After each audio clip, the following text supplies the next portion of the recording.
Hi, good morning. Welcome to the November 22nd Planning Board meeting for the City of Miami Beach. We're going to conduct the meeting in a hybrid status as we have been doing so for a number of years now, it feels.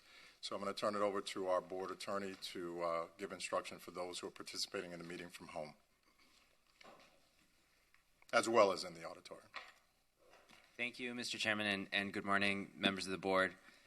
In order to participate virtually in today's meeting, members of the public may dial 1-877-853-5257 and enter the webinar ID, which is 861-4342-6327#. Or members of the public may log into the Zoom app and enter the webinar ID, which again is 861-4342-6327. Anyone wishing to speak on an item must click the raise hand icon in the Zoom app or by dialing *9 if they're participating by phone. Next, I'd like to read the city's notice regarding lobbyist registration. If you're appearing on behalf of a business, a corporation, or another person, you need to register as a lobbyist with the city clerk's office. If you haven't registered yet, you should register before you speak to the board. You don't have to register as a lobbyist if you're speaking only on behalf of yourself and not any other party, or if you're testifying as an expert witness providing only scientific, technical, or other specialized information or testimony in this public meeting, or if you're appearing as a representative of a neighborhood association without any compensation or reimbursement for your appearance, to express support of or opposition to any item. Expert witnesses and representatives of neighborhood associations shall, prior to appearing, disclose in writing to the city clerk their name, address, and the principal on whose behalf they're communicating. If you're an architect, attorney, or employee representing an applicant or an objector, you must register as a lobbyist. These rules apply whether you're appearing in favor of or against an item, or encouraging or arguing against its passage, defeat, modification, or continuance. And lastly, Mr. Chairman, I'd like to swear in anyone who will be testifying today on any of our quasi-judicial matters. So I'd ask, including staff, I'd ask you to raise your right hands. Do you swear that the testimony you'll give in this proceeding is the truth, the whole truth, and nothing but the truth? I do. Thank you. All right. Looking at the agenda, I do want to make a change. There's a request by item number 8, which is the 1920 Alton Road item, to be moved earlier because of some accommodation issues. So I'd like to do that. I'd like to take it before the 601 Washington Avenue, item 5. So if we can do that, does anyone have an issue with moving that item forward on the agenda? Okay, seeing no issues, we'll do it by acclamation, adoption of the agenda that way. And then now let's go to the after action report, which would be the minutes from last meeting on October 25th. Any? Motion to approve. Second. Okay, it's been moved and seconded. Motion by Mr. Cement, second by Mr. Elias. Roll call, Ms. Pott. Yes. Mr. Brantley. Yes. Mr. Cement. Yes. Ms. Durham. Yes. Mr. Elias. Yes. Mr. Frieden. Yes. Mr. Jelpe. Yes. Motion passes. All right. Let's see. Now we have a request for continuance on the agenda, which is Planning Board File 210452, 1826 Collins Avenue. That is actually, the item is withdrawn. The conditional use permit expired because it was not operating as a garage, and the restaurant has closed, so there can currently be no uses on the site. The applicant is intending to reconfigure the site, and they'll come back before the board for a new CUP at some point in the future. So that item is withdrawn. Okay. All right. So no action needed on that. Let's see. Let's go ahead and have our discussion item for affordable and workforce housing. I think, Rogelio, last time we didn't give you the opportunity to make the presentation that you had prepared. Yes. Okay. So this item, the planning board last month made some recommendations. Those recommendations were transmitted to the city commission via letter to commission. And that includes capping fees for building permits for affordable and workforce housing, waive impact fees for affordable and workforce housing, prioritize building permits for affordable and workforce housing, and waive or reduce operating fees such as water and wastewater if legally possible. Additionally, there was another directive to transmit a recommendation to the City Commission to establish an affordable housing trust fund for the depositing of miscellaneous funds collected for the purpose of providing affordable and workforce housing, and provide that such funds for any other purpose would require supermajority vote of the City Commission. So that was done. Those were transmitted to the City Commission. After that, the Planning Board directed staff to do research on best practices utilized by other jurisdictions to incentivize the development of workforce and affordable housing. So in the packets, there's a memo that we've done some research on several other jurisdictions and the programs that they have. So I'll briefly go through those. The first is Miami-Dade County. They recently adopted a new amendment to their zoning code that authorizes accessory dwelling units in all single-family zoning districts in the unincorporated areas of the county. So if you own a home in the county, you can put an accessory dwelling unit. They have a program called the Workforce Housing Development Program, which is a voluntary program that provides incentives, including up to a 25% density bonus for providing workforce housing. So if you provide 5% of your project with workforce housing, you get a 5% density bonus. 6%, you get a 9% bonus. 7% workforce housing, you get a 13% bonus, and so forth, up to 10% workforce housing, in which case you get a 25% density bonus. The density bonus can be transferred, and it also increases intensity, so you get increased FAR, increased height limits, increased maximum lot coverage, reduced open space requirements, reduced setbacks and parking requirements, and those vary depending on the zoning district that you're in the surrounding districts. It sets a tiered income limit target, so they do require that you have units for different sort of income levels, so that's either 80% of AMI or 140% of AMI, and they have certain percentages for that. And they do allow you to provide a monetary contribution to a workforce housing trust fund instead of actually building the units on your site. They also provide expedited plan review, and they require a 20-year covenant. They have an additional voluntary zoning program called through the Rapid Transit Zone. Those are typically located around metro rail stations, but they're also including them along the SMART plan corridors. So those are the North Corridor, the West Corridor, South Corridor. There's a corridor that comes to the beach, but we don't have to abide by these specific standards. So those provide you a voluntary zoning district, so you have the option of rezoning to Rapid Transit Zone through a streamlined process. And if you rezone to Rapid Transit Zone, you get additional height, additional FAR, and density bonuses. It requires you to set aside 12.5% of units for workforce housing, provides reduced parking requirements, and there's a streamlined process. So that's what the county's doing. The City of Miami, they allow accessory dwelling units in zoning districts known as T3L. T3 is their suburban single-family district. L means limited in terms of them allowing for some additional uses other than single-family. But it does require that the property owner must live on site if you're going to rent out that unit, and it has a maximum square footage of 450 square feet. Next, they have incentives in their high-intensity areas. So a project can double the residential density for projects that are 100% affordable or workforce. It does require that they not be immediately adjacent to a single-family district in order to avail themselves of these benefits. It also provides parking reductions up to 80% if you're near transit, 80% if you're near high-intensity transit, so such as Metro Rail, Metro Mover. If you're on a transit corridor, which is near a bus line, you get a 50% reduction in parking.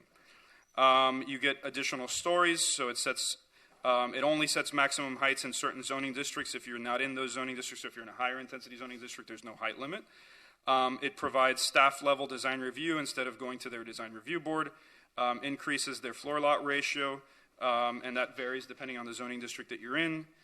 No maximum lot area requirements, and it modifies the setback requirements above the 8th story. Typically in Miami, you have to have an additional setback above the 8th story. If you're workforce affordable housing, you're exempt from having to do that.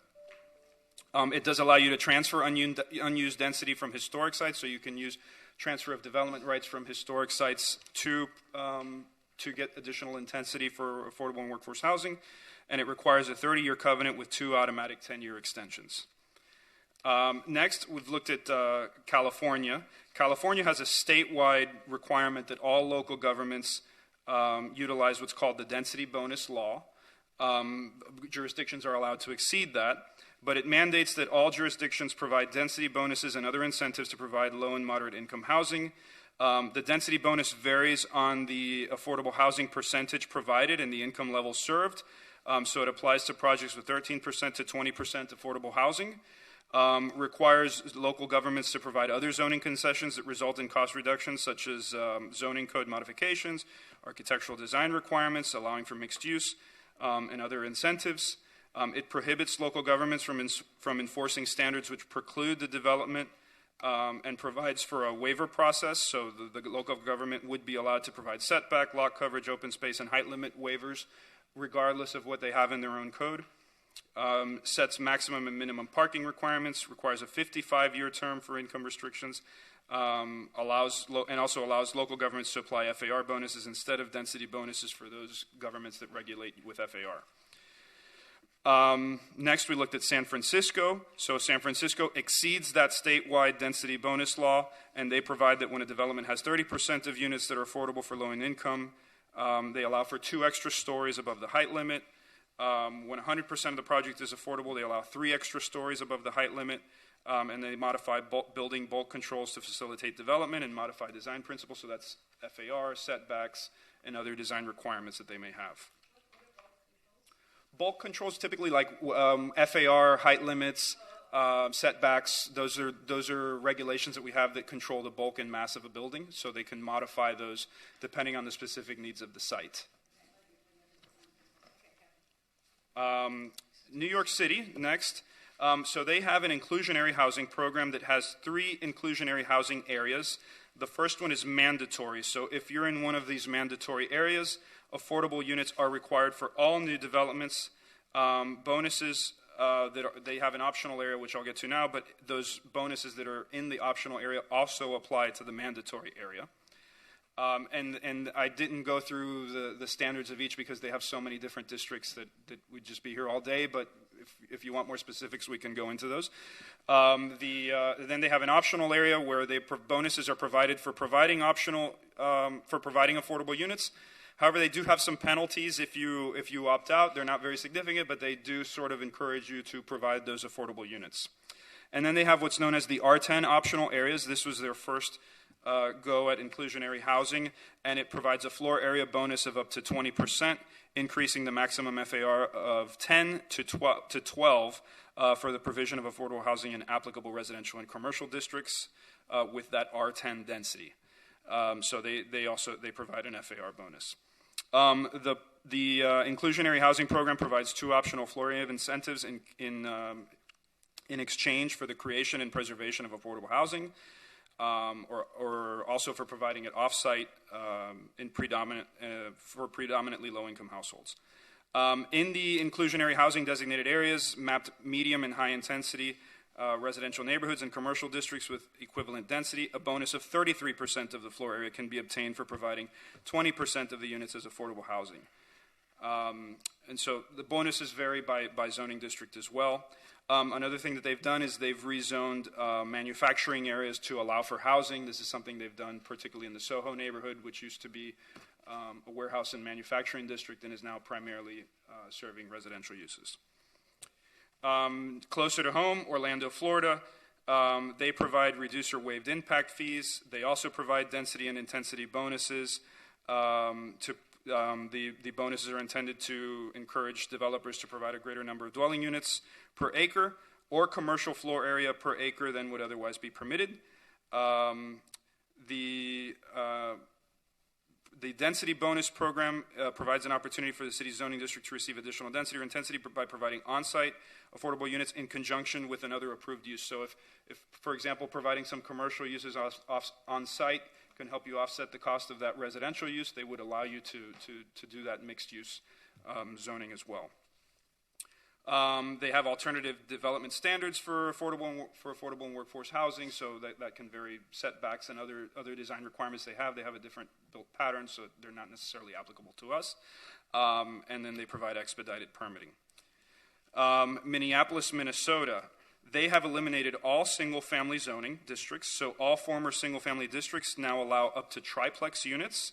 However, those units must generally fit within the same envelope as was previously permitted. So you can't build a larger structure than what you could have built when they did have single-family zoning, but you can divide that home into 3 units, but it still has to have the look and feel of a single-family district. So to the average person driving through, they wouldn't necessarily notice that it's no longer a single-family community, but they can be up to triplexes within those single-family homes.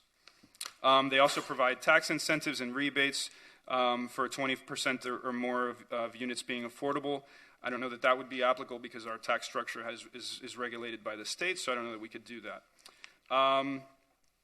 And just for reference, I wanted to go briefly through what Miami Beach has. We do have expedited building permit review for low and moderate income housing. We currently, as of an ordinance that was recently passed earlier this year, we do waive mobility fees, park concurrency, sustainability fees, and art and public places fees for affordable and workforce housing. We provide reduced off-street parking requirements. So generally, the citywide standard is 0.5 spaces per unit if it's workforce or affordable housing. Or in the North Beach Town Center, we do allow 0 spaces per unit for workforce or affordable housing. And we waive permanent space removal fees. We allow reduced minimum unit sizes. So if you do provide workforce or affordable housing, you can go down to 400 square feet per unit. We do have a density bonus of 80% for workforce or affordable housing units. And we do allow for the rental of accessory dwelling units built prior to 2019 in the Mid-Beach area, provided that the property is homesteaded.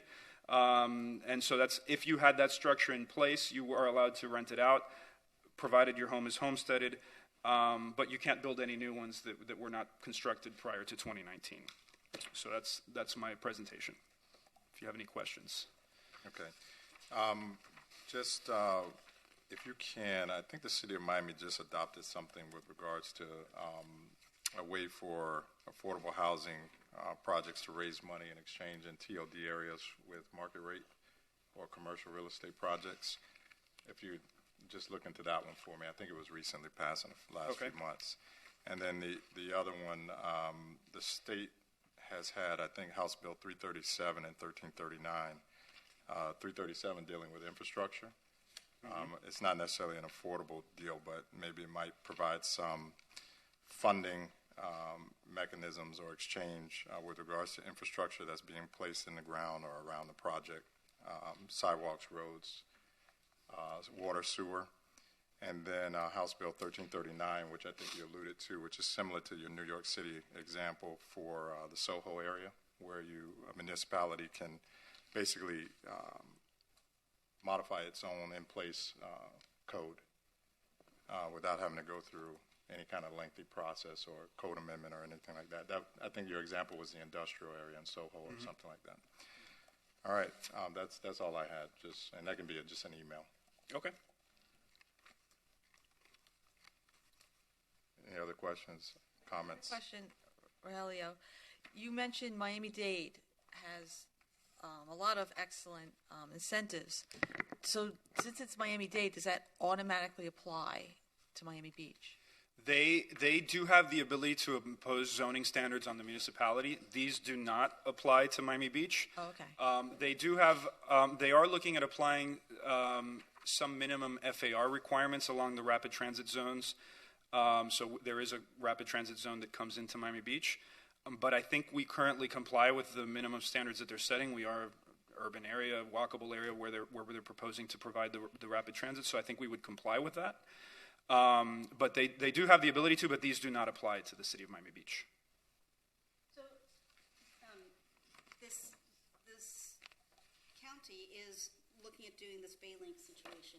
They've changed their original plan that would require multiple vouchers and planes, trains, and automobiles to go from point A to point Z on the beach. So now it's a more cohesive plan, but that's proposed to go along the MacArthur Causeway, which would not really allow for any kind of affordable housing to be built unless we repurpose Terminal Island somehow. I don't think Palm, Hibiscus, and Star Islands are going to...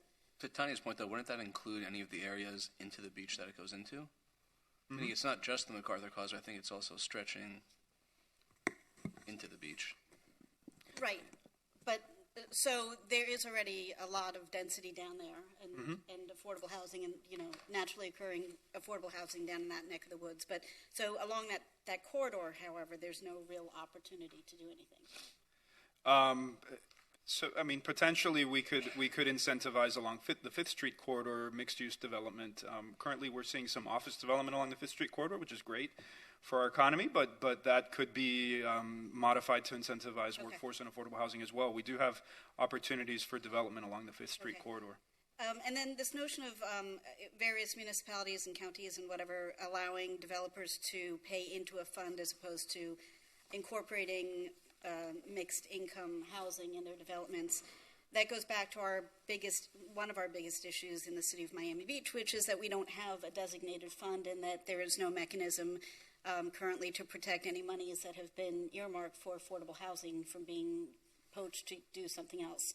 And there's no timeline associated with paying into said fund if it were to exist to actually develop something.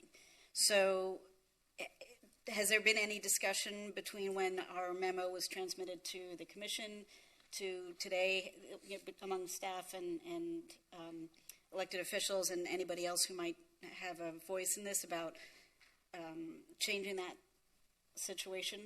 We haven't heard anything yet. The memo was transmitted about 2 weeks ago, so the commissioners receive a lot of information. They just had a commission meeting, so maybe we'll get there, but we haven't received any information yet. Okay. So are we supposed to, are we supposed to digest everything you just recommended and then speak about it for possible recommendations for our city? No, I think that this was just information, and we can do what we will with it as a board, or it doesn't have to be something actionable today. It's information, you can digest it and then come back next board meeting or 2 board meetings from now and discuss it if needed. I would just like to point out, of all the examples, we're the only city without FAR bonus incentives, and I think that is a real obstacle for us. And it would be great if we could brainstorm ways to implement something, whether it goes to a voter referendum or, well, I guess it would have to go. It would have to go to a voter referendum. Yeah. But what to put forth, like to recommend something that could go to a referendum. But technically, according, I guess, to the FER increases having to go to a voter referendum, could the city technically do a blanket? It'll go to a voter referendum once that any project that has workforce or affordable housing gets some standard 20% FAR. bonus or Correct. Yeah. So each project wouldn't have to go to a voter referendum. It would go to a referendum once. That would be all-encompassing. Correct. Yeah, that would be great. Thanks. So, Rogelio, thank you very much. This is a lot of work that you guys did, and it's very helpful. But I don't know exactly, like you outlined very nicely what each which each city does, the county does. But is there a list like this? What does the city of Miami Beach do? Because I do remember going to many commission meetings, and almost every commission meeting, there is some kind of workforce housing incentive. We're on the last page, Gil. Oh, it is? Yeah, right before the Okay, what slideshow. page is that? 8 of 8. 8 of 8. It's basically density increase, minimum unit size, and reduce fees. But I think all the feedback we get is it's not significant enough. Oh, it seems like there's way more laws that have been passed to incentivize workforce housing, although it hasn't been taken advantage of by any developer yet. This is really it? This is all we have? These are all of our zoning incentives. So we may have financial incentives. If the city commission wants to contribute No, I funding, meant zoning but incentives. these are the zoning incentives. Wow, that's yeah. it's pretty thin. Okay. Yeah. So maybe we can go home and do a little homework, all of us individually, and mull this over along with other stuff that we have read and seen and the presentations made by your colleagues from the affordable housing groups last week, the presentations in here.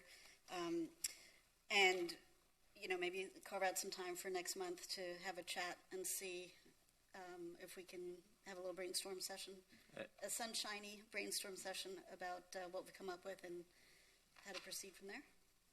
Yeah, I'm particularly interested in the Fifth Street corridor and what we can do there. Yeah. And so maybe by the next meeting, we can have something sort of more fine-tuned as to what a proposal might be, as to what we can do. I mean, I don't have the specific ideas, but I know other board members and staff certainly might. Notice in New York, I circled this one. In some districts, there's a 33% FAR bonus if 20% is used for inclusionary housing, something like that. I mean, we could use these as a model Yeah. to kind of I think think through it. it's got to be significant, but you only get it if you offer up a significant amount of affordable housing. The other place to think about, and I don't want to get in, I'm not suggesting we upset the apple cart with the residential neighborhoods on either side of 41st, but 41st already has naturally occurring density. It's a access point in and out of the city for people who work in the hotel district and parts north and south. It needs a little shot in the arm of nighttime, We're trying. healthy nighttime activity. Listen, I lived there for 13 years. I love it. It's No, meaning, so with the 41st Street Committee, right now what we're trying to do is kind of similar to what was done with Lincoln Lane, to try and figure something that can be done with the surface parking lots to try and get some type of activity on the street. And I think that they did want to put a smart plan down that kind of corridor, which I think was pushed back on. well, there's a bus rapid transit planned. I think that's still proceeding, which Correct. I think the smart plan was pushed back on and Right. relocated to 5th Street, if I'm not mistaken. but still with the bus. Well, still there's going to be more public transport with the bus, and there's naturally occurring higher buildings along 41st. So whether it's taking over parking lots, which I know a lot of residents are not in favor of, or reimagining things that are already there and incentivizing redevelopment or adaptive reuse of things that may or may not be there, that is the other obvious place to do it. I mean, 79th Street would be great, but that's a little bit more contorted in terms of public access. But if we could really focus on those two, maybe three areas of the city that have sort of this natural ingress and egress point, and would make probably the most sense with the least amount of disruption, that might be a good starting point. I would like to say that as we think about our things that we can offer up as carrots, the one thing that I'm very concerned about is offering up a way to skirt or avoid any kind of impact fees for utilities and infrastructure. I mean, we have, I don't know how many people know about the sinkhole in North Beach about a month ago, where literally free-flowing poop from sewers was floating around in several blocks. A truck was stuck in it, and that is a low-rise, 2- and 3-story multifamily building neighborhood. It's not one of the major developments that's planned in any part of the city, and so anything that waives attention and resources being spent to shore up our infrastructure should be a non-starter, in my view. Absolutely. And I mean, ideally, the city would attack that as a holistic project, and not just relining sewers being the answer, sewer lines being the answer. It needs to be redone. But until that happens, giving developers of any size, whether it's a single-family home or multi-unit or condo building, a buy on that, I think, is deleterious to our collective well-being. Unless you happen to like the poop streak look on your truck, then go for it. Just to give you a sense of comfort, Florida law sets concurrency standards, so those are standards for levels of service for different types of infrastructure. Transportation and parks are optional. Everything else is mandatory, so we cannot waive requirements for water and sewer. Those are mandatory standards that we must comply with. So. Okay. But that's why I asked you to look in House Bill 337, if you could. Oh, they may have. Okay, I'll take a has look at that. Okay. An issue about infrastructure and how it's paid for and structured within municipalities within the state. I'm Okay. not trying to waive it. It's a relatively, it gives you a credit, and it has some other details to it, but not a lot of folks want to adopt it because it means you have to give them a credit. Gotcha. Got it. right. So what I'll do is I'll update the memo for next month. I'll put an update section at the end of this, and I'll provide an update on the three things you identified: the market rate ordinance for the City of Miami, House Bill 1339, and House Bill 337. All right. Any other? All right, let's move on to, Thank you for doing the research. You're welcome. Great stuff. Thank you so much. yes, thank you very much for So, here we go. so we'll continue this item to the December meeting? Yep. And just really, it'll take us into demolitions of the whole state issue. Okay, so last month, the planning board requested that we have a discussion item on demolitions. I wasn't sure 100% exactly what aspect of demolition, so I included a letter to commission that was provided to the City Commission earlier this year in response to House Bill 423. That was a bill adopted by the state legislature, unanimous in both the Senate and the House of Representatives, and then signed by the governor, which applies to single-family homes located in a coastal high-hazard area, moderate flood zone, or special flood hazard area, according to the flood insurance rate map. So that's basically the entire city of Miami Beach. And that prevents us from designating single-family homes historic if they were not designated after, I believe, January of 2021. If they were not designated prior to January 1st, 2021. And prevents us from designating them as historic or treating homes differently depending on the age of construction. So that are all of the regulations that we had for pre-42 homes that required pre-42 homes if you were going to be demolishing them or modifying them, that you had to go to design review board. That essentially went away. We have to treat those homes the same as we would a home that was constructed after 1942. So that's basically the crux of this bill. It has affected the way we enforce certain regulations because of that state preemption. Regarding the state preemption, I know other municipalities are working together to fight back. Is Miami Beach engaged with any of them to add additional weight to that fight? So I've spoken to the city attorney in Coral Gables. I think what I've seen from other municipalities is resolutions urging the legislature to basically give us that authority back to require a public hearing before the demolition of a single-family home in a coastal flood zone. But there's been no legal challenge or litigation by other municipalities to the state bill. Yet, or there's not going to be? Yet. Okay. All right, well, that's a different fight for a different day.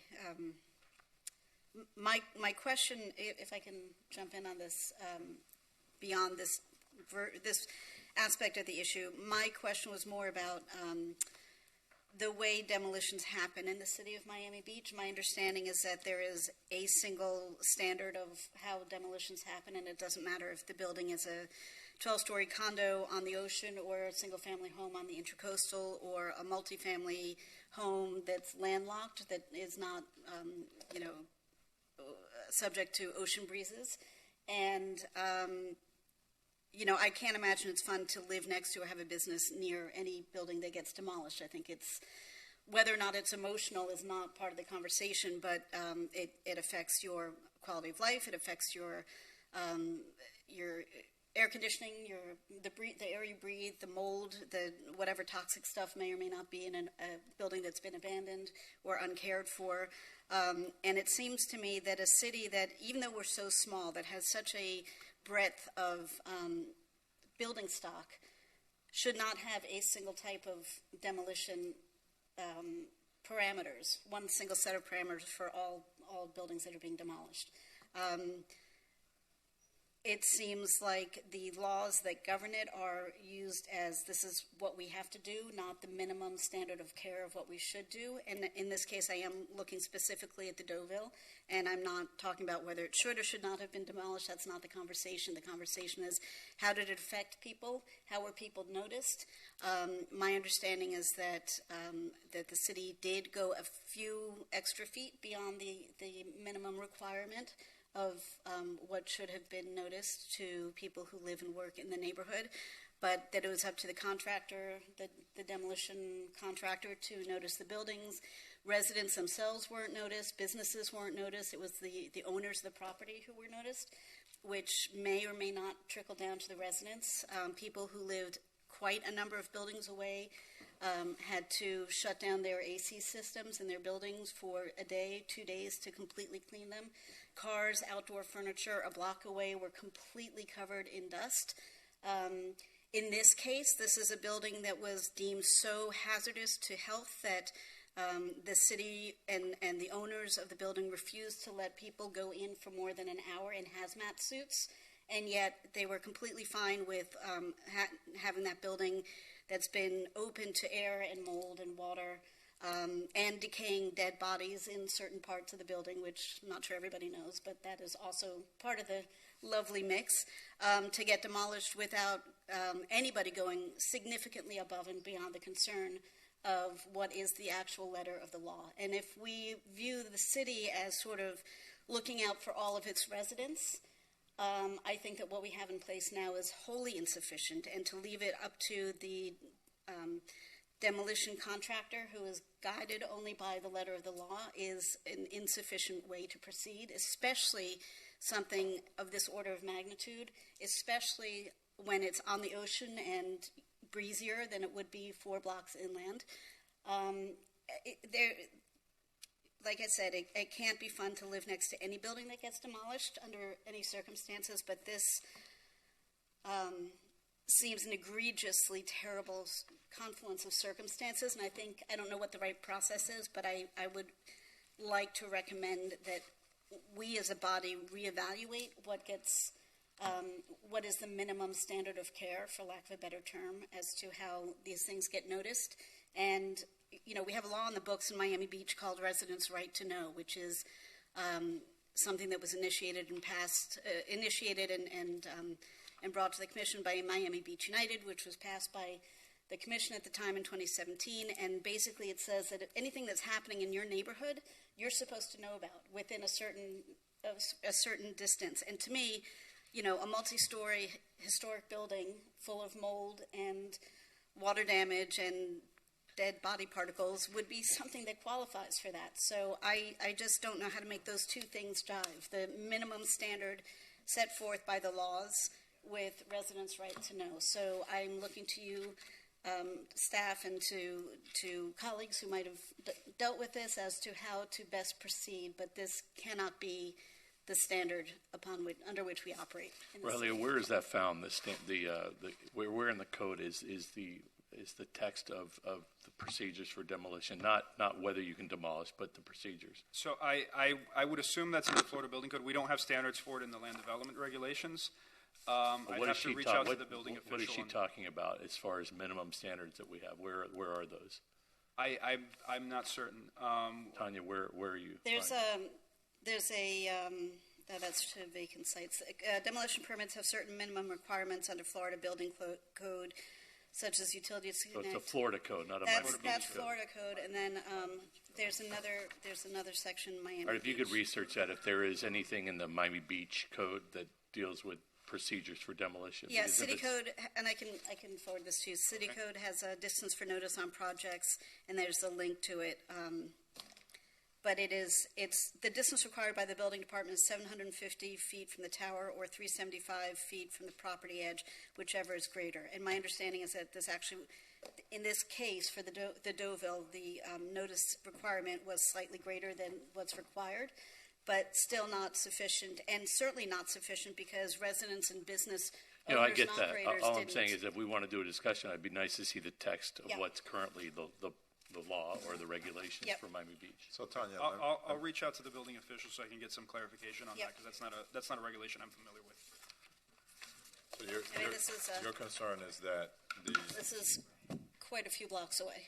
Oops.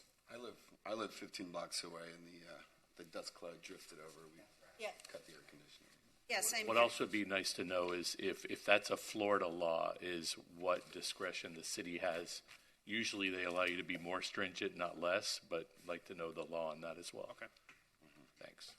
And the big issue is that demolitions are governed by the Florida Building Code. So Right. we've adopted more stringent requirements with regard to notice of an upcoming demolition.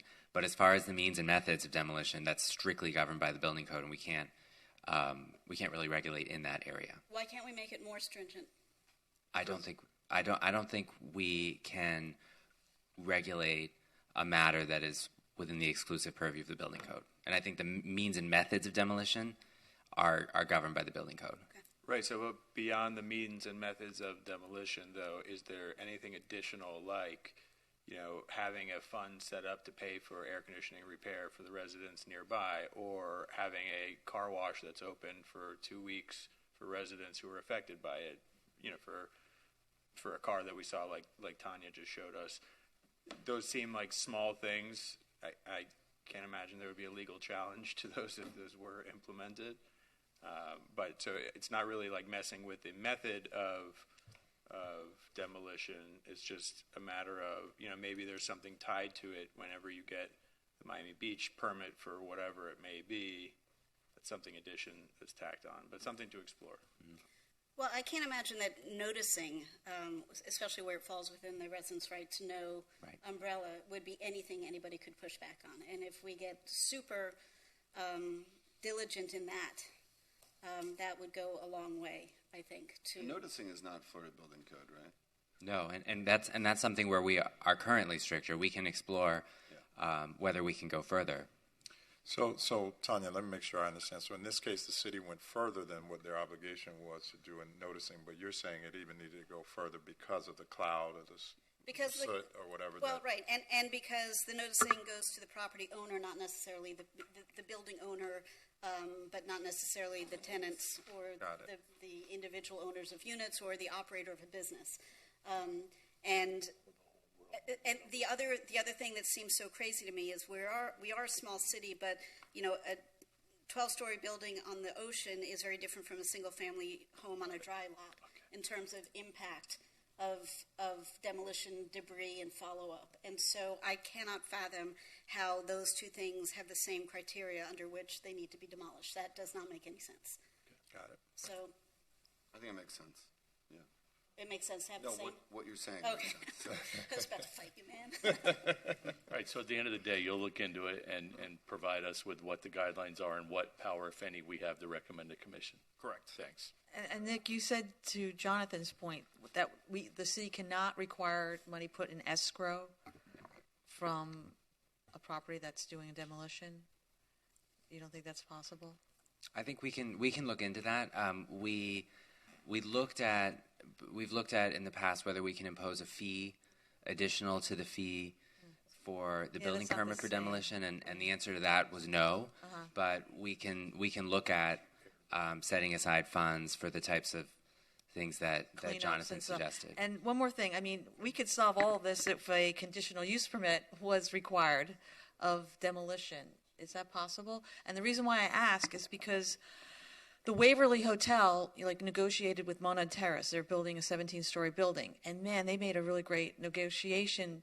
They told Monad, we'll support your project and your conditional use permit if you wash our cars afterwards. No, you wash our cars every week for the whole length of the construction project.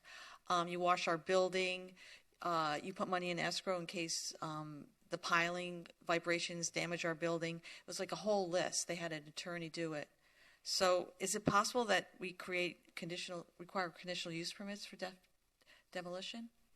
Well, right now, if the only time a demolition requires board review is if it's within a historic district or if it's an individually designated historic site. But otherwise, demolitions are governed by the building code and are permitted by the building department. So I don't think we can require a CUP for something like the demolition of the building. Do it, and then if somebody doesn't like it, they can challenge us on it. That's all. On these types of demolitions, is the owner paying for the demolition, or is the city paying and charging back the owner? Well, it could be either, but it's the baseline is that the owner pays. Yeah. All right. Anybody else? All right, let's move on. Done enough rabble raising for the day, I think. You might be held to that now. Oh, forget it. I retract. All right, we're going to move on to item 8, which is going to be Planning Board File 22-0556, 1920 Alton Road. Just for the record, so we're going to continue the demolition item to December. Well, yeah, I think what you're going to give us Yeah, well, kind of I'll what the law is and what flexibility we have, if any, to make recommendations. Correct. Carter, Rogelio, and then we'll go to Carter. All right. So this is file number PB22-0556. The address is 1920 Alton Road. This is a request for a conditional use permit for the approval of a new 5-story mixed-use development exceeding 50,000 square feet, and it includes 2 restaurants with more than 100 seats and a floor area in excess of 3,500 square feet. The site is located on the corner of Alton Road and 20th Street. The lot size is 25,538 square feet. It's in the CD2 district, so they have an FAR of 2 with a mixed-use incentive, and their proposed FAR provides for a 51,038 square foot building. They're proposing to develop approximately 25,387 square feet of Class A office space. The two restaurants located on the ground level with an area, the total area is 8,284 square feet, and each has an occupant load of 199 persons. They have an enclosed parking garage on the second level with 44 parking spaces. They have 3 residential units with approximately 13,086 combined square feet. They have an amenity deck on the third level with 2 separate areas. One is for residential and office uses, and then the other area is for one of the restaurants located on the ground floor. And then they have a rooftop amenity deck, which is for residential use only. And they're providing 2 off-street loading spaces next to the entry-exit ramp on the ground floor. The site is located in Parking District Number 5. Parking District Number 5 provides that non-residential uses above the ground floor are exempt from parking requirements. Also, restaurants that have more than 100 seats or are larger than 3,500 square feet in size do require parking, and both restaurants are proposing to exceed that number. So we just are making a note that the parking calculations for the restaurants presented by the applicant do seem inconsistent with the parking requirement, and they'll need to be revised and corrected prior to the submittal of a building permit. The residential uses require 6 parking spaces since there's only 3 units. They are larger than 1,200 square feet each. The project is also providing 45 long-term bicycle parking spaces and 30 short-term bicycle spaces and 3 scooter spaces, also 4 showers for the commercial uses, allowing employees to bike to the site, shower, and then go to work. So we do not expect that there will be parking issues on the site, given that there is centralized parking nearby, and they are adjacent to Metrobus and Miami Beach trolley routes. In terms of delivery, the project, the zoning code would require 3 off-street loading spaces. The applicant is proposing providing 2 on-site and 1 on-street. However, the code does not authorize the use of off-street loading if it's a new structure outside of a historic district. So we are recommending a condition that requires that the plans be revised prior to the submittal of obtaining a building permit requiring those 3 loading spaces. Sorry, they currently have 2? They're proposing 2, and they would be required to have 3.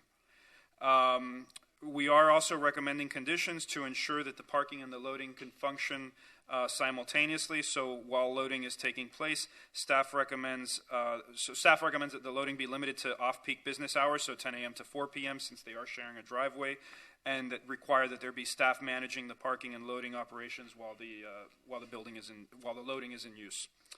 For the rooftop operations, it's going to be primarily an amenity area for the building, for the residential and commercial uses on the site, and not commercial, but the office uses on the site. It is located in Sunset Harbor, so outdoor entertainment is prohibited, and speakers above the ground floor not related to life safety are prohibited. So staff does not recommend negative impacts from the rooftop operations. However, we've incorporated conditions to ensure that the use of those rooftops is limited to the tenants and residents. For the restaurants, the restaurants require conditional use approval since they are in Sunset Harbor. Sunset Harbor has a reduced threshold for when restaurants require conditional use permits. Those are for restaurants that exceed 100 seats or an occupant content of over 125 people. So these two restaurants do require CUP approval, and so that's rolled into this one CUP permit. One of the restaurants is proposing to have to utilize a portion of the rooftop area. The Sunset Harbor regulations limit that rooftop area to 40 seats, and also requires that rooftop area cease operation at 8 p.m. We are recommending that the plans be revised to ensure that the restaurant area is divided from the amenity area, so that there be some sort of a barrier to isolate the restaurant area, just to ensure that the restaurant doesn't inadvertently grow beyond those 40 seats that are provided. One last comment in terms of resiliency. The way they're designing their ground floor, the sidewalk elevations and the sidewalk cross sections are inconsistent with our requirements in Chapter 13362. So we are recommending that the sidewalk elevations, that the sidewalk layout be revised to be consistent with the city code, including clear pedestrian paths, the elevation of the sidewalk level above the future crown of road. So with that, staff recommends that the application be approved, subject to the conditions in the draft order. Quick clarification. That road wasn't that road previously raised? It was raised, however, it wasn't raised to the full future crown of road that is expected. So our code requires that that the sidewalk on the private property and any sidewalk adjacent to the property be raised to the future crown of road elevation. Okay, I have a quick question before you start, because I want to make sure I understand the property. You said the corner of 20th and Alton, but is that where the Pura Vida is? Yes. I'll go through that with you. Yes.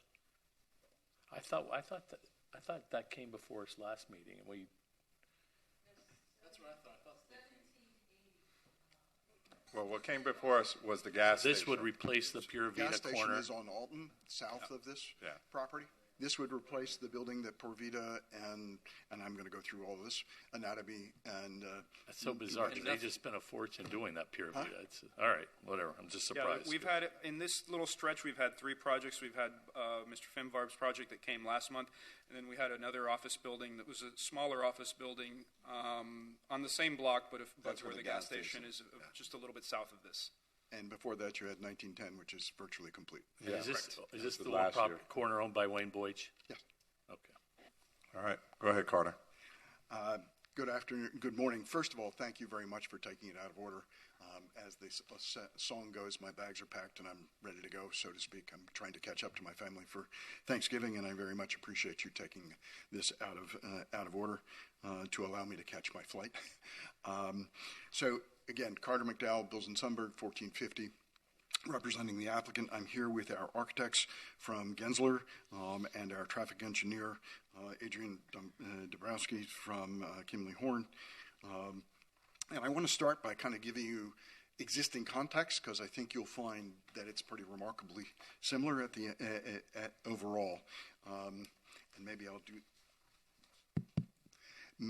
do that a little bit by going to the aerial photograph. So the site is outlined in red here. This is 20th Street. This is Alton Road. This is actually, our address is 1920 Alton Road. It's also referred to as Sunset Drive, just to make sure that everybody's confused. And I will tell you, even the GPSs are different. If you put it in, some of them pull it up as Sunset Drive, some pull it up as Alton Road. But the project is here. 1910, which is virtually complete at this point, a little office building there. This is the gas station site that you talked about. This is the vet, and then the Michaels building. Just show with your finger where this project starts. This project is outlined in red, and I apologize if I'm in your way to see that. And okay. I apologize. And if I understand, that's where the Pura Vida, and then next door they have their offices. That goes up to does it include the old restaurant that's kind of vacant now? Yes. It does. So okay, all the way to the I was just about to go through that and give you the existing conditions. So on the property today is Pura Vida. That's about almost 4,300 square feet. It's in operation. It's very popular. And we are expecting to bring Pura Vida back as we develop the property. Dubache is another restaurant space that sits here on the ground level, actually the front half of that. Dubache is about 73 feet. Total existing restaurant on the site is 8,072 feet, more or less. They're both they both were in operation. One is closed now. Honestly, I think the landlord didn't renew a lease in anticipation of selling the property. We're proposing 2 new restaurants, and the square footage combined for our 2 restaurants is approximately 8,000. Well, depending on how much you include, 8,090 square feet or 8,200 square feet.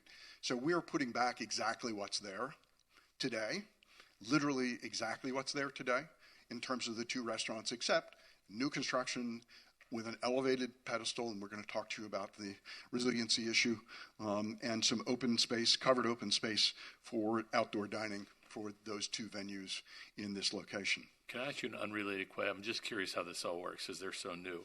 So Pure Vita is there now. Don't they have a lease? They do. Okay. How long is that lease? I'm not 100% certain, but it so happens that our ownership is also an investor in Pure Vita. Okay, so that's not an issue. I suspect we will work those issues out. Okay. But I think it will be a little bit before that happens. So the restaurants existing and proposed are virtually identical, just new construction and with better, more resilient facilities. Also on site today is a 12,500 square foot gym called Anatomy Gym and Health Club. And it is the rear part of the building plus the second story plus an open area. A very, very active club. Again, its lease has some time to go, but not a lot, to be honest. That's my understanding. So the existing condition in terms of non-residential uses on this property is 20,600 square feet when you include the health club and the 2 restaurants. It's operating today with 17 parking spaces and no loading zones at all on site. We're proposing a total non-residential of 33,000, which is about 13,000 square feet more.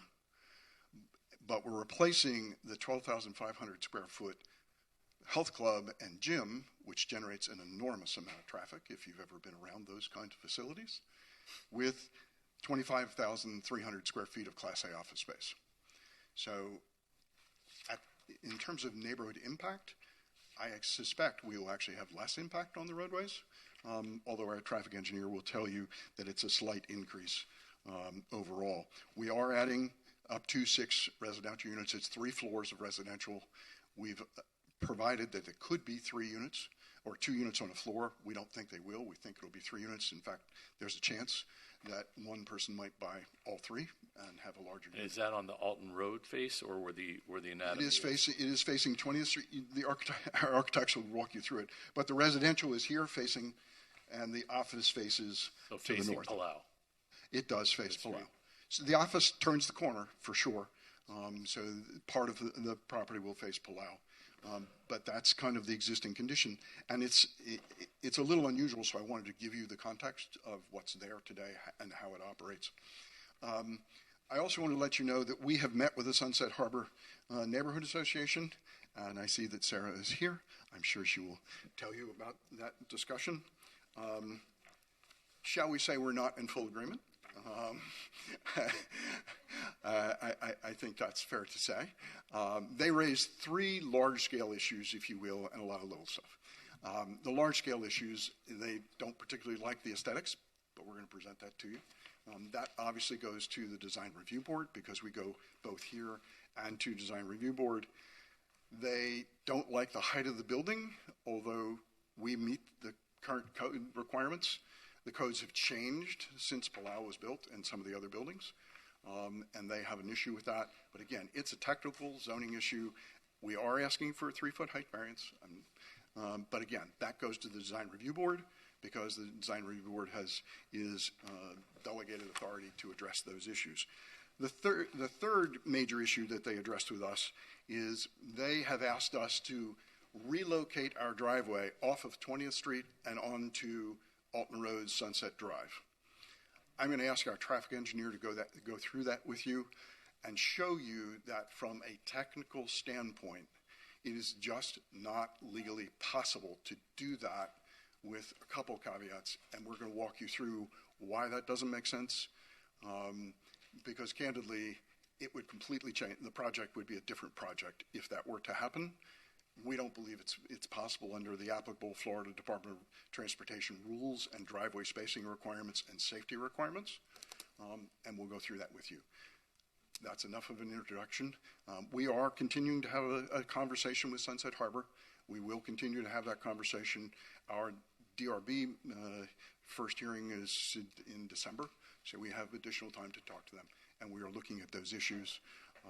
With that, let me turn it over to Alan from Gensler, who's going to walk you through the architecture, and if you need it and want it. We do have a PowerPoint presentation. I'm hoping they've pulled that up. It was number 8 on the agenda originally. There we go. And with that, I'm going to be quiet. Get out of the way.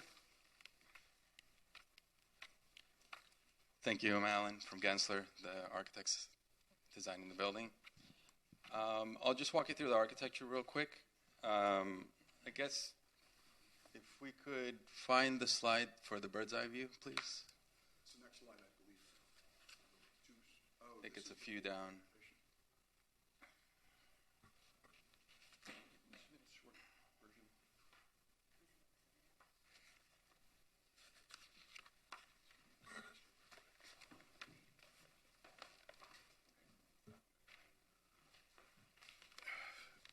Sorry, I thought we had submitted a shorter PowerPoint version, but apparently we didn't. So we'll work through. These are the actual plans that were submitted to you, and we do have boards to simplify There we go. that presentation. Okay. Thank you. Appreciate it. So I'll just walk you a little bit through the massing of what we've done here. We have a very deep site. It's about 160 by 160. We ended up putting the bulk of the mass on the street so as to activate it. But one of the things we're trying to do is also protect the terrace in the back on the 3rd floor from the residents in Palau as well. We're sort of cutting away into the mass itself, as you can see, in 2 slots on the facade. What we're doing here is really trying to break down that mass of the 160-foot distance. It's not ideal, and it can be monotonous, so we're really making these big cuts, which aren't ideal for office space, but it seemed to work very well regardless as far as the neighborhood. So we went ahead and opened those up. I provide some... What's that? Mr. Chairman, how much additional time would you like me to put on the clock? How much time did we give them? 10 minutes? Yes. And how long do you need to get through About 5 minutes I can get through the architecture. Okay. If that's okay. Great, thank you. So back to it. You can see the massing in here. We also started to really pull away from the facade. One of the things we wanted to do is to disintegrate it and make it feel more residential. You can see here of what that looks like, that it's really nice and open and it feels very residential. The other thing as far as the programming of it, we put the residences, because we are supposed to put a 0.5 FAR worth of residential area.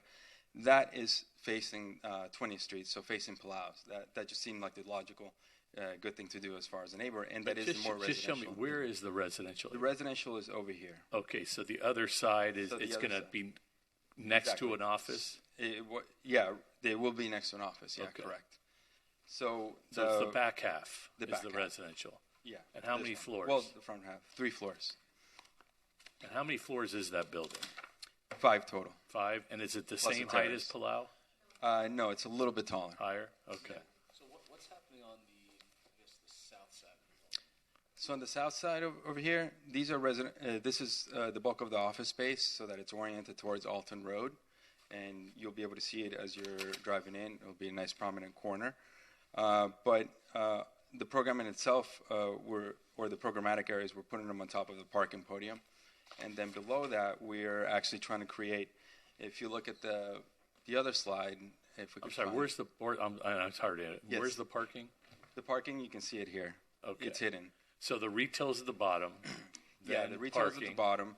We're trying to create a nice covered experience for the for the retail / Right. F&B. Right, but right above the retail is parking. It's the parking, Two correct. floors, One floor. one floor parking, One and then floor, above that, on this side is office, on the other side is Exactly. residential. Office facing towards Is there Alton. parking on the residential side as well, the same floor? Yeah, it's all one story of parking, Okay. and I guess we could show you here. So this is the ground floor. The pink is the food and beverage service. The gray is back of the house, loading spaces, driveway, etc.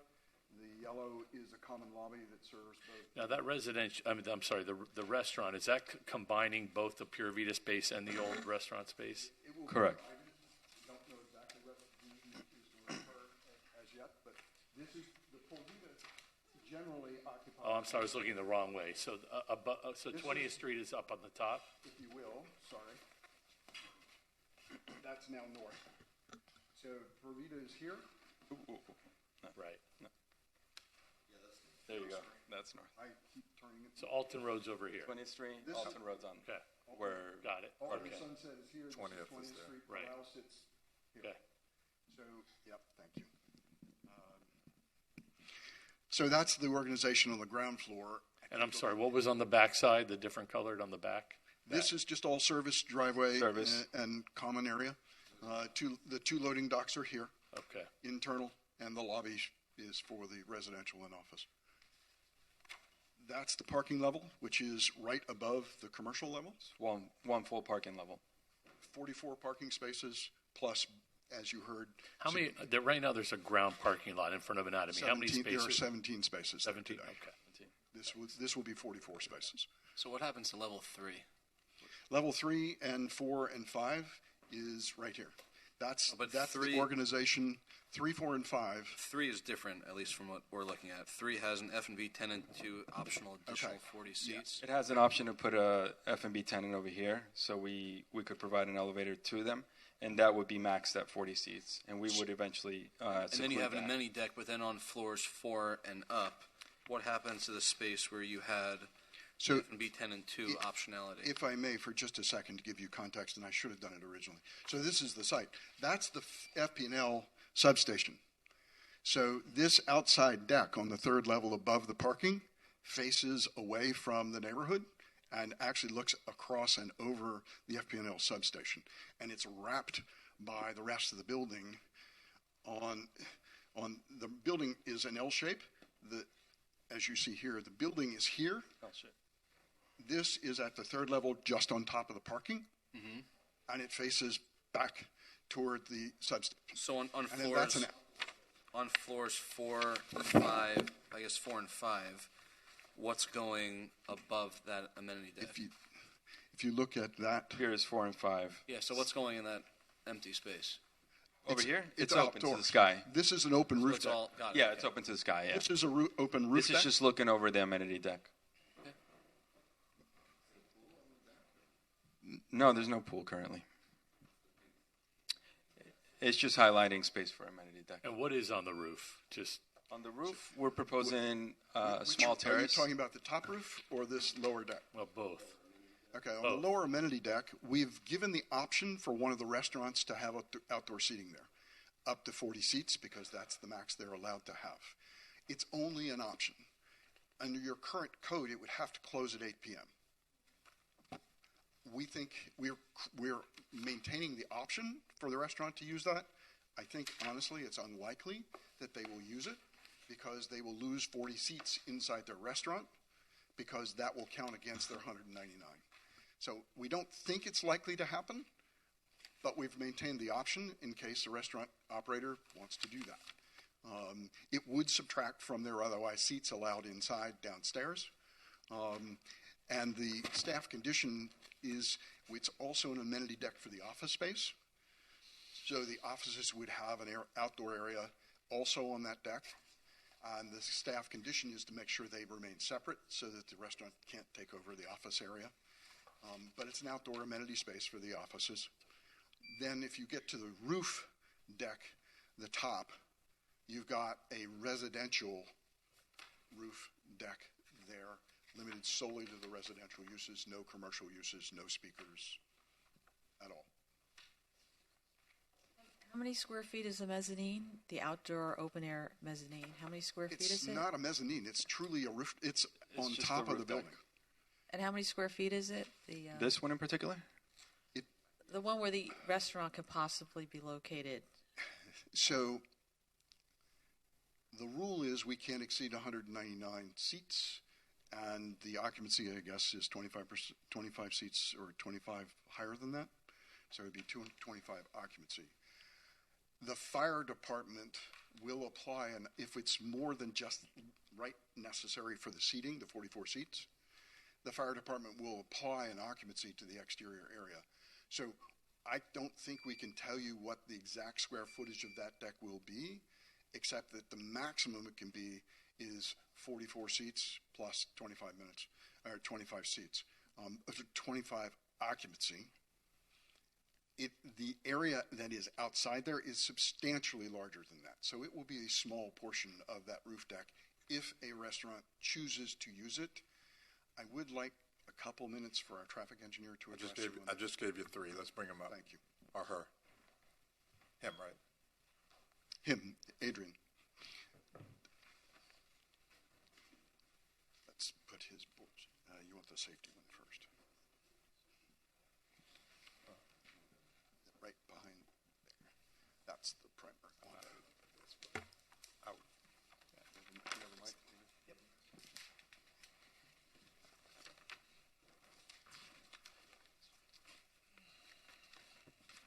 Good morning. Adrian Dubkowski with Kimley Horn.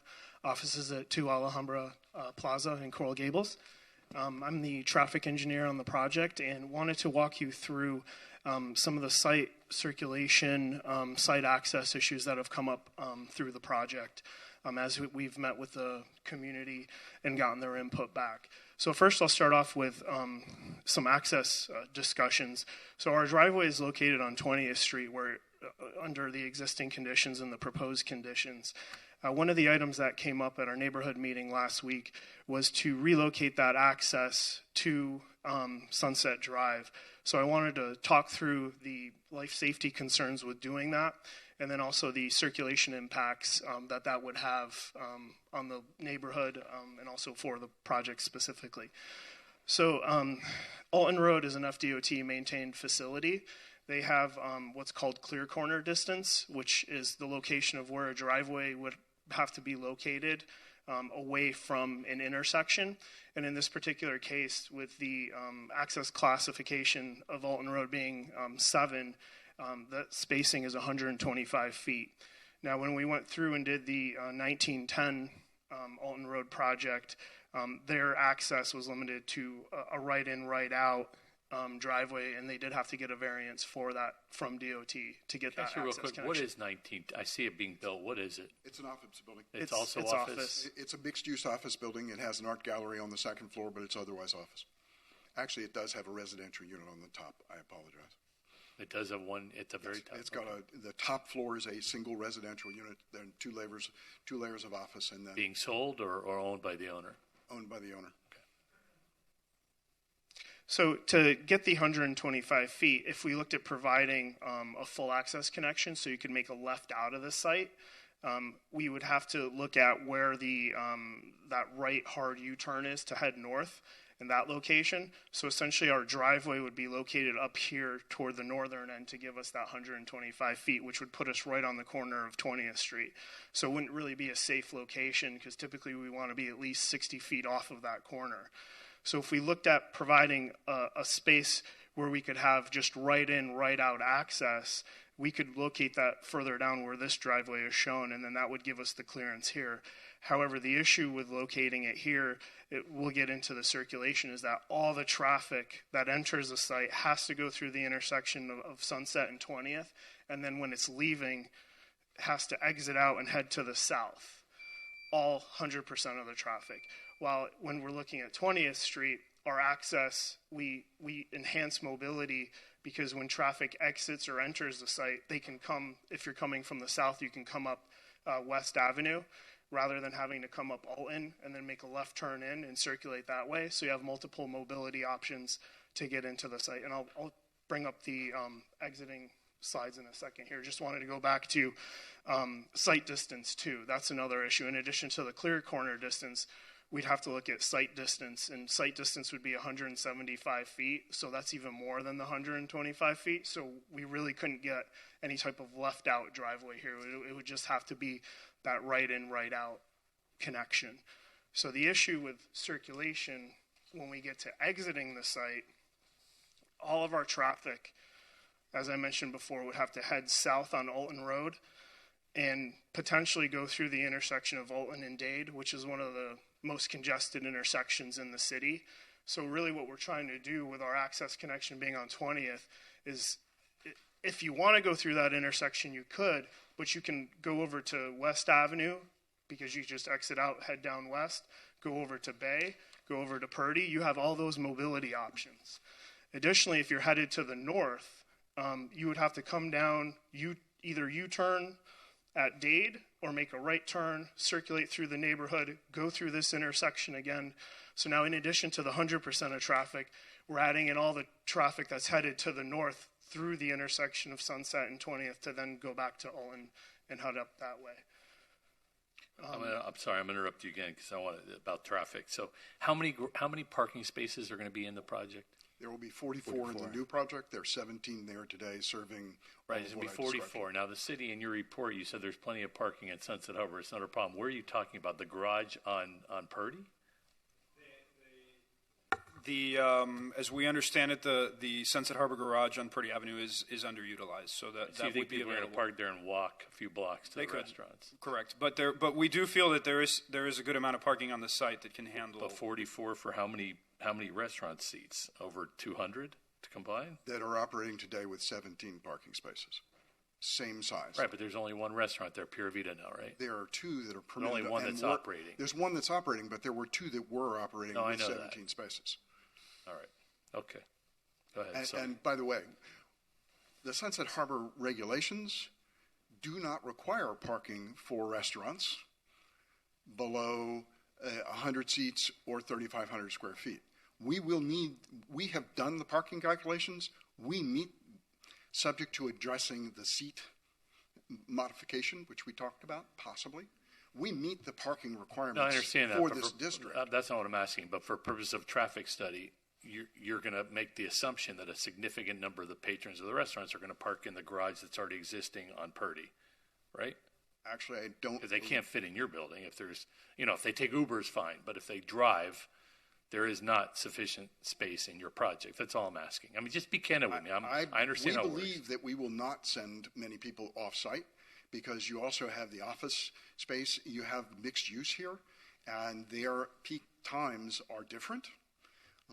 We don't believe that there will be a lot of off-site parking.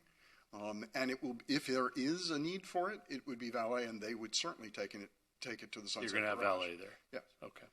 And So none of the spots from the 44 you're talking about will be self-park. It's going to be valet. it is available for self-park, and we will provide valet. as necessary. Wait, is the valet stand going to be in the right-of-way on city property or on your own private property? The valet would be in one of the parking spaces, one or two of the parking spaces, which we would have to buy from the city, as with every other valet in the entire city. Yeah, okay. And for the office space, because that's the predominant function of this new development, is Class A office space? Yes. Correct. Those employees will be parking also among the 44 spots, or where do you envision those folks going? We believe that there's a higher likelihood that fairly significant opportunity for people to come by scooter or bike or otherwise, and we've got parking for that. We even have showers for that. There will be some that will probably seek to park in the garage, but again, you're not talking about a large amount of space here, actually. You're talking about, again, if you look at existing condition, which is 12.5 of a gym versus 25 of an office, I believe that the parking will function easily, and the Sunset Harbor regulations specifically do not require any parking. Yeah, I understand. You for keep that. saying that's not my. All I'm trying to say is But there is ample parking available whether the in city neighborhood. requires it or not. That's my question, because Sunset Harbor, I live there, so again, I have a vested in, but that's not going to imply my judgment. But all I'm saying is that it's gotten very busy, that area, and if constantly cars are going to be going to the other garage, it's just going to clog up all that. So that was my question. I know you're not required to have any more than you are, but I wanted your assessment of where you believe most of your restaurant patrons will park if the restaurants are successful, which Pura Vida is grossly successful. I think it's fantastic. I don't know if they're going to stay there, but if you had we another expect to bring successful them back. restaurant next door, you're going to have a lot of patrons coming. That's all I'm saying. So if you only have 44 spots for over 200 seats, where do you anticipate most of these people are going to park? That's all I'm asking. I think it will operate in that sense with a combination of self-park and valet parking, and I do think that we will have some valet parking that will go to the Sunset Garage. It is unutilized. It's not that far away, ultimately. And part of the reason we wanted to talk about the driveway relocation is, one, you've heard that the design standards won't let us put the driveway on the Alton Sunset Drive. We just are not going to get a permit to do that. It also, ironically, because of the traffic pattern, will put 50% more traffic into the Sunset, the 20th Street, Alton Road, that Sunset Drive confused intersection. Literally, it will increase our traffic in that intersection by 50% if we move the driveway, because you'll have to, every trip will have to circulate through that intersection. And that's one of the things we were seeking to avoid, because we agree that the intersection is a busy intersection. And the other final piece to that puzzle with regard to the design issue, the city requires us to have a 17-foot high ground level space under your resiliency code. That means to put parking above it, I've got to have enough ramp length to get up above 17 feet. So that's kind of where you start with a design issue. You've got that minimum requirement. You have to find enough ramp length to deal with both the loading docks and getting up to that level. So, Carter, I appreciate that. I don't think his question is about the design aspects or 20th Street versus, Alton Road. Frankly, I think it just was more about capacity with regards to the neighborhood. Mr. Traffic Engineer, with regards to the construction plan, it looks like you have the construction entrance also on 20th Street for trucks and all of that during the phase of construction. Have you guys thought about how that would operate in terms of the sidewalk relative to the property line? And I mean, this is going to be, what's your schedule on your construction bill? I'm not aware 18, 20 months? There is a city requirement for maintenance of traffic to get the permit for construction. No, I got all that. I got all that. I will look at that issue. I don't think we specified 20th Street as the access point for construction. Well, you do in your plans, yeah. I apologize. Let me take you to the page. And while you're looking at one quick question, maybe Rogelio you can answer, is Sunset Drive as opposed to, so 20th Street is also known as Sunset Harbor Drive. That little street, Sunset Drive, that allows people from 20th Street to go south on Alton, that has city parking spots right now on either side. Are those staying there? It has angular parking on one side, and at the moment, we've not asked to remove them. We don't know where that will end up. There's parallel spots on the east side. Right, they're so on both sides. So I'm just Okay, I asking, apologize. you're going to ask to remove the spots that are next to your in front of the property. We do not have plans to ask for that to happen at this point. If it does happen, I mean, it wouldn't be at our request, I don't believe, except to the extent we have a valet stand. It would be the most logical place to put the valet stand. You're talking about on Alton, Brian? No, Sunset The- Drive. on that the little north-south- strip. Right in front of This- those this little here. spots. The extension of Alton Road / Sunset Drive, it's Right. unfortunately confusing. Can I just ask a quick follow-up? One second. So, yeah. So on C, let me just get back to my point, just so we can wrap up, and I want to transition back to there. So on C200, you show that the SWIP plan, that you're going to have the trucks coming in and out on 20th Street. On your sheet, C200. As far as loading? No, in terms of construction. We're talking about construction entrance. Forgive me, I'm looking for it. C200?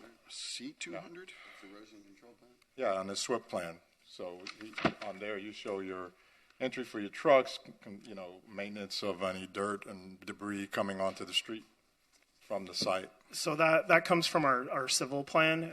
So we're essentially taking that same existing curb cut and maintaining that for construction.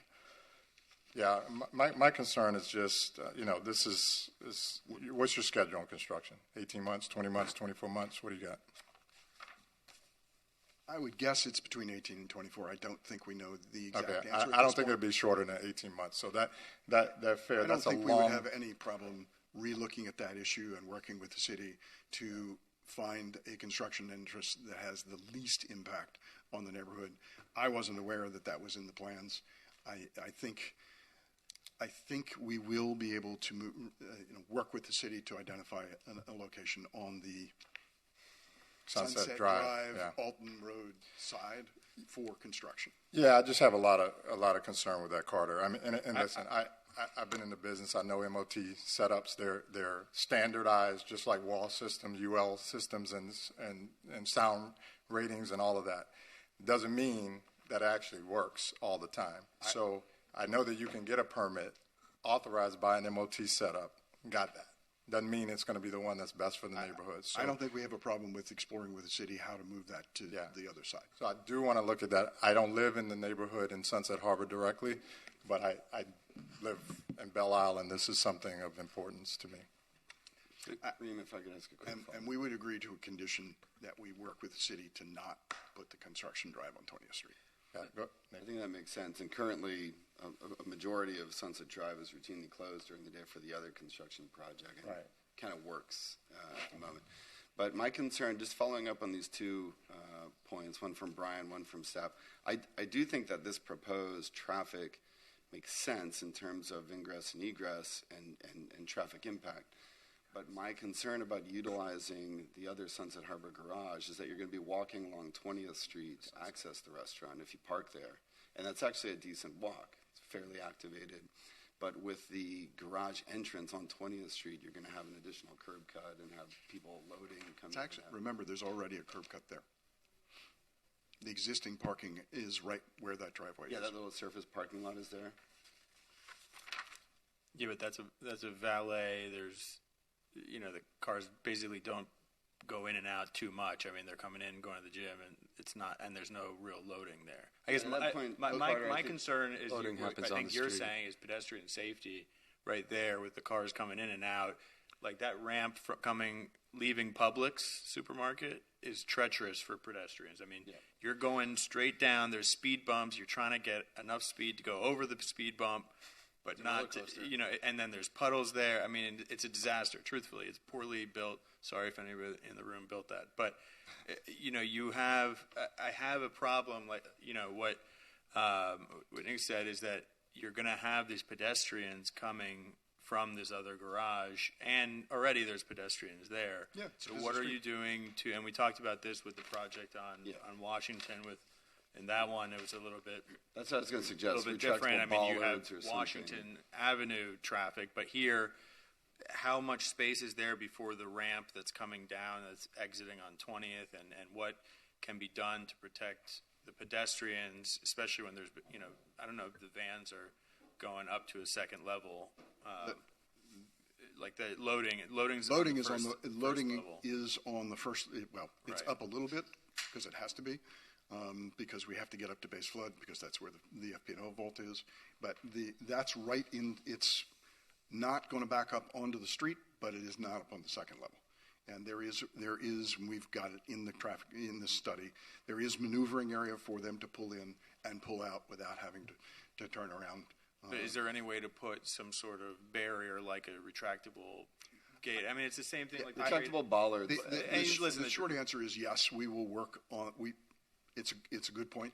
We'll work on a solution as to how we notify drivers that pedestrians are going to be there, and pedestrians are aware that there may be cars coming down. It's the There are Trader certainly- Joe's situation. There are certainly It's solutions also we can implement. the to do public that. garage that's in Sunset Harbor now. People walk by that all the time. Bad. And there's no. I agree. There's no mirrors. There's got to be something. There's flashing signs that we can install that alert the pedestrians to a vehicle coming out of the garage. It's more about the cars and what you can do to really make the cars stop and look, Okay. as opposed to, a speed hump or bump doesn't do the trick. It's really, you need to make them come to a full stop. I mean, if you've seen the Trader Joe's one, there's 2 speed bumps, but that creates a problem because the car gets kind of stuck in between the two. They need to rev up, and then they're waiting to go into traffic, and they're blocking the whole sidewalk. I mean, I imagine here when the traffic light at Alton and 20th gets backed up, which it does get backed up from time to time,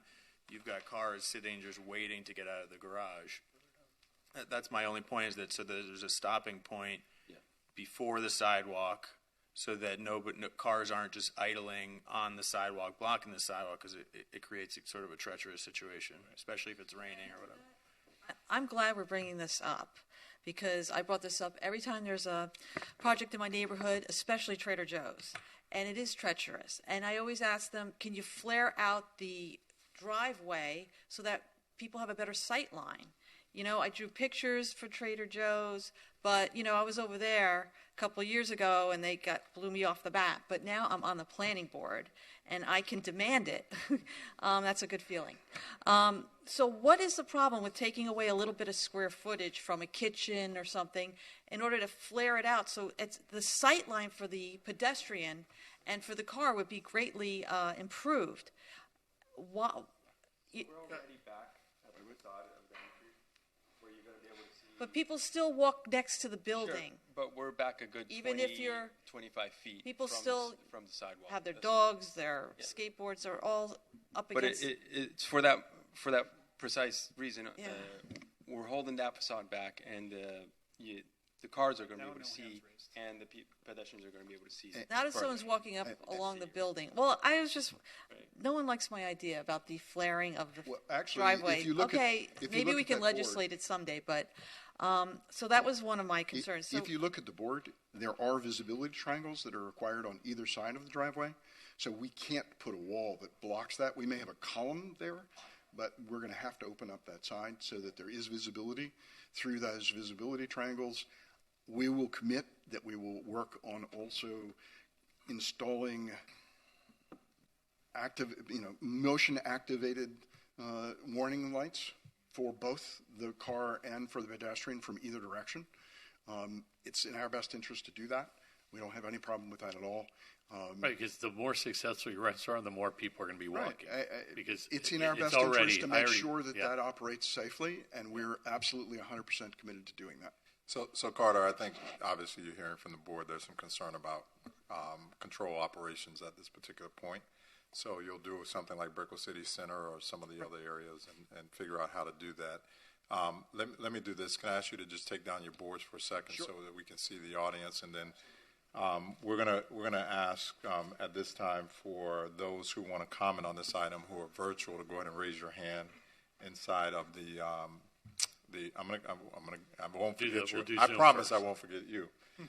But I do want to give a chance for folks to start raising their hands so that we can take comment. Otherwise, we'll just keep asking questions and we won't give the public an opportunity to speak. And Mr. Chairman, while we wait for the public to line up, do any board members have any ex parte communications to disclose on this application? Start with, just go down the road. Gail, any disclosures? No, I don't think so.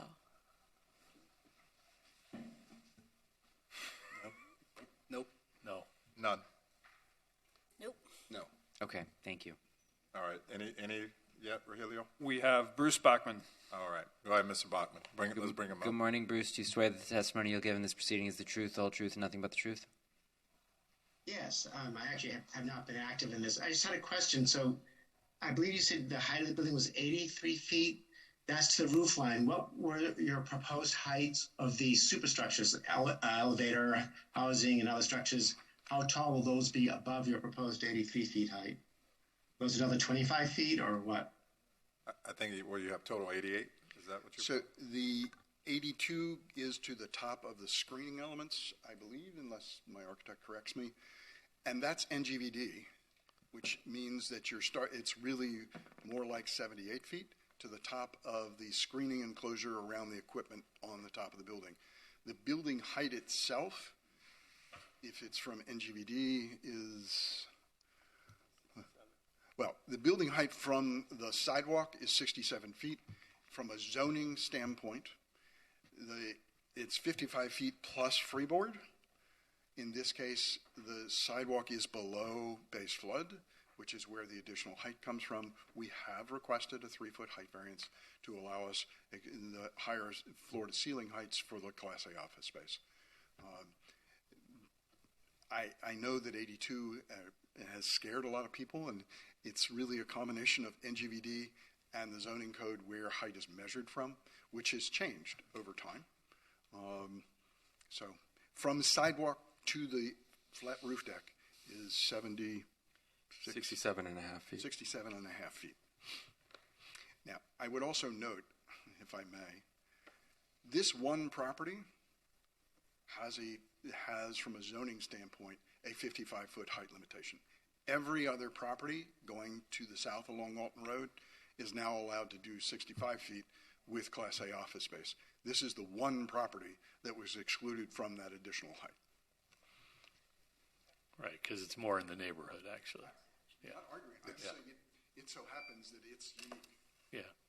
Can I, do you have tenants already lined up or prospective tenants lined up for this Class A office space?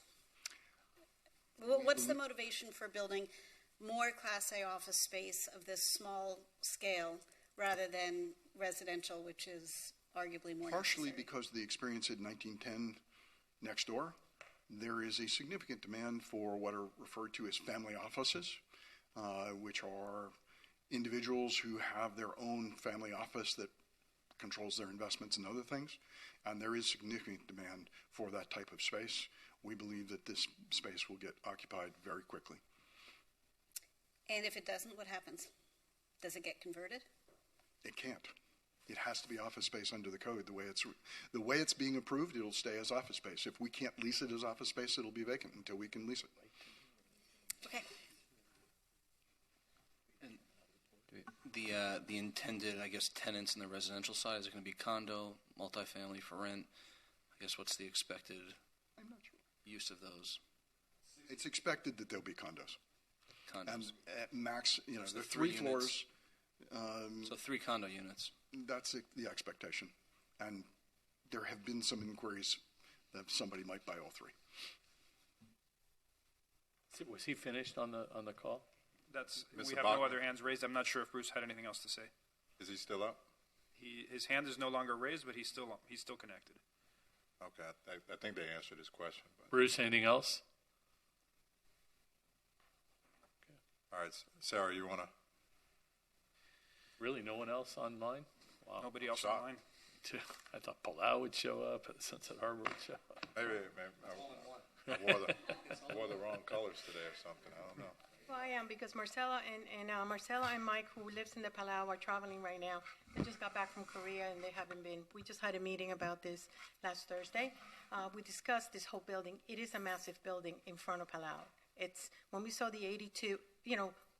We made that area 55 for a reason because in front of Palau and in front of that area or the residential area all around us. So when we saw that, I saw the 9-foot elevation on the flood.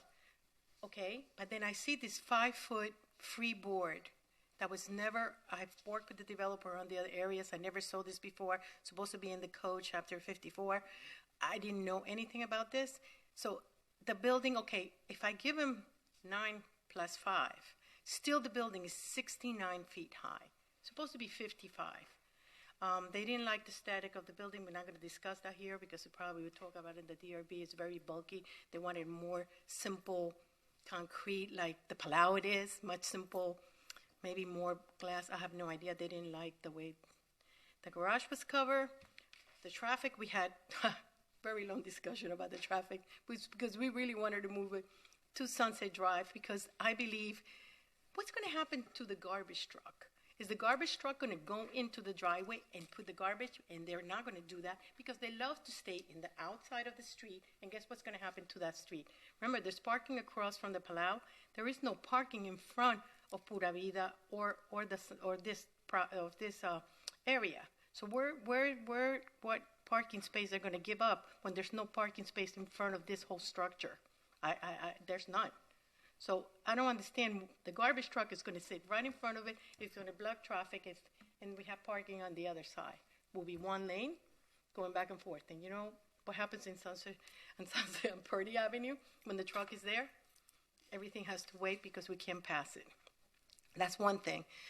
That's why we kind of wanted to move it to the other side, because I don't think Sunset Drive is used very much. That's my idea. But you know what? Traffic people are traffic people. We can have the discussion until they decide what they're going to do.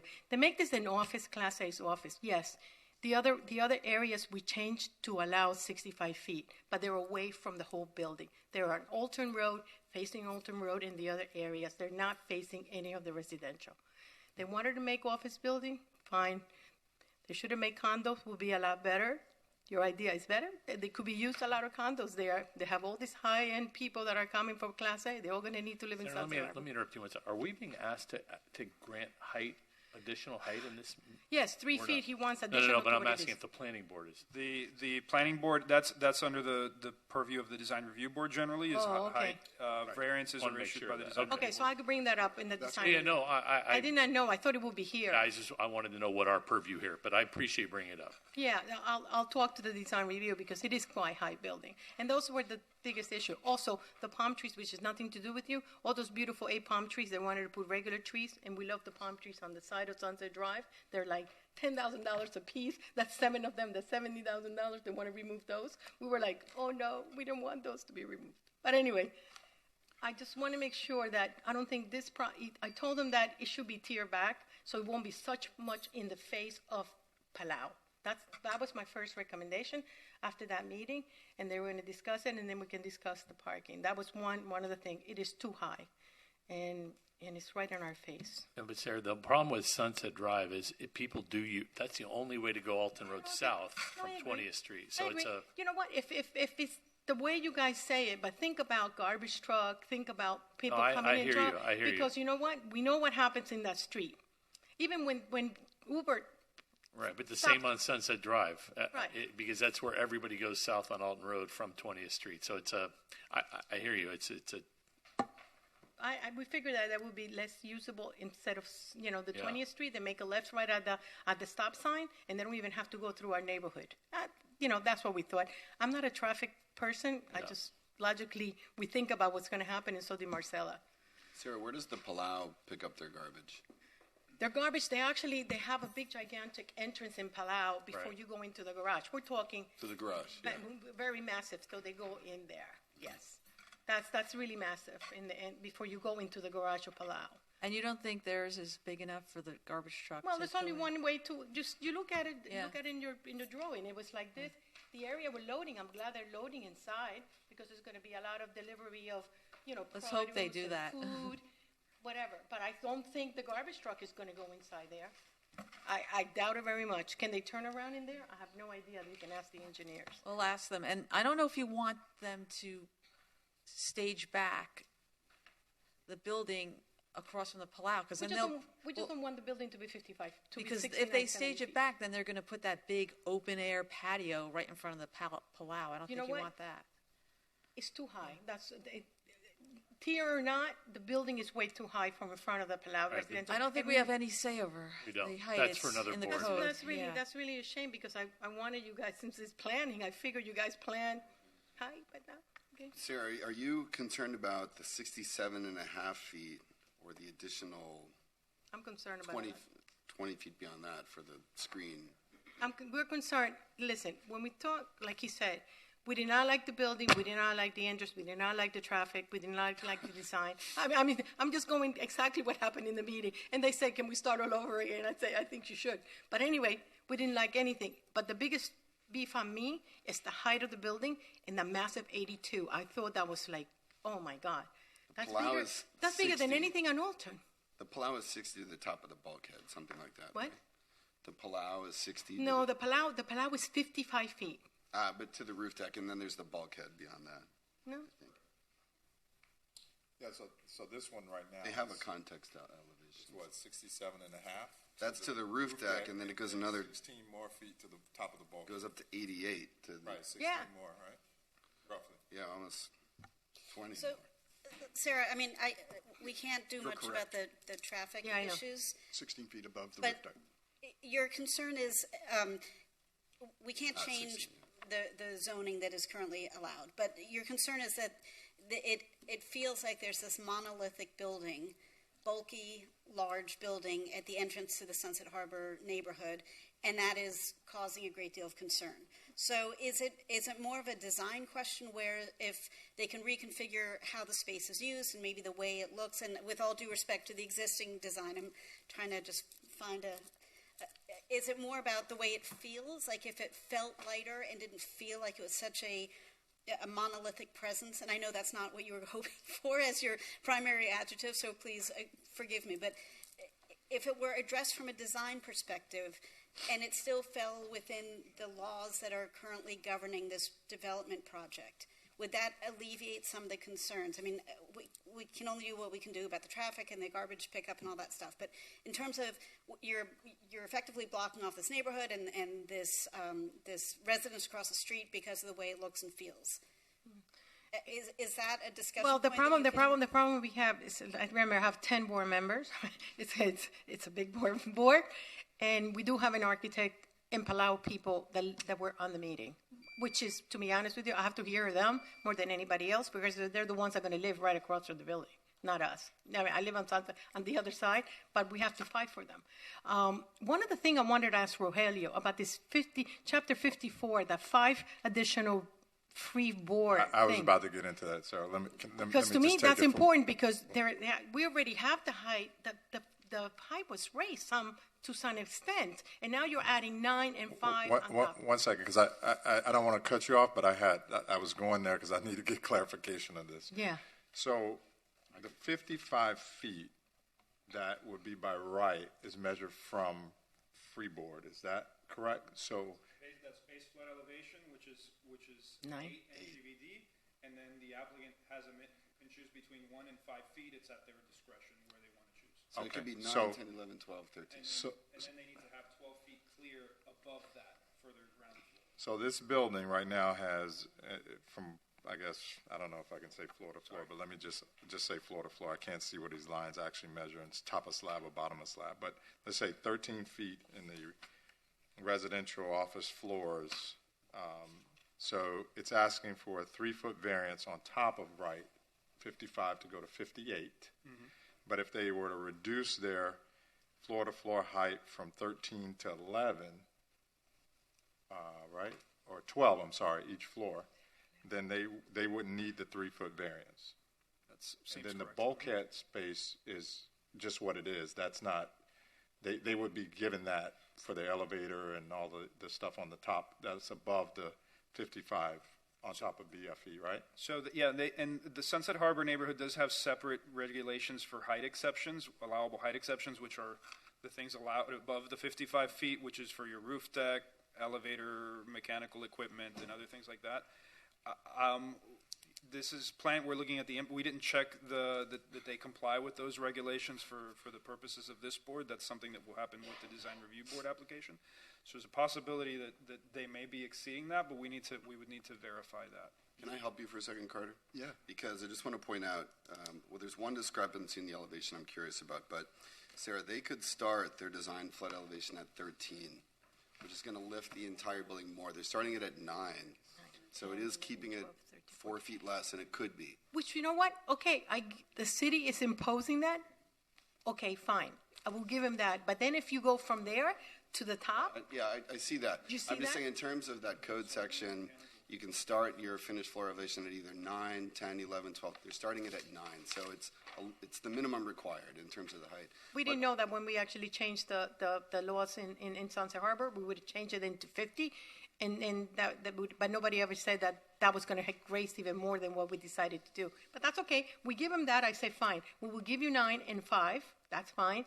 But then the rest is way too high. But on the elevations here, because the design flood elevation is listed as 9, but retail is listed as 7. How are you starting the retail at 7? That would be below the design flood elevation. Because we are allowed to dry flood-proof it, we'll have to have the barriers. To put up panels. Yeah, and the reason we did that, to be honest, is that we would otherwise be 5 feet above the sidewalk level. And we looked at that issue very carefully in terms of how does this building address the street. We're going to be 3 feet above. The additional 2 feet to us, one, added building height, but two, it really makes the transition from sidewalk to building really difficult because your handicap ramps and everything else change. It's very long. So we've actually pushed it lower than it could otherwise be. But the staff's recommendation that you address the minimum crown of the road height at the sidewalk, what do they need to adjust? Do they need to raise the sidewalk by how much? I heard that comment too, and I'm not certain I understand that, because if you look in the field today, there's a where they raise the road, there's a piped railing to go down to the existing sidewalk. That's what I was asking. They already raised. If we have to raise that sidewalk and pick a number, 1-2 feet, which we can do because we're going to be building, there are going to be some railings that have to get installed in that right-of-way from a safety standpoint. It will also obviously lower our effective height above sidewalk if we have to raise that sidewalk. The sidewalks already have been raised in this neighborhood, and we didn't, honestly, we asked. We weren't told there was an additional extension that was required. Do you know we'll meet whatever the requirements are. We do meet. It says we don't meet the width standards. We actually do. So he's saying you don't meet the future crown of the road standard. So they're showing what we see in the plans. It's not super clear. It says 4 feet 6 inches NGVD. It's great. The future crown of road is 5.2. So it's not we will address that. We'll address that in the construction process. 8 inches That's not of a problem. difference. Yeah, That's not a big it's deal. not significant. One more question, Rogelio. They were supposed to be 100 feet away from Palau in order to build. Are there 100 feet away from Palau in order to build? I just want to verify that. I'm not an engineer, so the code says 100 feet across from Palau. That's when they can start building. You need to look at the code. There is in the ordinance. It's supposed to be built. I believe that it was 100. I remember if Mike did it, was 100 feet away from Palau. That's when they would start. I believe that is to exceed the 55 feet. And it's 150 feet. I believe that's to exceed the 55 feet height limit. Let me look at that real quick. That's correct. The height does not step up until 150 feet south of 20th Street, which is across from Palau. And our lot doesn't extend beyond it. We're not doing that. So it says portions of the building exceeding 55 feet in height that abut residential use shall be set back a minimum of 10 feet from the residential use. So anything above the 55 feet has to be set back. I have one final question for staff because I'm a little confused by this. So the max height is supposed to be 55 feet? Correct. And they're proposing 67 and a half, but only 3 feet of height, additional height. There are allowable height exceptions from the maximum height limit citywide. So your pool deck, your roof deck, your elevator, mechanical equipment, your air conditioners. But in this scheme, that's all above the 67 and a half. So how are we getting from 55 to 67 and a half? I don't think that 67 and a half is being measured from the correct area. I think you're probably seeing that from grade and not from the freeboard. That's correct. Yeah, the answer is 55 is measured from top of freeboard. Right. Okay, but 67 is from actual grade. Oh, that's the 3. But then 60. Then they're asking for additional 3. Why isn't it 55 plus 3? It's 55. We have asked for 55 plus 3, but because of where the sidewalk elevation is, from sidewalk to the roof deck, if you will, is 67'6". And it's what you see here is the 5-foot freeboard. And the reason for that is your code requires us to have a 17-foot height so that if we had to raise the floor you can in add the future, you can add the remaining. we would still have we have to have 12-foot clear above freeboard. That's what I was asking. From the top of freeboard. Yes, the top of freeboard. Top of freeboard. So the 55 has, in relation to the 67 and a half, is kind of irrelevant. It starts at the 13. Yeah. Can I ask about the rooftop terrace? Is that for the office tenants or that's for the residents? Residents only. So when this one person comes in and buys all 3 units, that will become theirs? Yes. Okay, and is it on the drawing or the 3D rendering that I see? It's only a small section in the corner there. Is that going to be going all around? Not allowed to. The maximum coverage. The maximum we're allowed to go have that is 50% of the floor area below that roof. We're currently at approximately 20. So what happens? So this presumably wealthy person buys all 3 units. They have their big parties at their house or their apartments, and they have this big rooftop terrace. And I mean, I don't know if Short answer is there are no speakers allowed. You've got a condition in your order that says no speakers. Okay. We'll also have to comply with the egress standards. So we tend to have a lot of not that much occupancy. Yeah, I guess my problem is when there's 3 people who are sharing the upstairs space, you've got a security guard who's sort of enforcing the building rules.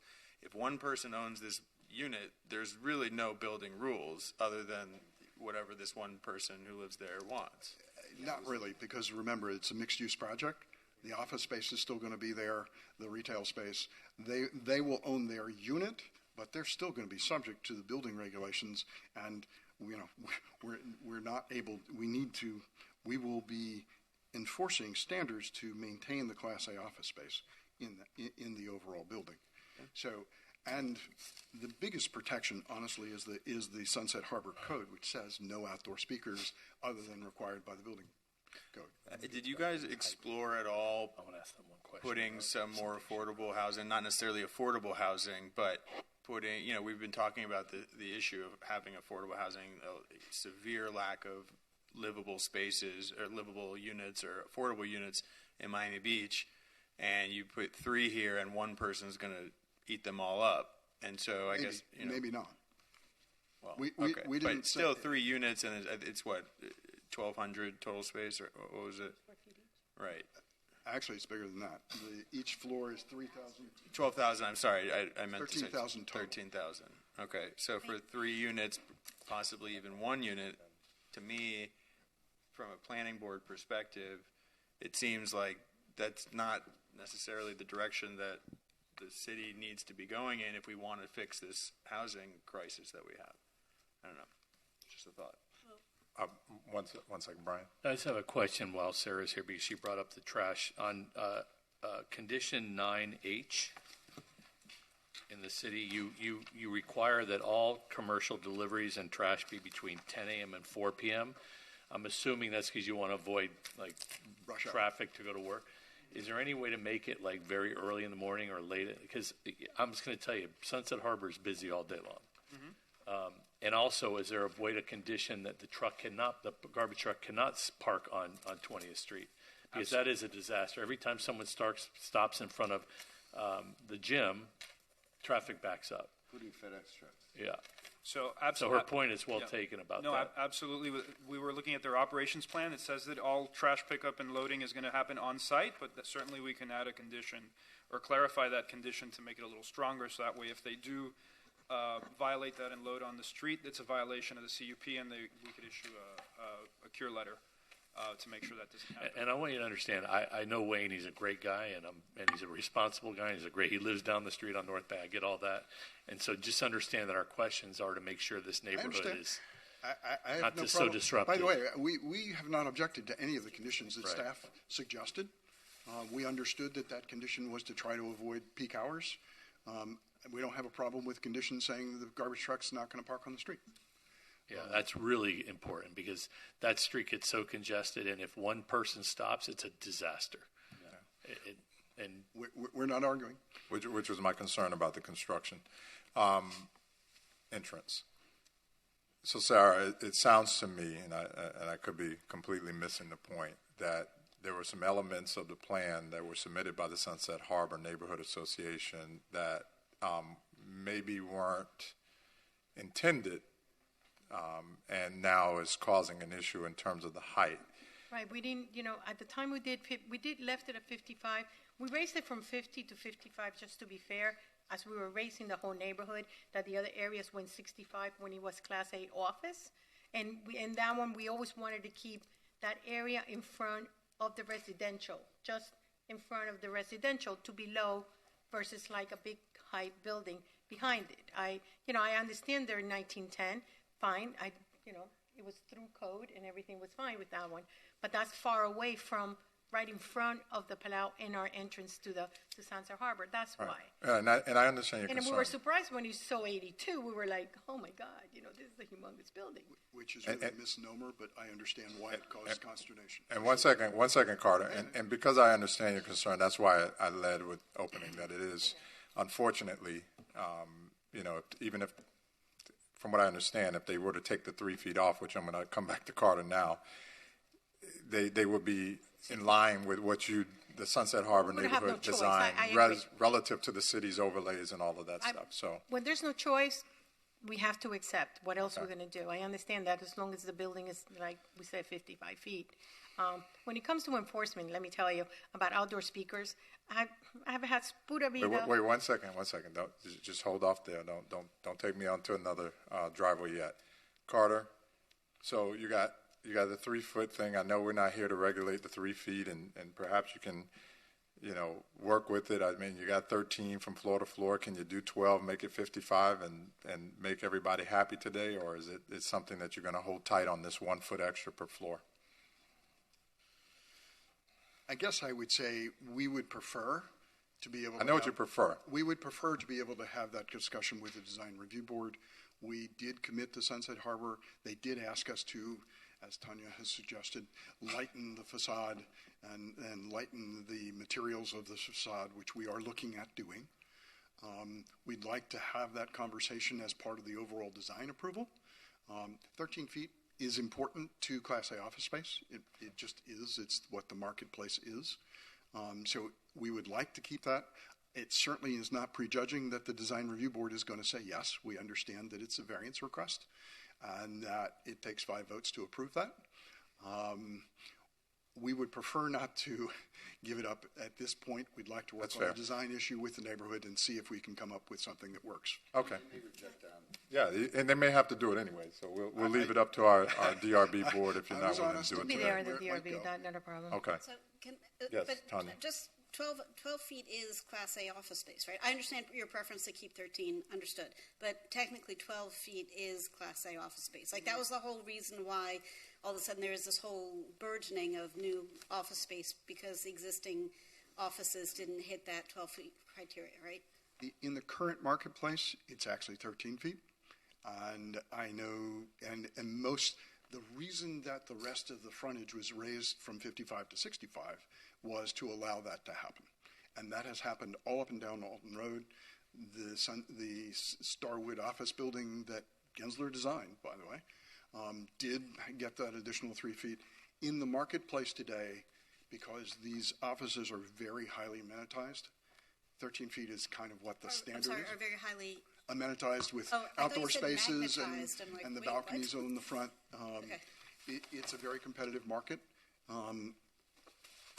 We understand. Is this the Starwood one, Carter? That is. The precedent study? So moving on from That's the a better 13 building. versus 12 feet.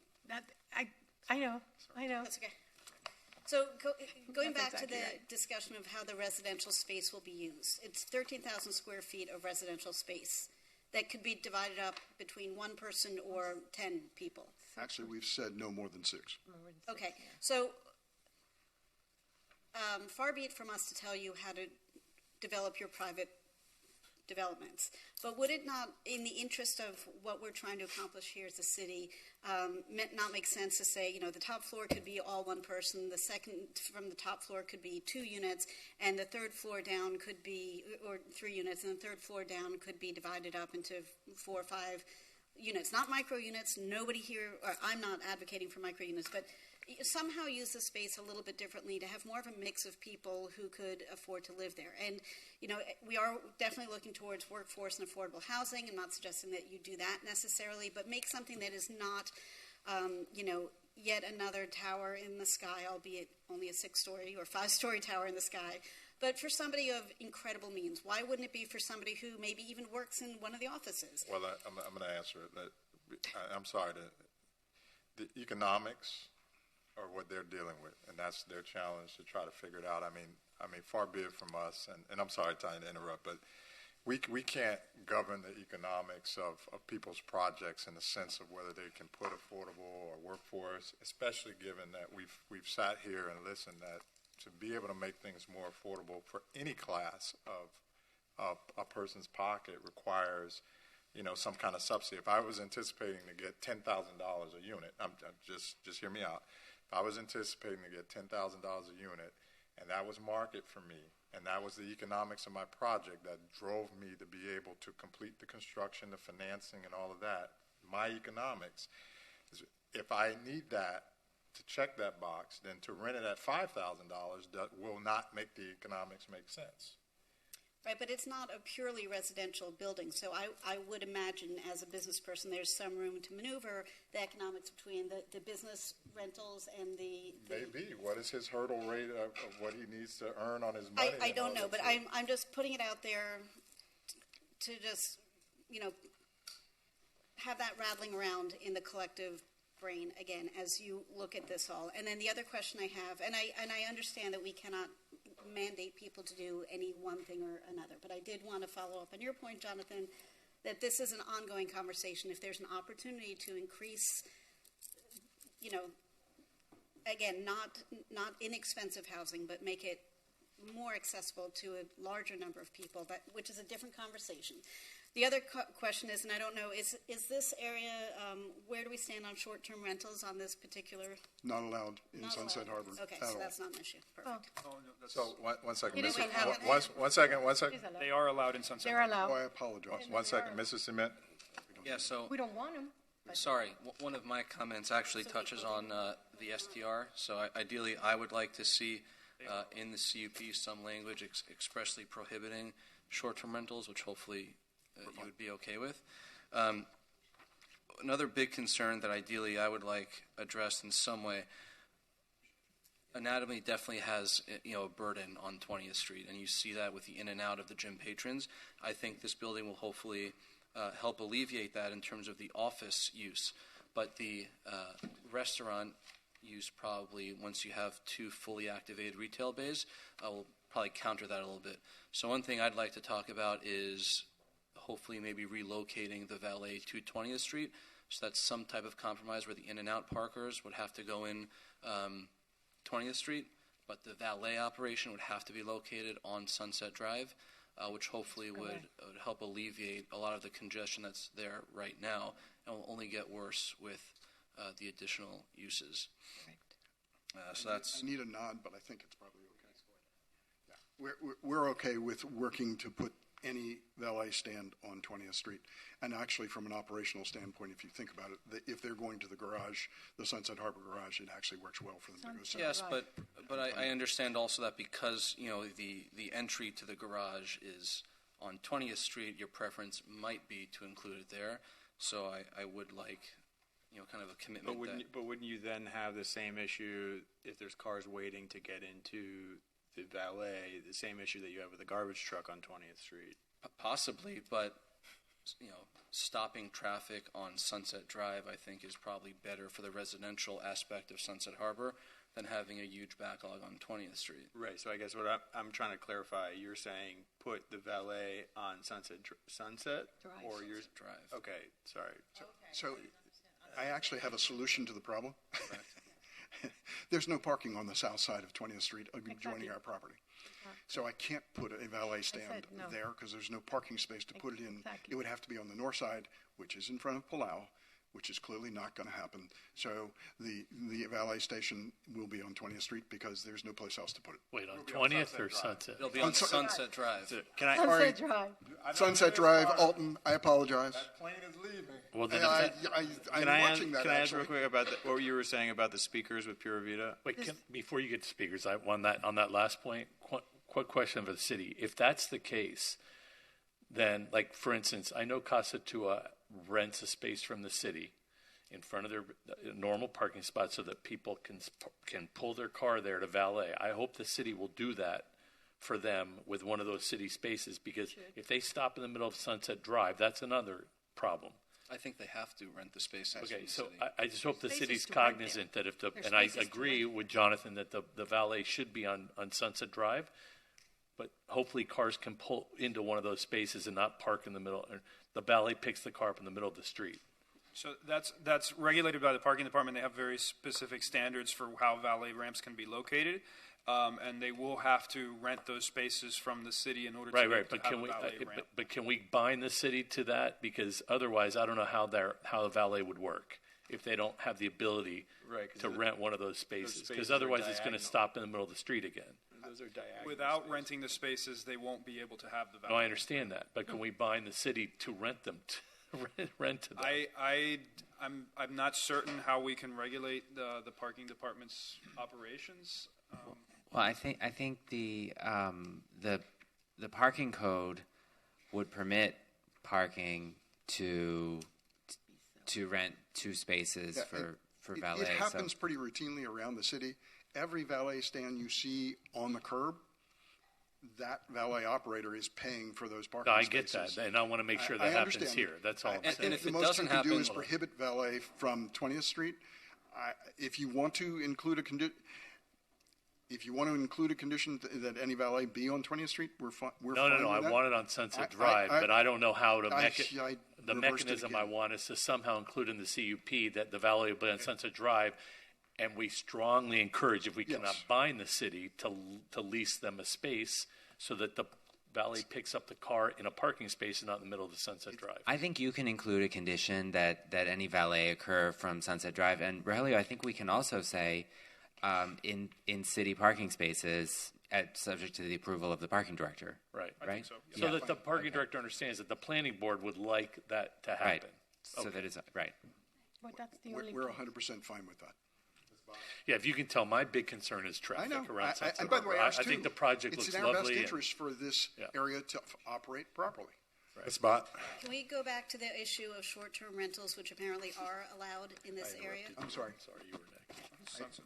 Sorry, can we go back to short-term rentals, which We've agreed we won't have any.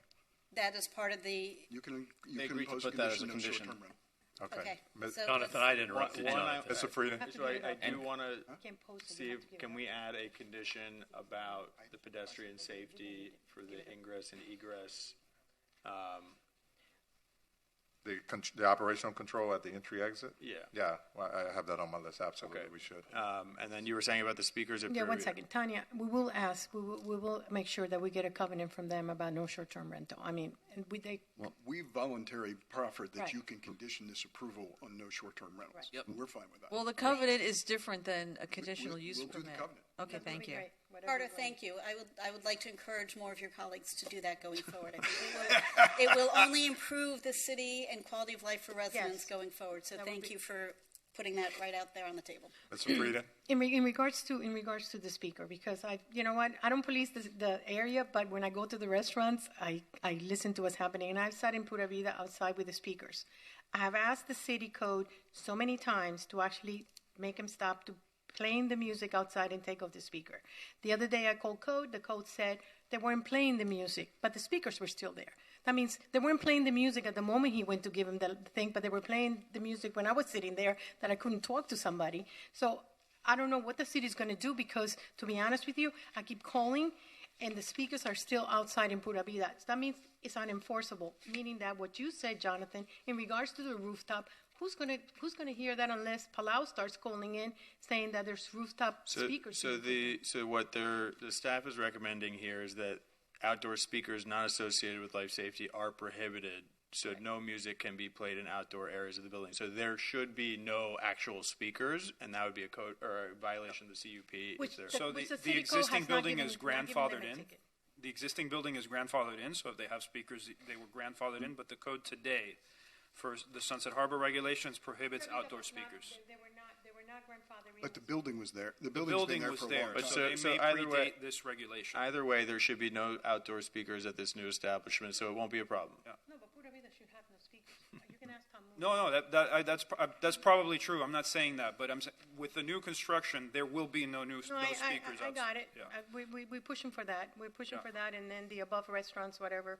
You know, we already have an issue with Finbar wanting him to put the speakers outside on the top restaurant. But anyway, You came out with some big wins today, though. well, you know, I mean, it's nice that you have a great working relationship. It was very reviewed and very, we have architects and we have designers in the thing, which are After more this vocal than meeting, I we am. want to see a hug here, okay? No, That's no, good. it's fine. And we said that we need to work together, and we said that we look at the building, and the height was a very big surprise to all of us. And then we started finding out about the level, the flood level, which I'm fine with it, even that is still too high. But anyway, we'll work on the theory. We're committed to continuing to work with them. All right, fair enough. So we're going to close the opportunity for Thank the you. public to speak. Thank you, Sarah, at this time. So let me just give my list of what I've heard thus far this afternoon, just in case we have some uncertainty about direction on this particular item.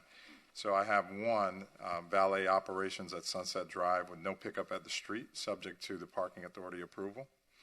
I have just the operational controls at the entry-exit driveways for this project. And I did not specify the street so that we could, things change and we want to make sure we still have operational controls wherever that driveway is. On 9H, no deliveries or trash pickup allowed to idle along 20th Street. And then no short-term rentals. And the applicant will not only be in the part of the By the way, CUP. I would add Sunset Drive, 20th Street or Sunset Drive. 20th Street or Sunset Drive for 9H. And then no short. Which was that last one again? 9H was no deliveries or trash pickup allowed to idle along 20th Street or Sunset Drive. Right, you have the time of 10 to 4. We just want to include that, and they won't idle on either street. Got to go within the property. And then the last one that I got was no short-term rentals as part of the CUP. And then I think we should include it in the CUP.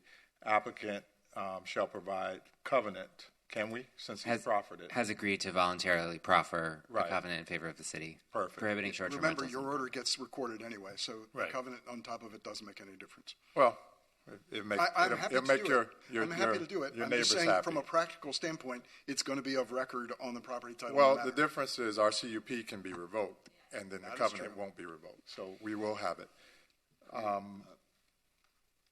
Anything else that we need to add? You said no idling in the right-of-way, but there's a condition J that says no queuing of delivery garbage or moving trucks in the right-of-way.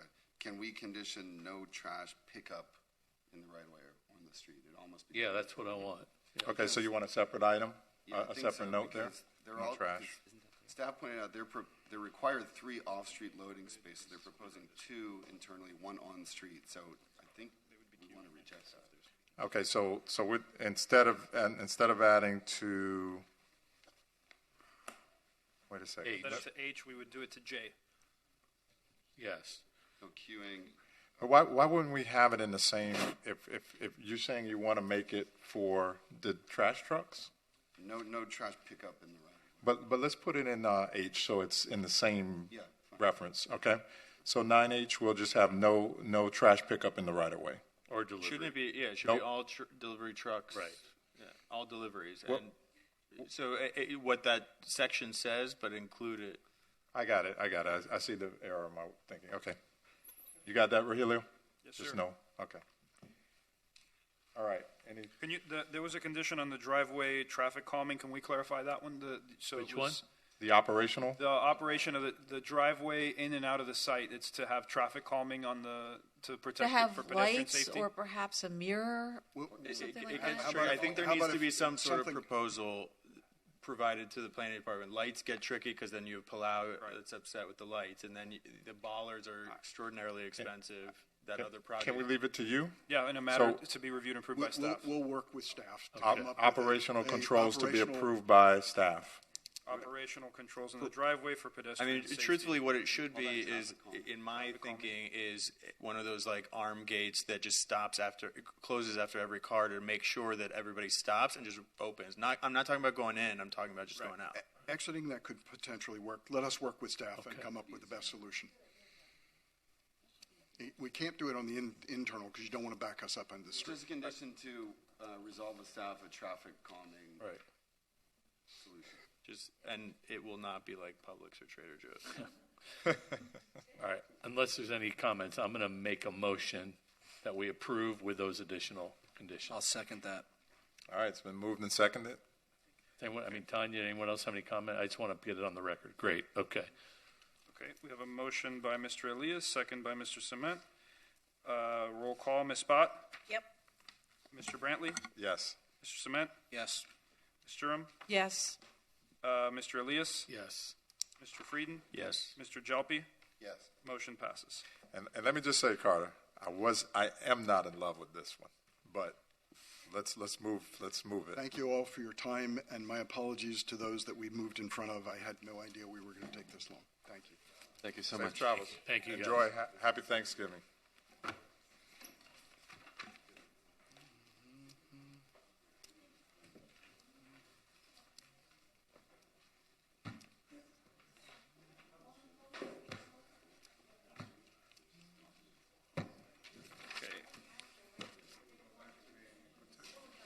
I think so. All right, we have some lunch here, if you all want to grab lunch. Hopefully you had a cushion in your...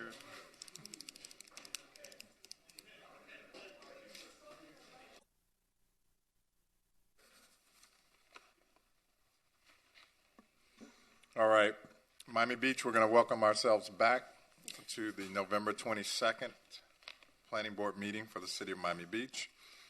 And we're going to move and continue our agenda. The next item that we're going to discuss, that's going to come before the board, will be Planning Board File 160075, which will be 601-685 Washington Avenue, the Good Time Hotel. Rogelio, you ready? I'm sorry, I should have checked with you to see if you were ready. Okay. So this is a continuation of the revocation modification hearing that we've been having for the last several months. Last month, if you recall, the board included several new conditions into the board order to ensure that the outdoor entertainment at the Good Time Hotel operates the way it should.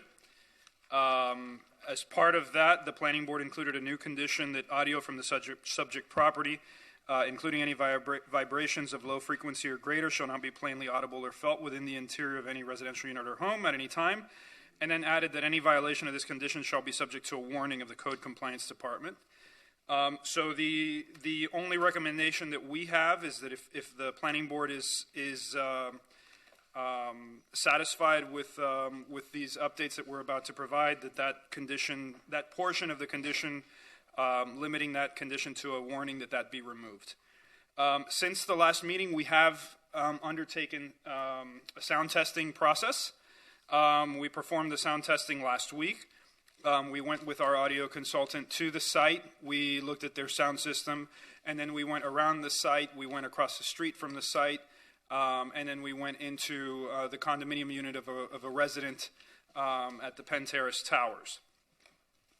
We determined, listened to different levels, listened to the sound, raised it, lowered it to determine a level at the pool deck that seemed to be a level at which it could no longer be heard.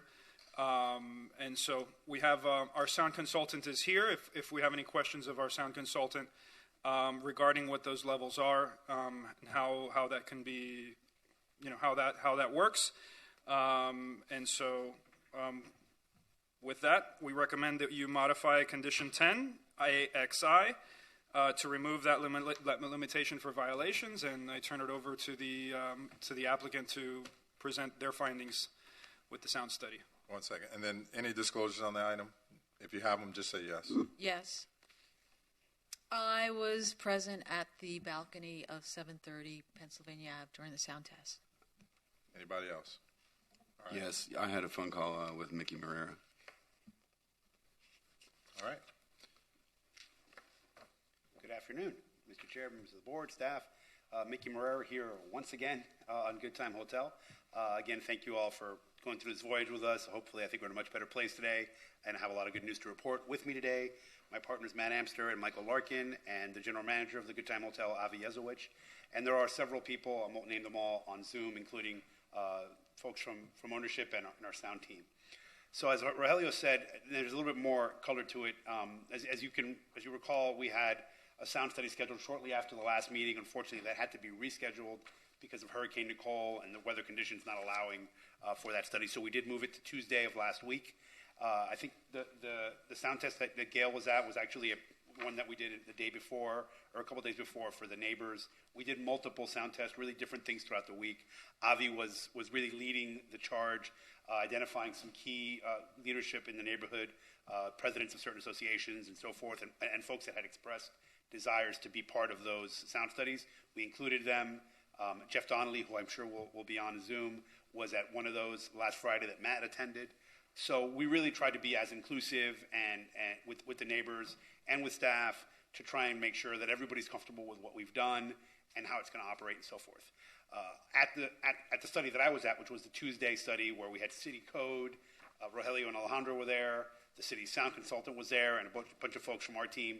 We had the sound calibrated on the pool deck, and we had monitors in different locations, including at that western point of Washington Avenue, that western side of the street, where we've talked about many times, and the same apartment that Gail was at, which is a woman named Chris Renaga, who had called in about her concerns. We were in her balcony, and actually the point of all the different locations that we all felt, I think staff would agree, it could be heard the most, was at her balcony. Not inside, but in the balcony.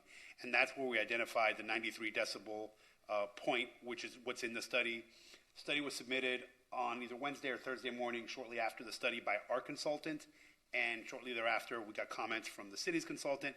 Literally, as Matt and I were back there on our laptops, those comments went back and forth, and Jesse, the city's consultant, confirmed just a few hours ago that he's now satisfied with the report as it's currently drafted and modified. So that part of it is done, and I'll get into a bunch of stuff in a minute. What I'm going to ultimately, where I want to end up, just so that you all know what we're getting at, we are required by the CUP, now that the sound study has been done, to come back in 60 days for a progress report. That puts us back here in January. I think that's actually going to be very, very informative because this is really the peak season these next few months in Miami Beach. So if the thing works, we're going to have a pretty good sense of how it works in the next 2 months. So we will be back here in January. I assume Rogelio would agree as required by the CUP. And what I'm going to ultimately, where I'm going to end up is, I think, what makes the most sense, because if there is something that happens, for better or for worse, that something that the neighbors want or that we want in the next 2 months, if we keep this matter open, so the progress report will be a progress report, but if we continue the modification component to January, we also have an opportunity to include conditions that we can get from the operation of the system for 2 months. I think that will benefit everybody. That's our belief, and I don't know if staff would have an opposition to that. That way we can also, because if there is a change that's warranted and we only have a progress report in January, we're going to then have to renotice and start that from scratch, and it could delay this further. Our goal is to be done with this at that progress report in January. So that's what I believe makes the most sense, and hopefully you all agree. As far as what we found, some of the stuff we kind of already knew, some of the stuff we sort of learned and with staff and with code at these sound studies. We have what now is a plainly audible condition. That condition is unique to this order. What the standard citywide is for during the daytime is unreasonably loud. In the evenings after 11, it's plainly audible within 100 feet. That's only in the evening. During the day, anywhere else, it's unreasonably loud, which is also a subjective standard. When it was agreed to several years ago, I don't think anyone understood what that actually meant or how it would be enforced or interpreted. That's obviously, we have more clarity now in action. And as you all recall, most of you were here, not all of you, a year or so ago when this all started.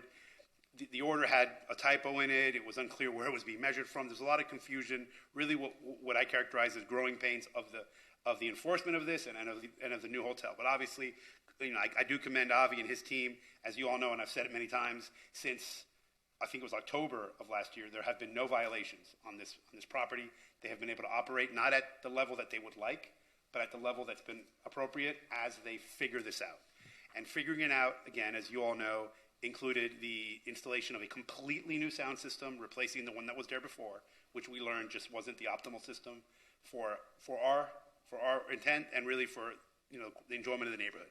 The new system was installed many months ago, and it has been a vast improvement. It complies with all the items in the CUP that were added later on the distributed system, lower level, mounting it lower, and so forth. The second component of the big change was the wall, which you've all heard about quite a bit. The wall was installed about a month ago. It's complete, and actually we have if you all want to see it, we have a presentation. If we can put that up. we can start it at about page 9, because the first few pages are really just stuff you've seen over and over again. If you go to page 9 or 10, I think you'll see the wall. But the wall's now in place, and we all saw, and again, I'll ask staff to opine what they felt, but it really does make a big difference. It does contain, does it completely, it's not a dome, the sound can get out, but it goes a long way in keeping the sound bouncing back into the site, and we can actually have our volume at a higher level than we would otherwise have had with that sound wall there. As you can see there in the green, there's the location of the wall. We can go the next couple slides. So that's what it looks like without the wall. Next slide. There's the wall without the landscaping from another angle. If we can just keep going. You can just kind of scroll through these. You can see kind of that, the progress of the wall. And what you'll ultimately have is, and there you see kind of the engineering of it. It's not just a wall. It's a wall with engineered sound absorption technology. That was quite a feat. And hopefully, if this thing does work, we kind of think it could be a model for other places to capture their sound and operate in conjunction with the neighborhood. So what I'm here to ask today is just a couple things. I think Matt passed around the condition, right? So one thing that we're just concerned about, and I expressed this last time, we don't expect our use to cause vibration problems. We're going to monitor that. By the way, the sound testing isn't really done. We're trying every day in the next probably several weeks to optimize the system, not only in a testing mechanism, but in practice. When we're actually having folks in the pool deck and having music, are there problems? So we do, we'll be in touch with code, and while we are, hopeful that there are no issues, as we test and optimize, there will be a possibility that it might exceed, a little bit. But again, this is just all us trying to optimize and test this thing. And I've been myself in touch with code, keeping them abreast of when we've had those testings. So in case there's any questions, they know, it's all for the good. We believe that while the sound, you can actually say, I hear the lyrics to a song, or I can kind of time the beat. You can tie the sound, the noise, to a location, be it us or someone else. Vibrations, it could be a truck, it could be a lot of things. So I'm just still a little queasy about how that's going to be enforced. So we thought it made sense to at least add language where if a violation is to be issued for vibrations, it would, if they can just confirm, maybe by having one officer at both points, that it is in fact coming from us. And if it is coming from our use, then it's a violation, no question. But just because there's vibrations felt somewhere else, I don't think it should be automatically assumed it's coming from us. And frankly, what I can tell you, and I don't know if the city's consultant will speak to this or if Rogelio and Alejandro want to speak to it, but when we were doing this testing, even though we were trying to identify where our sound was hitting, there were other uses that at the same time that were louder than the noise from the good time. There were little cafes that don't have a CUP, that don't have any standard. You could hear louder from any of the points. So it was almost, I sort of made a joke with Mr. Varela, who's the supervisor of code. It's almost like you have to be in a Buddhist state and block everything out to try and identify where the sound and what's our noise. It's kind of bizarre. So we do have concerns about that standard, and not because we want to be crazy or loud, but because from an enforcement standpoint, you could even see code was struggling with how do I know what it is, and you almost have to kind of, it's really, and by the way, I would invite if any of you at any point in the next couple weeks, months, want to come, I'd be happy to meet you. I'm sure Avi would be thrilled to meet you so you can actually experience it. But I think when you're there, we're really happy with the way it's turned out. We believe we're going to be able to coexist with the neighborhood in a good way. So basically that's, I don't know, did I miss anything, Matt? So, because I got about 3 hours of sleep with a sick 2-year-old, so I just want to make sure I didn't miss anything. But anyway, I think that's really what we want to talk about. We're in a good place today. We're in a much better place than we were for most of the last year. And my ask today is that you consider this condition. I think it's a reasonable way to tie, so we're not constantly figuring out what vibrations are and have another difficult sort of subjective standard to worry about. And I would ask, again, really the big ask here that I think is productive, is that we keep this matter open, tie it to the progress report. We're already going to have to be back here so that we don't have to drag this out beyond that. My goal, and I think our goal, is that in January, whatever changes are going to be made, if any, will be done then. you're all satisfied with our progress. The neighbors hopefully will be satisfied, and we can move on, and everybody's happy. And you don't have to see me, at least on this application, for some time. So with that, I'll conclude. Avi, I don't know if you want to say anything. So. And just Matt Amster of the same firm. Avi's been and will continue to be communicating with all the nearby neighbors. They have him on speed dial, so they know how to get in touch with him right away. But we're going to keep reaching out during this new period with having the sound wall. So we'll be able to report back on our continuous outreach with the neighbors. Perfect. Thank you. Do we have anybody waiting to speak on the item? We have Wayne Roberts. All right. Wayne, do you swear that the testimony you'll give in this proceeding is the truth, the whole truth, and nothing but the truth? Yes, sir. I'm sorry if the back noise is loud, but I have an issue with requiring two officers to confirm that there's a violation noise. It delays the process. It makes it cumbersome. It's a request that's really abnormal, and it's, I think, intended to make it harder for the city to confirm and the violations and take action. So I'm against any change to the ordinance to require a second officer to confirm the sound from a different angle. Thank you. Wayne, before you leave, did you have any issues with the additional language about the first violation being a warning and the second going from there to be written? No, a first warning is okay. Is it like within 30 days? Like, what does that mean? 5 years, 10 years? No, I mean, one warning mean? That's a good point. We'll maybe address that, but just want to get your feedback on that one. I mean, if it's within 6 months, I don't have a problem. They make a violation once every 6 months. I don't have a problem. Okay. All right. Thank you. Thank you. Regilio, anybody else? We have no other hands raised. I'm surprised on that too. If I could just briefly respond and understood his concern, I'm not saying there has to be two officers. I was saying that's just a way to do it. In my experience, and sadly I experience code violations all the time for our clients, usually there's two officers that go. That just seemed to be a practical way to do it.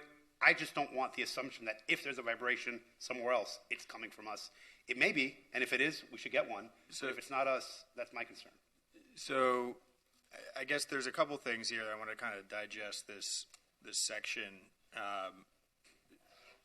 Two things. One, I want maybe clarity from staff. What was the situation with that one apartment and the vibrations, and was the resident in 703 or 702, were they okay with the vibration, or was there vibration? When I was there last week, I didn't feel any vibrations. Okay. But I guess before the wall was built, and I guess at certain levels they do feel vibrations. When I was there, we didn't raise the volume to such a level where vibrations were felt. And so it's not going to go above that, right? Right. So, and if I could just speak for a second, Jonathan. So there's a unique situation. And by the way, we're respecting that situation. I mean, we've set the decibel level that we now believe is going to be the 93 decibels in the report. That's our point in our system.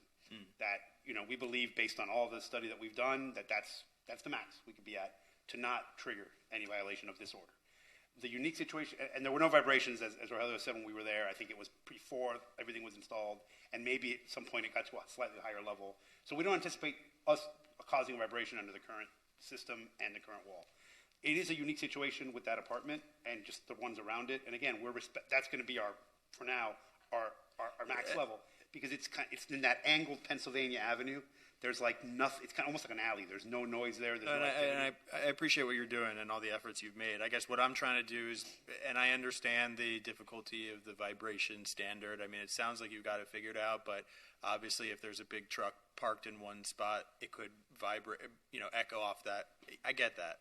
So what I'm thinking is, I see what you've proposed with the two officers. I don't think that that's necessary, and it's even more difficult to enforce because then by the time they get to the upstairs, the good time, the music's already turned down. But I guess what I'm trying to do is, I get the need for a warning because it is unique. It is a different situation. I'm wondering if, first, I guess I don't know if there's the appetite from the board for the warning. or the automatic warning. I guess is it always in the code enforcement's discretion to give a warning? I believe it is. So I guess that's one thing. Is like if it is sort of weird, they're in the apartment, they hear these frequencies of vibration, they're not really sure where it's coming from. I mean, they're 99% sure. You know, you could kind of, I guess, again, the whole thing of encouraging it. But what I want to separate is the audio from the vibrations, and so there shouldn't be any audio in the apartments, like audible. But the vibrations, that's where it's a little bit of a gray area that I think they should be entitled to a warning. But if there's plainly audible music inside the units, I don't know why there should be, a warning, a written, a provision here to allow for them to have an automatic warning. Maybe you're making this even harder for like code enforcement by putting this any subsequent violations, because maybe then folks feel like after the warning has been issued that they almost have to write a written violation. I mean, I don't know. Maybe you're making it harder. The warning language, I think, came from staff. Yeah. That wasn't our language. But I think it's fair because, as Jonathan points out, we're just look. The bottom line is a lot of stuff in our regulating documents only exists for us, and the vibrations is not a standard I've seen anywhere. So since it's just novel, I really am legitimately concerned as how it's going to be enforced and how you can identify it came from this one place. But I thought the warning was instituted last time so that we could get you to now and the next 2 months as you work out the kinks of the system. I don't think it was intended to be an ongoing thing, because in theory, the kinks will have been worked out by the time we're all done here. Ideally, but since this is something that's new, But again, if they I'm already concerned. have, if code enforcement officers already have the discretion to issue a warning versus a violation, why would we change? I mean, it already exists, so why codify it in a different way that complicates things? I mean, frankly, we're not disagreeing with staff. I think staff recognizes it's a novel condition. We're not disagreeing with that part of it. We do feel that if for some reason there's something about vibrations that's unique, again, no one's ever had to have to adhere to that standard before. So if there is a warning and we can fix it, I do think that's at least fair. I mean, if there's a concern about this language, I'm not suggesting it has to be 2 officers. That was just because I know that usually there are 2 that go. That was a way to do it. We just want to at least have some way for them to confirm it's us. If it's us, we'll fix it. So Mickey, maybe can we just strike whatever here is underlined and just take that all out, and then on what the staff recommended, would you be open to any violation within 6 months of this condition shall be considered a warning to the applicant, and no written violation shall occur, and we could play with 6 months, 3 months, or whatever, and then just strike that whole last sentence, any subsequent violations. And I mean, if the board can play with 6 months, 3 months, 2 months, or whatever, but maybe that makes it easier. I think that's fair, Mr. Chair. And again, with the understanding that of my other ask, which I think is a more important ask, that we be back before you in 2 months. Again, we'll be here anyway. We're going to get to that in a second, but let's just deal with this condition. Question for staff: is this vibration provision unique to the good time? It's a new condition that we've started implementing as a result of the good time, and it's being recommended in all future orders for entertainment. Practically speaking, haven't seen any other operational buildings with it. Correct. The vibration standard, correct. Correct. Got it. So even if we were to include this proposed language where you have to have kind of the 2 officers in the 2 different locations, how would they be able to pinpoint, even if they are there, where the vibration is coming from? Because practically, because if you hear a vibration with a certain rhythm there and it's the same and they can confirm it. Again, I don't know. No one's ever done this. I'm asking genuinely. I have no idea. Since no one's ever done it, you can hear the vibration as well as feel it, right? Yeah. I don't know. It just but you can see the complications with it. It's something no one's ever done. I agree. So the current sound levels that were used for this study, I see everywhere that says it was saved. Are those going to be acting as the maximum limits now? Correct. Okay. And that will be Avi has the password and pretty much nobody else other than another manager. That's correct, and not only that. Maybe you. I don't have the password. Thank God. The last thing I need is a phone call on a weekend when I'm at a soccer game. No, because that does happen. Not only that, but a guest DJ that comes is not allowed to bring in their own system to replace it. they've got to use the system that the Good Time has. So yeah, you are correct. Yeah, I still have trouble with the vibration issue. I mean, I just think that this is an immeasurable, condition. I don't like it. I just think we should strike it. I mean, it should just be about the noise at this point. I do understand the residents' issue. I'm really more concerned about the enforcement of it. How do we enforce? Gail? I think we should keep the vibration issue in there, even though it's unprecedented, because it's a good test. And also, rooftop nightclub, open air next to residential buildings is also unprecedented. So I think this calls for unprecedented measures. There were problems in the past where maybe you couldn't hear the music, but everybody's windows and teeth were chattering because of the vibration. So I think we should just keep it in there, and we can always change it later. Here's the issue that I have, Gail. I don't have an issue fundamentally with making something stringent or increasing the way that we enforce for the benefit of residents. My sole issue with it is we don't have anything in the code that really allows us to measure vibration. And we've struggled on this board with audible sound, right? And there's no decibel measurement for that. And so now we're going to put something else in that further gives more ambiguity around enforcement, around how can you tell that vibration is going to be coming from this club versus another place down the street? That's my only issue. But I think that's being really picky. I think we should err on the side of the residents for once. Well, I think we do that often, so I'm not going to accept for once as the way that this board governs, but I think it's just more fundamentally an issue of how to do it. But go ahead. That's what I'm saying. I mean, I get that it's there's a difference between noise in the plainly audible sound inside somebody's unit and some vibrations. Vibrations can be equally as unpleasant. It seems like they've found a decibel level that this is not going to be an issue. It shouldn't be an issue. What I think is that we should have some sort of, and I think what you proposed was fine, which was some leniency when it comes to vibration, right? Because it's a little bit harder to control on their end, but they do seem like they have it under control for now.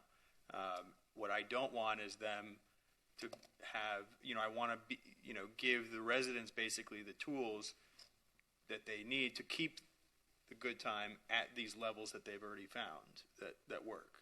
That makes sense. Yeah, that makes total sense. The issue is if I'm standing in somebody's apartment and I'm listening to sound, I can clearly identify that particular melody or series of beats that I'm hearing is the same that is being originated from their site. One second, Mickey. The challenge that I have, and maybe Mickey's going to give me a solution to this, is that if I'm standing there and I'm feeling something and may not be hearing anything, how do I know that it's from them? You open the balcony window or balcony door, and you try to confirm it. If you can't, but is my body if code inaccurate? Enforcement can't confirm it themselves, then there shouldn't be a violation or even a warning. If that's code fine. enforcement can't confirm it.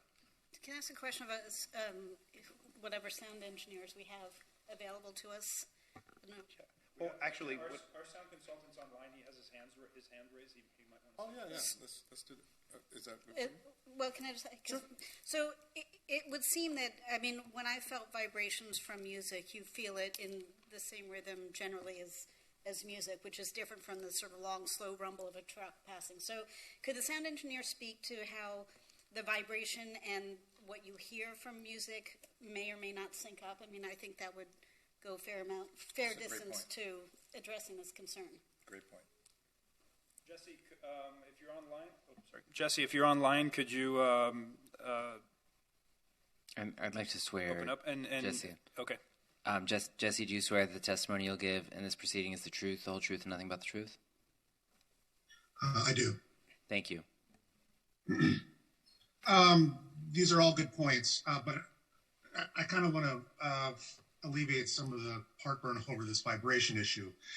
In a case such as this, the vibration that would be felt at a at any specific location is going to be primarily caused by low frequency, that is bass, airborne sound. So there's a lot of bass traveling through the air. So if somebody is going to feel the vibration, they're already going to be able to hear it. So you're not going to feel a vibration unless you can already hear the sound for a person of typical hearing sensibilities. So there's not going to be an issue where you're going to feel a vibration, but you're not going to first hear it if you have typical human hearing. So then, as much as hopefully that makes sense. I guess if that, so really why have it? So in a way, the vibration question or requirement is a bit redundant, because if you're already feeling the vibration, or if you are feeling the vibration, by all accounts, you should already be hearing it. It should already be audible. It should be audible before it's feelable, in a nutshell. Just to confirm, Jesse is with the city? Yes. Or your sound? Yes. Got it. I guess, that goes to the point of that the chair is making, that if there's not noise, even a little noise, then the noise that we're being subjected to is little. So, Mr. There Chair, won't be vibration. Mr. Chair, based on that, I don't think that there's anything I'm comfortable with taking out that vibration thing. I think we should take out the warning element as well. Yeah, based on that, if that's the case, I mean, it's just that just underscored my confusion. If you're going to be there, and you couldn't tell vibration, but he just clarified it. The vibration is going to be following with a path of sound. So if that's the case, to your point, let's just eliminate it, because that's the standard, and it's something we already do in every other CUP. Why would we reinvent the wheel and create something that doesn't really? Number one, we can't enforce it. Number two, it really is duplicitous. Or duplicitous? How do you say that word? Duplicitous, right? Duplicative. Yeah. Duplicitous. Duplicative. No, duplicative? Duplicative. Okay. All right. Duplicitous has a different. The other one means I'm not you're- smarter than yeah. a fifth grader or whatever that show is. Sixth grader. It's a different context, All right. connotation. But so, to your point, Gail, and for the residents, I think we do have 2 months of the most intense usage coming up. And if somehow we all turn into bats and start feeling vibrations before we hear the music, then when you guys come back, then we can keep this page handy and say, all right, we have an issue that has not been addressed, and we need to figure that out. But it just seems unlikely, especially given what Jesse just confirmed, that you'll feel the vibration without hearing the music. And if somehow that's not the case, then we'll fix it in post, as we used to say, in production. Yeah, I mean, but you just heard the expert. Well, this is what he does for a living. I hope that we can put some level of faith and trust And again, it's the city's consultant. Our consultant agrees, but I think it's standardly accepted. So I guess, Tanya, to your point, that brings us, I hope, to my other question. Again, I may be kicking myself offering this, but I think if we put this in January, we already have to be here. So you're going to have to see me again anyway on the progress report. By keeping this matter open as a modification, also, it gives us the opportunity to address that issue, if that becomes the issue, or any other issue or any other change that makes sense based on these 2 months. We're already here anyway. Nick, from a staff perspective, is there any reason that we wouldn't want to do that? I mean, I think it's up to the board whether you want to modify the CUP today, or if you want to take it up when it comes. I think we're going to do that today, but the question is whether or not we just keep this item continued until January. And to clarify why, if it's just a progress report and there are issues, you can't make a change that day. You then have to renotice. This drags out into the summer potentially. Does that make sense to you? Yeah. Okay. Yeah, all right. fine. I just wanted to get your thumbs up before. I think we're gonna modify something today. Right. But that was a separate issue. It sounds like it. Yeah. Okay. Cool. All right. So let me just try to just simplify this condition. So, audio from the subject property shall not be plainly audible within the interior of any residential unit or home. Huh? No? I'm taking. Modifying it. Okay, so audio from the subject property shall not be plainly audible within the interior of any residential unit or home at any time, period. I think that's it, right? Yep. Yeah. No, I think there's a problem. Oh, what is it? Go ahead. Because we keep saying it will not be audible anywhere west of West Ave. Where's the West Ave thing? I'm talking Also about already conditions. I mean, that's already Washington Ave. That's already in another. That's in another section already. I'm talking about 10A11. Okay, wait a minute. And what about, the balconies of Well, apartments? the balconies, if I could respond, the balconies are also west of Washington Avenue, so they'd be included. We don't need to add another So condition. why is this separate?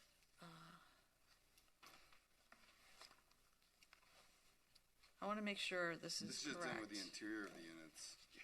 I mean, frankly, I think this condition was written because of the vibrations. Oh, yeah, so maybe we don't even need Yeah, it. the other one covers anything west of Washington. so- Yeah, this is, Now redundant. So Right. yeah. So and will we it's strike the whole confusing. condition? Yeah, because I think we talk about it as a solution for the vibration issue. But if we're taking the vibration issue off the table for the next couple of months, because in theory you've resolved it permanently, then I think this goes away, and the concerns about hearing anything from anywhere in or at your home west of Washington is already covered.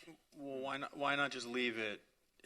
Yes, it's a little redundant, but it allows a resident to call up code enforcement and say, "Come to my apartment, please." Like But you can hear it that- inside. I know it says not audible from west of.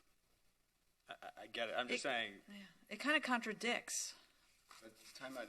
Didn't you say, Rogelio, that you're also now conditioning this on other applications, the vibration standard? I think we included it in the order for Mila. And we have another item for entertainment, and we include the same condition in our draft order. Well, I mean, based on the expert's testimony, I mean, you might be making a mistake. But I think that was for this situation here. What was the vibration at Mila? Was it an adjacent building? What was the concern? I can't remember. Well, it's preempt. We're trying to get ahead of an issue just to make sure that they don't get too loud where it's felt in the residential buildings to the south. I think what the board was trying to address was the base and right with this one and Mila, just to make sure that the noise condition included vibrations. An extra safeguard. I think Jesse wanted to say something. Jesse, if you're on, feel free to speak. Yeah, I'm sorry, I almost interrupted there. So the vibration question, I believe, to be redundant in this particular case, but I'm not saying it's redundant in all cases. In a case where you have, say, a resident in the same building as a bar or restaurant, and the loudspeakers are rigidly attached to the building structure in the restaurant, then vibration may travel structurally through the building where it's feelable. So I don't want to say that vibration should always be taken off the table. I'm just saying in this case where there is no rigid connection between the Good Time Hotel and an apartment, a few hundred feet away, there's not going to be any rigid vibration path, and any vibration that is experienced in that residence, on Pennsylvania Avenue, is going to be because of very, very high audible sound levels first. So Jesse, if I'm hearing you correctly, we're really talking, when we have a conversation about vibration, as far as this board is concerned, we're really talking about neighbors having common elements, walls, structures that would be impacted by vibration. Is that correct? Yes, I would say so, because again, where the two neighbors do not share any, walls or building structure, the only way that the receiver is going to feel vibration is if they already hear the sound. And again, that's for somebody of normal hearing. I mean, there could be the rare person that can't hear low frequencies. They have their hard of hearing from bomb blast or something like that. Excuse me. And they just can't hear bass sounds, in which case they feel it. but at that point, their neighbors will have already heard it. So I have a question for Jesse. Jesse, this is Gail. How come I can feel my windows shaking and the vibration of a jet flying over my building, but I really can't hear the jet, but I can hear my windows shaking? Also, when a car with a very loud radio booming bass stops at the red light in front of my house, my windows shake, but I really can't hear the music, but I can feel the music and I can hear my windows shaking. So that's the opposite. What's happening to me, that's the opposite of what you're telling me. You're saying it's impossible for me to hear those vibrations, but it's not true. no, I didn't say it was impossible. I said for somebody who of normal hearing. So I'm not an audiologist by any means, but perhaps your low frequency acuity for hearing isn't perfect. Gail, you mean inside, but if you were to open a window, you would hear it loudly, right? And that same standard, you shouldn't be able to open a window and hear it anyway. He's saying if you can't hear it, you're not going to feel it. Right, because if you're opening your window, you're already west of Washington, right? And so you should not be hearing it on your balcony at all. And so that's why we're talking about that this whole section is redundant, because the only way for you to feel a vibration in your apartment is if there's audio that's plainly audible, from your balcony. If that makes sense. Yeah, if you're on the balcony, or if you're in a residence across Washington, then the only way you're going to be hearing something rattling is due to something happening at Good Time Hotel, is if the sound levels are so high that it's causing your window to rattle. And they're in violation of that. And if the sound level is so high that it's causing your window to rattle, you're going to be able to hear it. Well, it looks like I'm going to lose this vote on this item. But, staff told us that this is going to be like a citywide pattern to do the vibrations for everyone. So it's equal for everyone, not some people get special exemptions. That it's equal and we're neutral, and that we don't give certain people, for whatever reason, an exemption to this. So Gail, just to that point, though, I think it would be kind of unfair to, just in my opinion, to put that kind of responsibility on staff. Staff said that on a certain understanding, and then you have an expert here saying that maybe that interpretation or that understanding is not correct. So I think you have to also allow everybody up here. Certainly I am now corrected by understanding a little bit better the issue. So we're not experts on sound. And so we kind of arrived at a destination believing one thing, and it appears to me that we've been clarified and provided new information that may change it. And I don't know about you, but certainly I'm not the same way every day, and I try to take in new information and change and alter based on the information, right? So, and I'm not taking up for staff per se. I'm just saying I think that's just unfair to say that they said something, they promised something, or they said that they were going to do something. I think new information has surfaced, and now we all have to adjust to it. But go ahead. I know you had another point. And I'll just say that I'm not an expert in sound, but when you study acoustics and design, to avoid sound transmission, what you want to do is it's called avoid flanking paths, Jesse, I believe it's called. And so you want to put like isolators between things. So if I'm causing a vibration here, it doesn't go over there. And because the Good Time Hotel is separated from the housing project across the street, the vibration should not be transmitting without the presence of sound. So, but in other cases, what he's saying, if you share a party wall, you might not hear it, but that wall could be vibrating and shaking your unit. So it would be applicable in other cases, just in this one. We can leave it in, it's not going to happen, but then I think given that it shouldn't happen, then they're going to be trying to interpret if it's coming from Good Time, and it shouldn't. We should not introduce something if we just got something from an expert. Yeah. I don't think that receiving some information that's logical and factual that we should then say, oh, well, we're going to disregard it and we're going to go a whole different direction. That's not rational to me. Yeah. So I wouldn't support leaving it in. No, and I don't think we're exempting them from it. It's just the condition, the physical condition doesn't warrant it. Right, and then what happens is you're making something that could be more simplistically understood, convoluted and complicated by leaving it in. and I just don't support that. I mean, I think it's been a useful exercise just because it is now a consideration for any project that comes before us, Right. where we have to have the conversation, and does their situation warrant including some provision about vibrations? So I think all is not lost. I think in this case, just rereading Section A, numbers 10 and 11, which really clearly, blanketly, I don't even think that's a word, but in a blanket manner says no noise shall be audible west of Washington. So I think in this case, plus the fact that one way or the other we're seeing you guys again in 2 months after Party Central hits town, we'll know if we have an issue to address. And, if somehow vibrations do make their way to apartments, we'll know it very quickly. And then we have now changed the laws of physics, apparently, which is not my strong suit, but we'll figure that out. So I would be for leaving this provision out, and understanding that any new project coming before us for approval, vibration and noise are considered as one unit, and so you can't just do one or just do the other. And then, for instance, the nightclub claiming to be a restaurant, the glass box where the neighbors could not, that might be a totally different circumstance where you can actually feel things, more easily than here. So I think it's a very useful,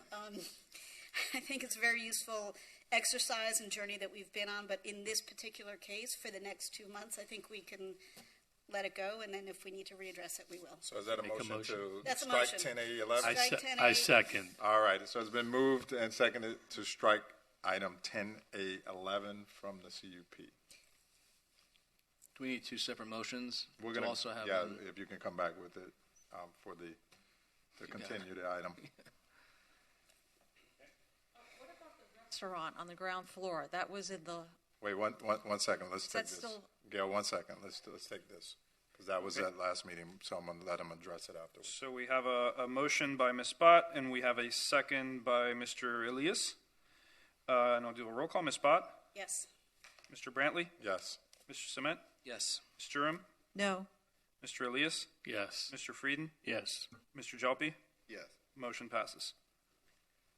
And then do we need a motion to? Mr. Cement? I'd like to make a motion to continue this item to the January planning board meeting. I'll second it. All right, it's been moved What and is seconded. the exact date? Just so we can announce it. January 25th. Okay, we have a motion by Mr. Cement, second by Ms. Bott. Yep. Okay, roll call, Ms. Bott. I'm sorry, January 25th is when? Sorry, I apologize, 24th. Okay, thank you. Yes. Okay, yes. Mr. Brantley? Yes. Mr. Cement? Yes. Ms. Durham? Yes. Mr. Elias? Yes. Mr. Frieden? Yes. Mr. Jalpi? Yes. Motion passes. I'll just point out that I have a new board makeup at that time. We will. We will. Gail? You had a... So you were going to make an application to allow ground floor restaurants. No, that was just a condition that was already changed at the prior meeting. It wasn't an application. It was just, we asked that the board consider condition because in the previous iteration of the order, like with all the other conditions, it said the word retail, and it was interpreted to not include restaurants. So we worked with staff to make sure that restaurants were included, and that was already, I believe, settled. Mm-hmm. That was approved at the last meeting. Yeah. I was at the last meeting. I don't remember that being approved. I thought we just did like a straw vote. No, that was 2 meetings ago. That was in the summer. I thought we were going to put restrictions. Did we do that? On the restaurants on the ground floor, if they were...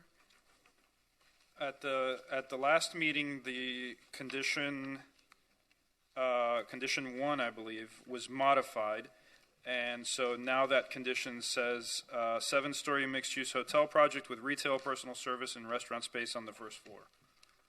And we did not add no outdoor speakers, that it must operate during daytime hours, so in order to activate the street. I don't believe so. I didn't have that in my notes. There's a problem, because I specifically remember us mentioning those items and many more. No entertainment license for those restaurants on the ground floor.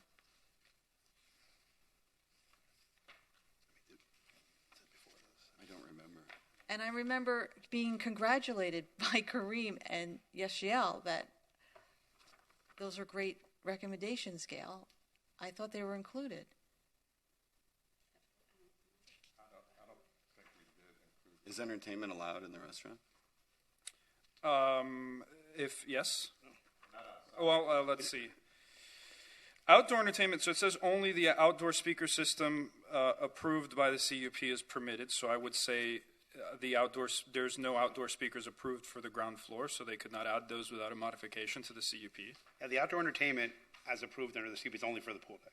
No, not entertainment. No outdoor speakers for the restaurants on the ground floor. No entertainment license for the restaurants on the ground floor.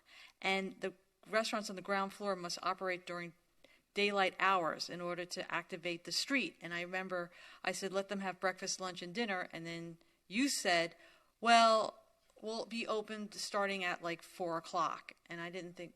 Well, I apologize. I don't really recall, but we'll be back in 2 months. We can discuss those things. That hasn't been in the report or anything we've talked about. Well, I don't want it just to be discussed. I want it to not be the rule now, moving forward, eliminating all the things that I just said. I have a terrible memory in general, so I'm not going to be able to help you on this. But I don't have a recollection of that. But why don't we go back to look at the tape of the meeting, and so at our next meeting we can. Yeah, that's what we'll do. Let's figure that All out. right. Because my memory. Maybe I dreamt I it. apologize if we did have that. I mean, I vaguely remember talking about it, but we'll look at it too, and we'll have that discussion again. Okay. The restaurant's not opening until after January, so. Yeah, I remember you talking about it, but I think at the end when the final motion was taken, I went through and I don't think we brought it up at that point. It's definitely, we still have the opportunity to add those things in January because it'll be open if we want to list them And out. why wouldn't we add them now and discuss We it can now? if you have them drafted. I'd like to go back and look at the tape. Okay, Would you that's a good allow us? idea. 'Cause Yeah, that's a good I idea. remember something vaguely, and I remember it being the item about the vibrations and also saying to Mickey, hey, well, you got to come back, or something about the retail. I just don't remember, and I don't want to try to do it ad hoc, if that's okay. All right. No, that's a good idea. All right, thank All you. right. I can give you a comfort level that the only speakers approved are those on the outdoor speakers are those approved on the pool deck, and so they could not place speakers outdoors without modifying the CUP on the ground level. It's and maybe that's why it was settled last time, but we'll look at it. Yeah, that's maybe we answered it, and it was a good idea, but it was answered in the meeting. So I just want to make sure we take a look. Okay. All right. Thank you all. I think we're done, right? Yep. Well, thank you all again. Thank you all for being so patient with us, and hopefully January we'll all be done with this matter. Thanks so much. Yeah, only took a year, Mickey. Only took a year. So no, I'm if just this- kidding. Actually, about a year and a half. So if this actually works as intended, can this sort of be the template for what outdoor space has to provide in order to get a CUP? Every property is different, so I wouldn't say that everybody has to build a sound barrier, but certainly we can use their process as a model. Their speaker system is an excellent one. If you stand in front of the speaker, you can hear it very loudly, and if you stand behind it, it's significantly quieter. So that's definitely And again, I'll say it again because Rogelio was there and he saw it. If any of you all have access to my email, or you can call our office. If any of you would like to go, I can arrange that. Avi would be happy to have you there because I think when you see it, it is impactful. All right. Thank you so much. Have a wonderful Thanksgiving. Thank you. All right, you too. Thank you. All right, let's move to our next item, which will be Planning Board File 220504. This is a lot split, 320 West Delito Drive. Single-family lot split. Okay, so file number PB22-0504. The address is 320 West Delito Drive. The applicant is proposing to divide an existing site comprised of 2 platted lots into 2 individual building parcels. The subject site includes 1 parcel that's approximately 21,960 square feet. As I said, there's 2 platted lots, lots 14 and 15. And then there's an existing 2,334 square foot 2-story home on lot 10 that was constructed in 1958. The applicant is proposing to demolish the existing home and then divide the parcel into 2 sites. Each lot would be 2,980 square feet. Just one clarification in the staff report. I had written that that the applicant would likely be seeking 4 variances related to height in order to be able to develop the understory. The applicant modified their plans and submitted a revised letter of intent stating that they would not be seeking those variances.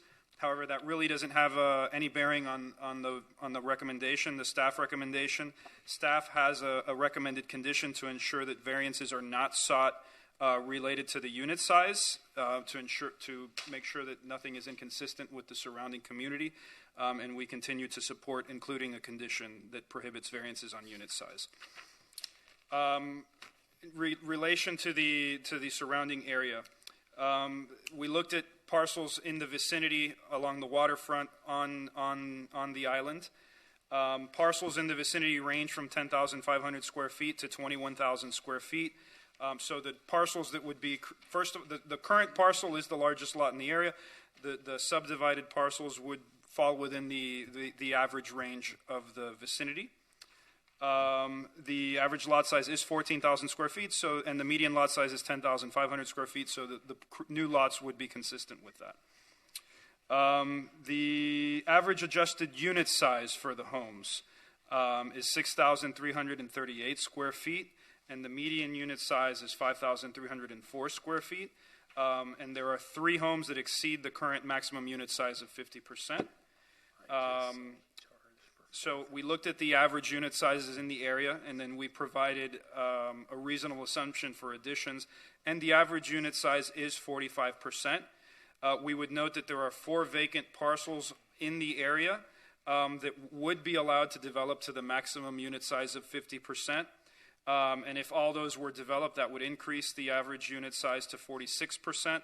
The applicant is requesting to be able to construct homes at the current maximum allowed by code, which is 50%. We feel that the difference, 4% difference, is de minimis, and that the new development will increase the average unit size of the area. So staff is not opposed with the applicant seeking a 50% unit size. However, as I suggested, we have recommended a condition that limits their ability to request a unit size variance, so they cannot exceed the 50%. So with that, staff recommends the application be approved, subject to the conditions in the attached draft order. So good afternoon, Mr. Chairman, board member, staff. Michael Larkin, Turner South Biscayne Boulevard. Here is the applicant. PJ, could you pull up the presentation, please? Great, thank you.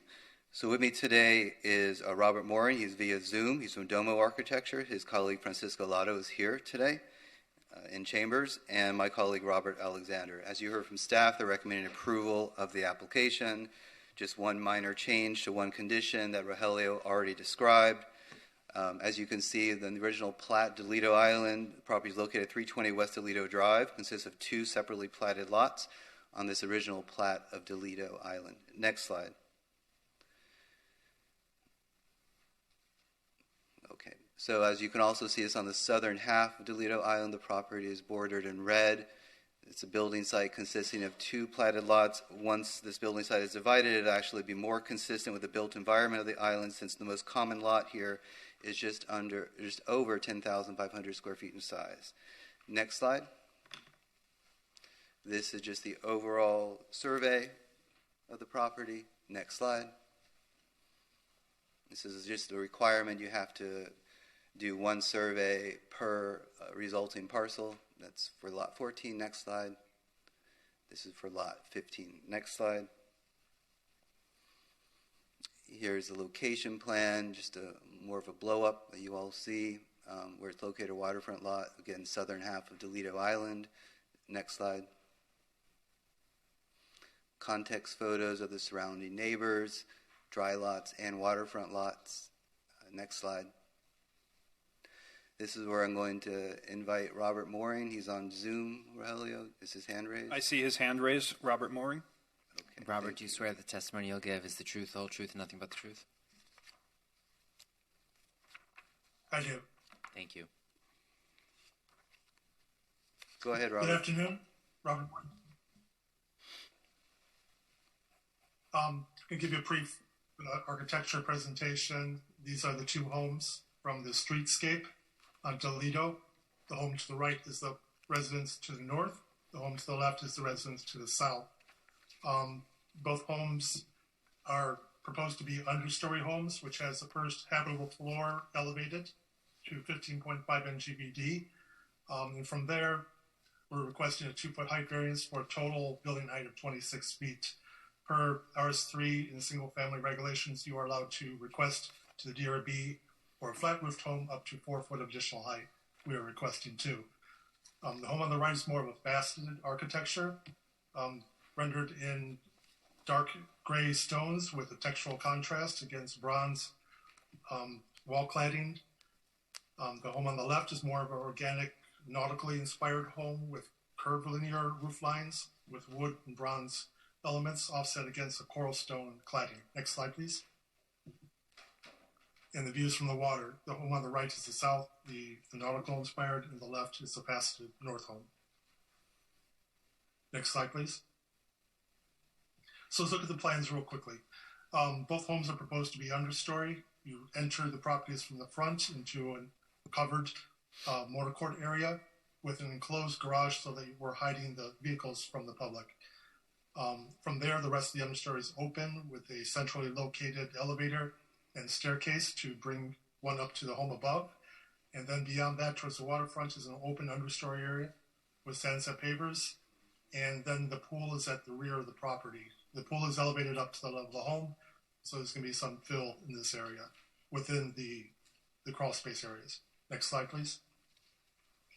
First, habitable floor of the home. Starting with the home on the north side at the top of the page. This is the faceted design where you enter the property from an asymmetrical front garden area. The grand steps lead you up into an elevated garden that is above the park motor court below.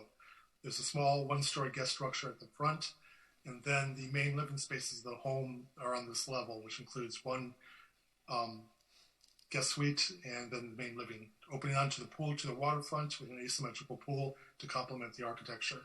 There are courtyards on either side of the central stairway, required by code for additional side yard open space for 2-story homes in excess of 60 feet of length.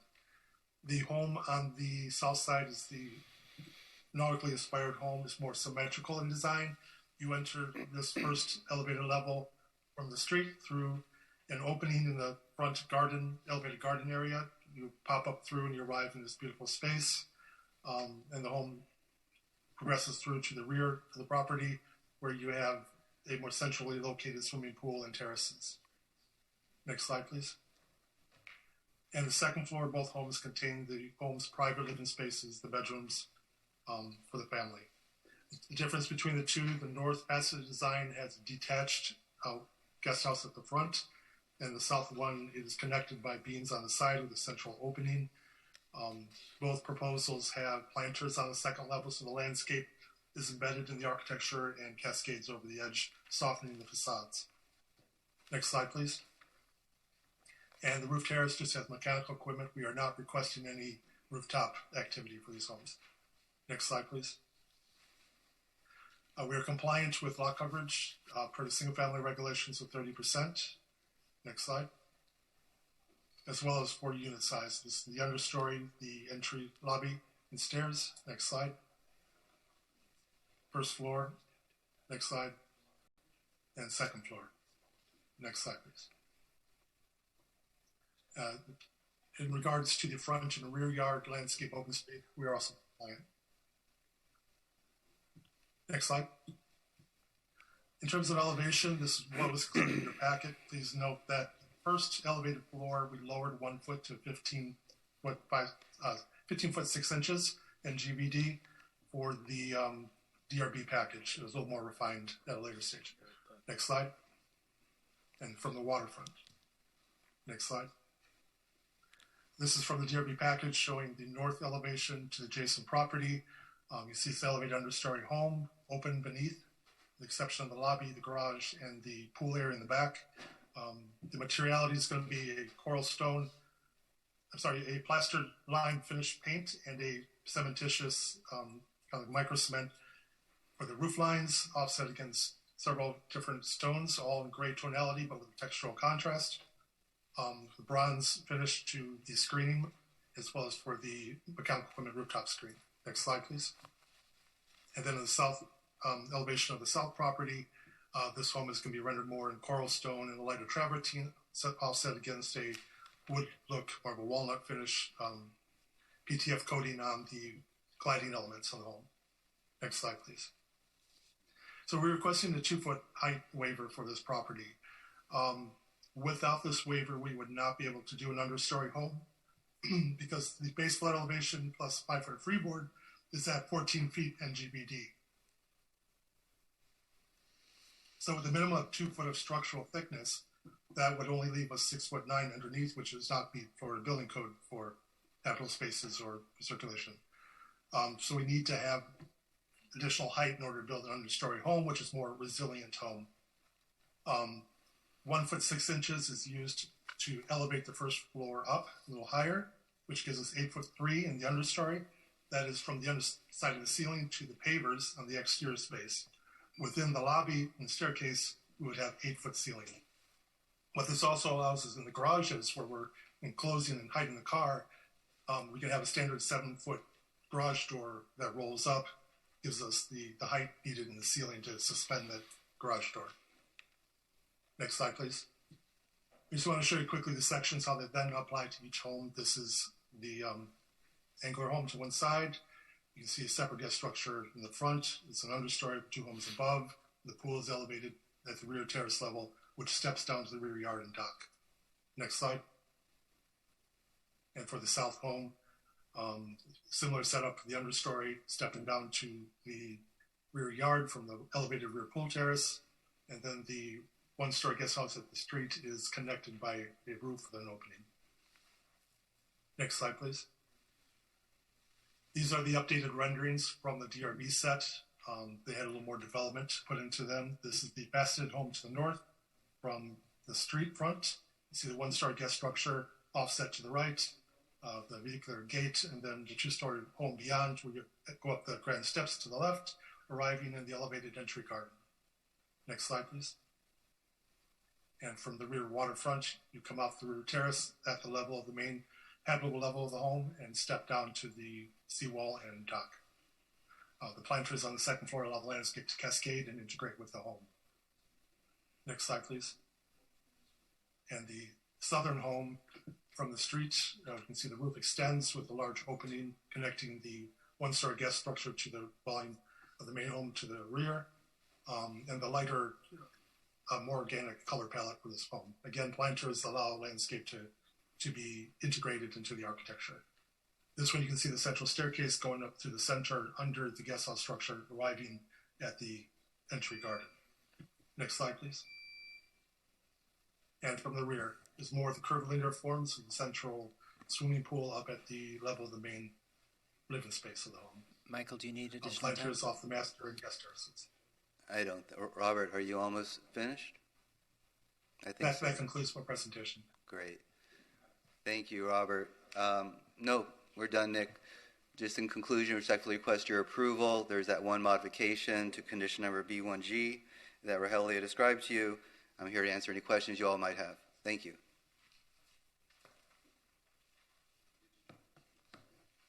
So, go ahead, Ms. Bott.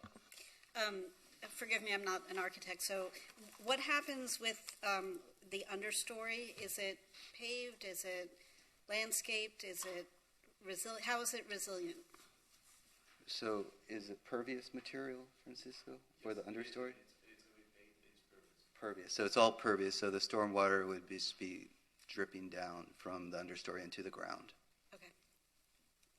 I mean, I don't know how everybody else feels. I'm less concerned about the variance of height than I am concerned about 50% unit size or 50% lot coverage by the unit. I mean, it just seems.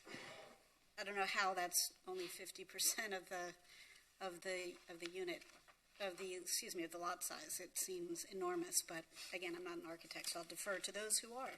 No pressure. No, actually, I had a question about that. So, given that there's an understory, essentially the entire building is lifted. How is lot coverage then calculated?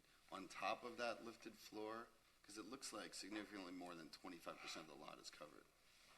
And I don't see diagrams here explaining it. So. Yeah, Francisco, yeah. Hey, how you doing? Francisco Yaro, Dome Architecture Design. I'm partners with Robert Mooring.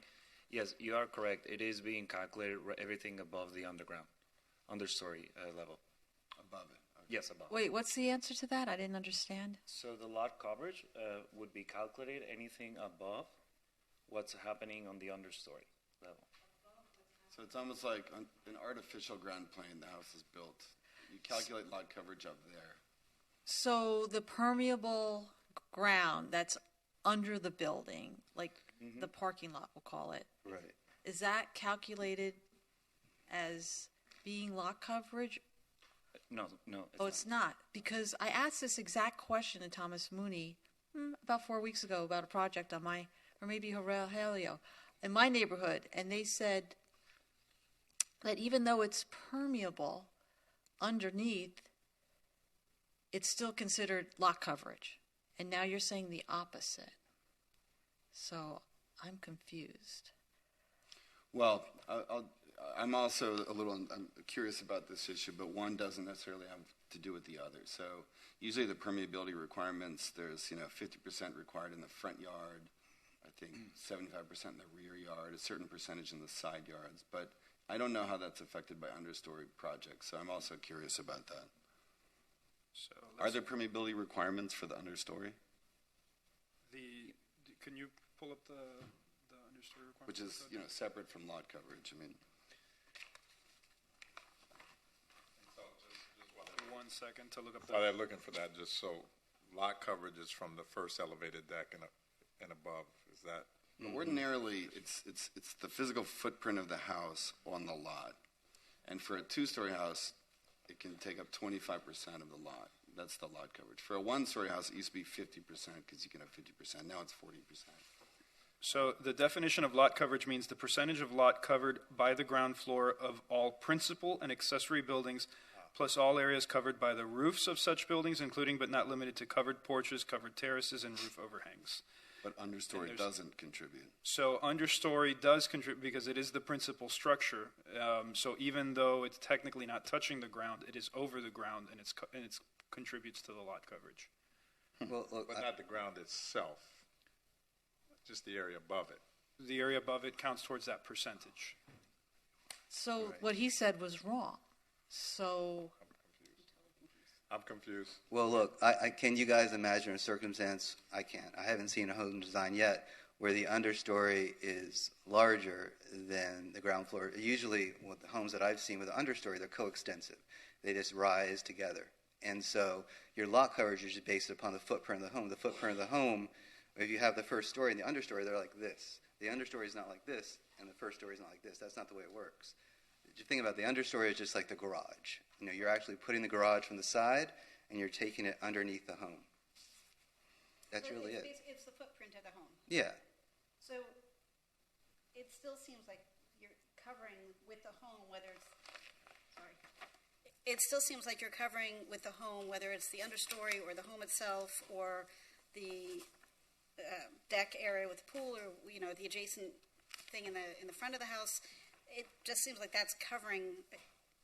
I mean, I defer to you. No, because lot coverage that is wouldn't be allowed by the to city. No, I understand that, but it just seems like it's like I can't get over the fact that it's only 50%. No, wait, hold on. Lot coverage is 30%. All right? I thought 25. Unit area is building volume. Yes, so the unit size is 50%? 30% is correct. 30%, yeah. 30% is lot coverage. Lot coverage. For two-story. For a two-story home. Okay. I'm sorry. I was miss. Okay. No, it's processing. these Got are it. these are because they Got it. both serve to control the development rights of the property. But I one understand. is I was restricted to footprint, which is lot coverage, and unit area is like floor area, which is building volume. Right. Got it. Right. Sorry, I apologize. My mistake. That's okay. Yeah, no, I mean, I was just curious because I haven't been much involved in understory projects. So, I mean, I guess I'm still not clear on what's allowable here, but I guess what you're proposing is almost like the entire ground is lifted, and then on top of that is 30% lot coverage on top of that. Yes, and just for reference, we have built several of these homes at this point, And we are in compliance with the current code and with design review board as well. But I do understand where you're coming from. By raising the house, it seems like the whole lot is being covered, but it's not interpreted that way. And we have built several of these on the same island as well. Well, in that case, Yeah. um, I would just be curious to see the diagram that calculates it, but they're missing here. But I think that could answer. I mean, I'm sure they do that. And when we go to design review board, again, this is just to split the lot, but when we go to design review, they will review everything, the packages. We do have all the diagrams in there. And we're already set for hearing on January 3rd. And the area under the pool, so that's like built up, not suspended. Yeah, that's going to be filled up. Yeah, there's not going to be usable space. So are there requirements for anything that's not built? So whether it's the understory or landscaping, like if you guys wanted to pave everything with travertine pavers or whatever, would that be permissible by the city? No, because there's permeability requirements That's what I'm trying to in understand. your yard, especially the front and the rear yard. And the understory, Michael, you could pave. Understory you could, and I think what Francisco said is our understory is going to be permeable. So Right, like no, I got that. But you don't really have side yards on these, so. Yeah, You do. You do. There should be 10, They 10 have the feet on the setbacks. side. 10 feet.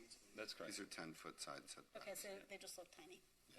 Just to Okay. make it a little bit simpler, the way the code is written out right now, if we raise the house, we're only using that space under the story to make it usable. Otherwise, it will be filled. But the house would still be raised because, as of right, technically. And then you would have the same diagram of a lot coverage. It just would be filled. This way, Understood. we're just making it usable. A little bit more like the Key West Right. condition where you can park the cars underneath and be undercover. No, the- That's really the way to It think about it doesn't change the way we measure lot coverage. Okay. You take the perimeter of the roof line essentially, and that tells you the area of the home that the area of the lot that you're covering. But this elevated, effectively, the new elevated first floor deck that covers a lot of understory, that doesn't count towards lot coverage? It does not. The home counts, but you're saying This first floor with the pool and the front deck, it's all lifted up. The understory's under that. Does that first floor that's lifted up, it's covering, I believe it's covering more than 30% of the lot. Maybe not, but that coverage counts, correct? Or I guess the pool might not count the because pool it's doesn't filled count, in. yeah, because they're raising the yard in those situations. They're raising the yard. Right, but I guess my question is, what that stuff covers, that counts towards lot coverage. The only part that counts towards lot coverage is primary and accessory structure, so that's the main home in this case. Oh. Anything below the main house, the structure does count, or accessory structure, as he well mentioned. Okay, guys, I'm going to try to circle. This big deck, stuff under this deck counts toward lot coverage or not?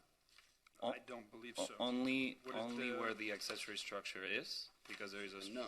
So it's a no, correct. The answer is no. When you But mean the deck, accessory structure there is the garage. Is that? No, the one above it, there's a guest house Oh, okay, that I he's see. pointing at. Okay. Everything that footprint And below, that would count as lot coverage. And again, just for logic purposes, if it was to be filled in, it would be the same situation. We're raising the ground floor basically the way that the code is. But everything around it, the pull-offs, the walkway area that comes from that structure, it is not counted. It is not, no. I think I'm starting to understand. Yep. well, maybe since we're not comfortable with the lot coverage area, this has been recommended in the past. You know, the swales in this neighborhood, usually people like to park on them. They like to make them green and park their cars on them. I was told, what should be happening is they should be used for collecting water. And they should be like indented, which many cities do that. They even put pipes in there to go under the driveway so water can really flow in these swales. Maybe you guys could, actually indent the swale so it collects water. Maybe, that should be like a policy in our city, but it's not. But Yeah, maybe I we will could. tell you that Yeah. the civil engineering requirements for Miami Beach are like above and beyond anywhere else in the world. Like you have drainage vaults you can stand inside of below the houses. Well, any new construction is going to have that. So you're required to retain a certain amount of hours of water on your property and slowly release it. Well, I meant just so the road doesn't get, because I'm sure they're going to have a big concrete wall in front. Just so the road doesn't get.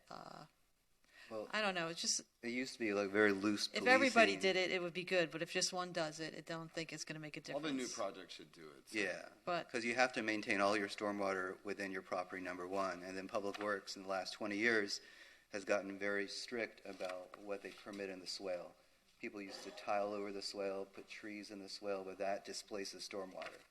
So they've gotten very strict in the last 20 years. So the question is, the staff is recommending, well, I'm going to ask about the trees in a second, but the staff is recommending that this particular application, that they self-declare that they're not going to seek a variance? Is that what we're... So the planning board typically, as part of lot splits, can consider imposing that they do not seek variances for certain elements or just no variances in general. Staff is recommending that because we are okay with them going to the 50%, which is the base allowed in the code, that they not seek any additional variances to go above the 50% unit size. Okay, so we can do that as a board without asking their permission? Correct. Okay, I just wanted to make that clear. Right. All right. You're submitting that we don't do that. No. So the way that Rogelio originally wrote the condition, it was talking about variances. But we're no longer seeking variances. But we are seeking waiver, which is a different animal. So it's just making clear that we can Explain seek sorry. So a variance is considered by the hardship standard or the practical difficulty standard. Practical difficulty in the charter, hardship standards in Chapter 118.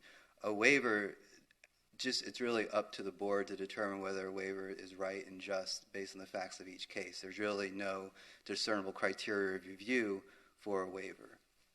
And you would seek and a waiver would be sought from whom? The DRB. Design Review Board. We didn't propose any limitations on waivers, but all right. So that's up to DRB. Yeah. Right. All right. Okay. I'm comfortable with that, Brian. I'm comfortable with that. And the variance, the hardship is if I agree. Have a historic home and I agree. I just wanted to make sure I knew the difference. There's no hardship because it's new construction, but a waiver should. And for those of you who don't know the architect, he's phenomenal. You do great work. Brian. So Appreciate it. Yeah. Well, got an endorsement. No, he's really top notch. What about the attorney? Nah. Let's see how it goes. It's okay. You got one more item before us before So the day is terrible. out, I right? refer you people. We don't want to give you too much praise up front, Michael, if you're coming back on the next item. Just out of curiosity, if you were limited to less than 50%, would you just sort of shrink it all proportionally, or would you cut it? How would you handle that? Yeah, good question. Yeah, it would have to be. It would be a little bit challenging for what we're trying to achieve, and we would have to shrink from here and there. We're really down to the deleted lots are all 50% unit size, and for the design that we're trying to seek, it would be very necessary to have 50% at this point. So I understand that that's what you want, but my Right. point is, would you just proportionally Yep.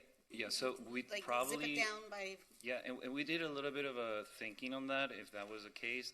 What that would cause, because we were trying in the intent of the design to have an accessory structure on the street to try to give a one-story feeling to the street instead of two, we probably would take it out of the guest house, making it a little too small to the street, and would look a little bit cartoonish to the scale. The architect to comment as well, but from our understanding, the way it looked, the main house, we're not going to take any square footage, but we'll take it from the street, more of an impact than the real home. And this, I'm a fan of utilizing the understory. Yep. But this comes up repeatedly. It seems not possible to do an understory without a waiver to get usable head height, because if they don't request the additional 2, then they have 8 from base flood to top of floor, -2 for structure. They really have 6 or whatever it is. So they need the extra 2. Is it intended? So you basically have to go through the extra hurdle to get an understory that's usable. Yeah, that's correct. Pretty much every understory home is seeking the waiver that's available in the code to go a little bit higher. That waiver we hadn't proposed any limitations on waivers, so. I think that makes sense. And that waiver, I mean, you're seeking it to add it to the understory, not to the upper floors, right? That is correct, yes. That's the intent. And if they were to start, sorry, where are you starting? So, I see, yeah. So top of first floor is at 16 and a half instead of 14 and a half. So you're adding 2'6" to that. That is correct, yes. And Nick, to resolve what you're saying, the commission is actually considering, the zoning code rewrite right now, and they're going to add a certain amount of feet, I think 3 feet, to the understory to resolve this issue, so they won't have to ask for waivers anymore. Yeah, every single time. Yeah, and the commission's so bullish on it, they actually just want to make it an administrative process, and not even have the DRB consider it. But that's going through a little rewrite now, and you might have to provide notice to your neighbors of that. That's what I've heard so far. The saga continues. Just rumor. Just rumor. That's what I've heard. Okay. Ask that, Nick, because I thought, why is our code like that if it's like so inconvenient for the architect? This is my first lot split since I've been on the planning board. So if anybody wants to say anything about the pros and cons of lot splits, because we haven't heard it, and I was just wondering. It's been a while. I called like a kind of mentor who was on the board years ago, 80s and 90s, and said that, we have the purview of lot splits because it used to be that you had larger lots and they weren't typically maxed out with the house. So when you demolish a house and split the lot and then max out both lots, it's a significant increase in density. So, that's why we get the average unit size in the neighborhood to be sure that what's being built conforms with the context and it's not a radical increase. And you want to make sure that the lots after they're split are, basically in the same square footage as all the other lots and same character, which these happen to be. So. Yeah. Okay, someone want to move it? Gail, go ahead. Make a motion that we move this. And I don't think did we open the public yeah. hearing? I'm sorry. Public Yes, hearing. yes, please. I just told you. Yeah. Got caught up. The only hand raised is Robert Moering. I don't see anybody else. You can hang up. Okay. Anybody in the chamber? Okay. Which is also a good sign when neighbors don't show up, because that means they're not opposed. We did do outreach. I forgot to say that. that. Normally I was shocked no neighbors We walked the neighborhood. Just one thing before we take the motion. I mean, you got some pretty mature trees on this lot. How are you handling those? In particular, your 19, I think, and your 2 and your 1 tree. With which tree? The one on the entry on the left? I think you got one on the south lot on the south side. You got one that's interior on that lot that's to the north of that, and then one that's in the right of way, if my memory is correct. So I'm speaking for the landscape architect, but the one in the south side, which is a beautiful flamboyant tree, I believe, we're keeping it. If you see the rendering, the big red one coming up, so we're actually making it part of the architecture, and that's one of the reasons why we created that courtyard space, so that the tree actually does go through the architecture. The other 2, I believe one of them is an invasive species that we are removing, and the other one is staying, I believe, as well, or relocating it into the site. Okay. But for sure we will comply with those requirements, and design review board will review it as well. We do have a condition that prior to the issuance of a building permit, they have to submit a tree report prepared by a certified arborist, and all existing trees on the site shall be submitted for the review and evaluation of the City of Miami Beach Urban Forester. And any trees identified to be in good health shall be retained or relocated if determined feasible by the urban forester. Perfect. I couldn't tell from your rendering that nice tree that's sitting on the south lot. Yeah, my partner Robert Moore is also a landscape architect, and our client is all the architecture we do is based on nature and driven by it. So we are very big on landscaping. And our client as well. So. Well, you couldn't have gotten a bigger endorsement than the fellow sitting to my right. All right, Gail moved it. I'll second it. Is that with their modification? Yeah, with the modification B1G that we allow the waiver for height. Okay. Yeah. 3-foot height, is it? Yeah. 2 feet. 2 feet. I hate throwing these away. Do you want these or? No. And I'll take a few for sure. Thank you. And to allow unit size variances. Yeah. Thank you very much. We prohibit unit size variances. The way you have it drafted, it says may be permitted. Waiver, so, No variance, just waivers. right, but by striking that condition, Yeah. you're essentially permitting variances. Right. So we don't want any unit. No, we don't size want to variance. strike it. So then. All we want is waivers. Yeah. So keep the existing condition prohibiting unit size variances, right? And then I a said it was separate G. condition allowing them to. Do they even need that? I don't think you need anything Yeah. allowing variance waivers, which we weren't prohibiting them. Oh, so as long as they're not prohibited, you don't need to say allowing. Okay, fine. I mean, that's the way I would interpret it. I agree. I thought in the past sometimes we didn't allow height increase requests either.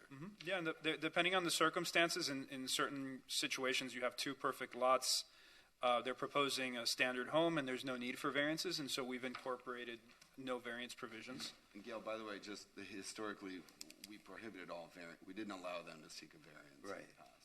We just approved this because it was contextual, and we didn't allow any variance to that. But waivers, we did allow? There are some situations where we've prohibited waivers. I think that predates us having understory homes. When they were prohibited, since we've started the practice of allowing understory homes, we've kind of moved away from prohibiting those. If we don't exclude it, it's implicit that it's allowed. I would say so. Michael, you okay with that? Yes. Okay. All right. So then we leave it as it was drafted? Yeah. Well, we're not requesting any variances, to be clear. Right. So, Right, but and you all put- he's saying is we're not prohibiting waivers, so you don't need language in there allowing That's them. fine. Yeah. All right. Is that fine? Yeah. Understand it, thank Okay. you, yeah. Okay, so then just approve as recommended by staff. Okay, so we have a motion by Ms. Durham. Do we have a second? Mr. Elias. Okay, Ms. Spott? Yes. So Mr. picky- Brantley? Picky by his name. Mr. Cement? Yes. Ms. Durham? Mr. Elias? C. Mr. Frieden? Yes. Delphi? Yes. Elias. Motion passes. So you know, Rogelio, I'm always like that. Just screwed me up right there because I looked at him and I'm like, Elias. It's Elias, but in Spanish it's Elias. So I get it. Absolutely. So the response was totally appropriate. I loved it. All right. This is our last item. This is going to be Planning Board File 220553, 455 Lincoln Road. This is Andres Carnedes. Okay. File number PB22-0553. The address is 455 Lincoln Road. For the Cuadras Andres Carne de Res restaurant. They're requesting a conditional use permit for a neighborhood impact establishment with entertainment and an occupant content in excess of 200 persons. The site is located on Lincoln Road. It's within the Flamingo Park Historic District. The proposal is for a restaurant with alcohol service that occupies the existing two-story commercial building and includes a rooftop. The program for the site is a ground floor with 104 seats and an occupancy load of 234 persons, a mezzanine that contains kitchen, preparation areas, storage, and office space, a second level which contains 119 seats with an occupancy load of 168 persons, and a rooftop with 65 seats and an occupancy load of 79 persons. So the total occupancy is 489 persons and 288 seats. No entertainment is proposed on the rooftop. Only music played at a background level that does not interfere with normal conversation will be allowed. Indoor entertainment is proposed for the ground and second floors. For history of the site, in September of 2018, the Historic Preservation Board approved the rooftop addition with an outdoor bar counter. In January of 2020, the Planning Board approved the CUP for this NIE. However, that approval expired, and that's the reason they're before us again. On October 2021, the Historic Preservation Board approved the installation of a retractable canopy structure on the roof deck and a variance to allow the outdoor bar hours of operations to go from 12 a.m. to 3 a.m. The entertainment includes actors, live performances, DJs, dance halls, live music. They're only proposed indoors on the ground and second floor. And entertainment would only be permitted if all doors and windows are fully closed. Per the operations plan, they only expect entertainment during the evening hours. I want to provide a clarification. We included it in the draft order, condition 2A6. That was part of the original draft order when this came before the planning board in 2021. However, the board approved modifying that condition, and so we support the original approval of the planning board, which said that a DJ or live entertainment may play music in the indoor portions of the restaurant only. The music may start at 10 a.m. and shall not operate past 4 a.m.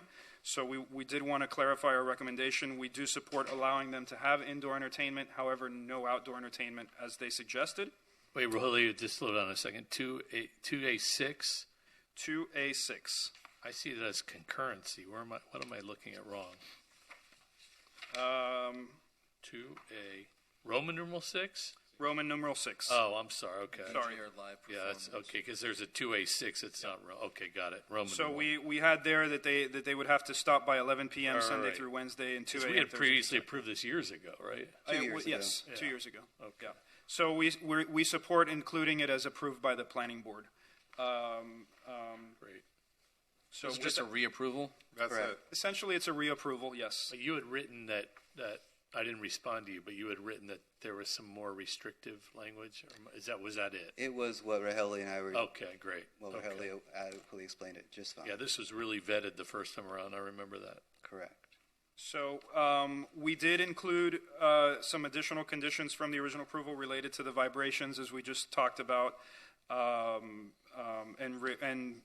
requiring that sound from the interior of the venue not be audible along the exterior of the perimeter. What section is that vibration? So that's in the same section as the entertainment condition 2A, and then that's Roman numeral 14 and 15. Any issue with those, Michael? Well, let me ask you, do you have, I can't remember this location exactly, there's no adjacent, there is an adjacent tenant. a tenant or a residential use? Is there any shared wall or anything like that? Oh, yeah, on Lincoln Road, it's all like shared party walls, so Right. immediately to the east, you're going to have another either retail or commercial use. I think it's a restaurant I use. think it's H&M next to it, isn't it? No. No? What's the name of the wonderful hookah bar? Oh, this is on the same side with lids. Okay, I got it. All right. But sharing the party Divine, wall I is think. H&M. Yeah. By the way, if anyone's ever been to Medellin, this place is insane. It's really something. Been there? Oh, yeah, it's amazing. It's an amazing location. They're on the same block as the office building with the clock tower.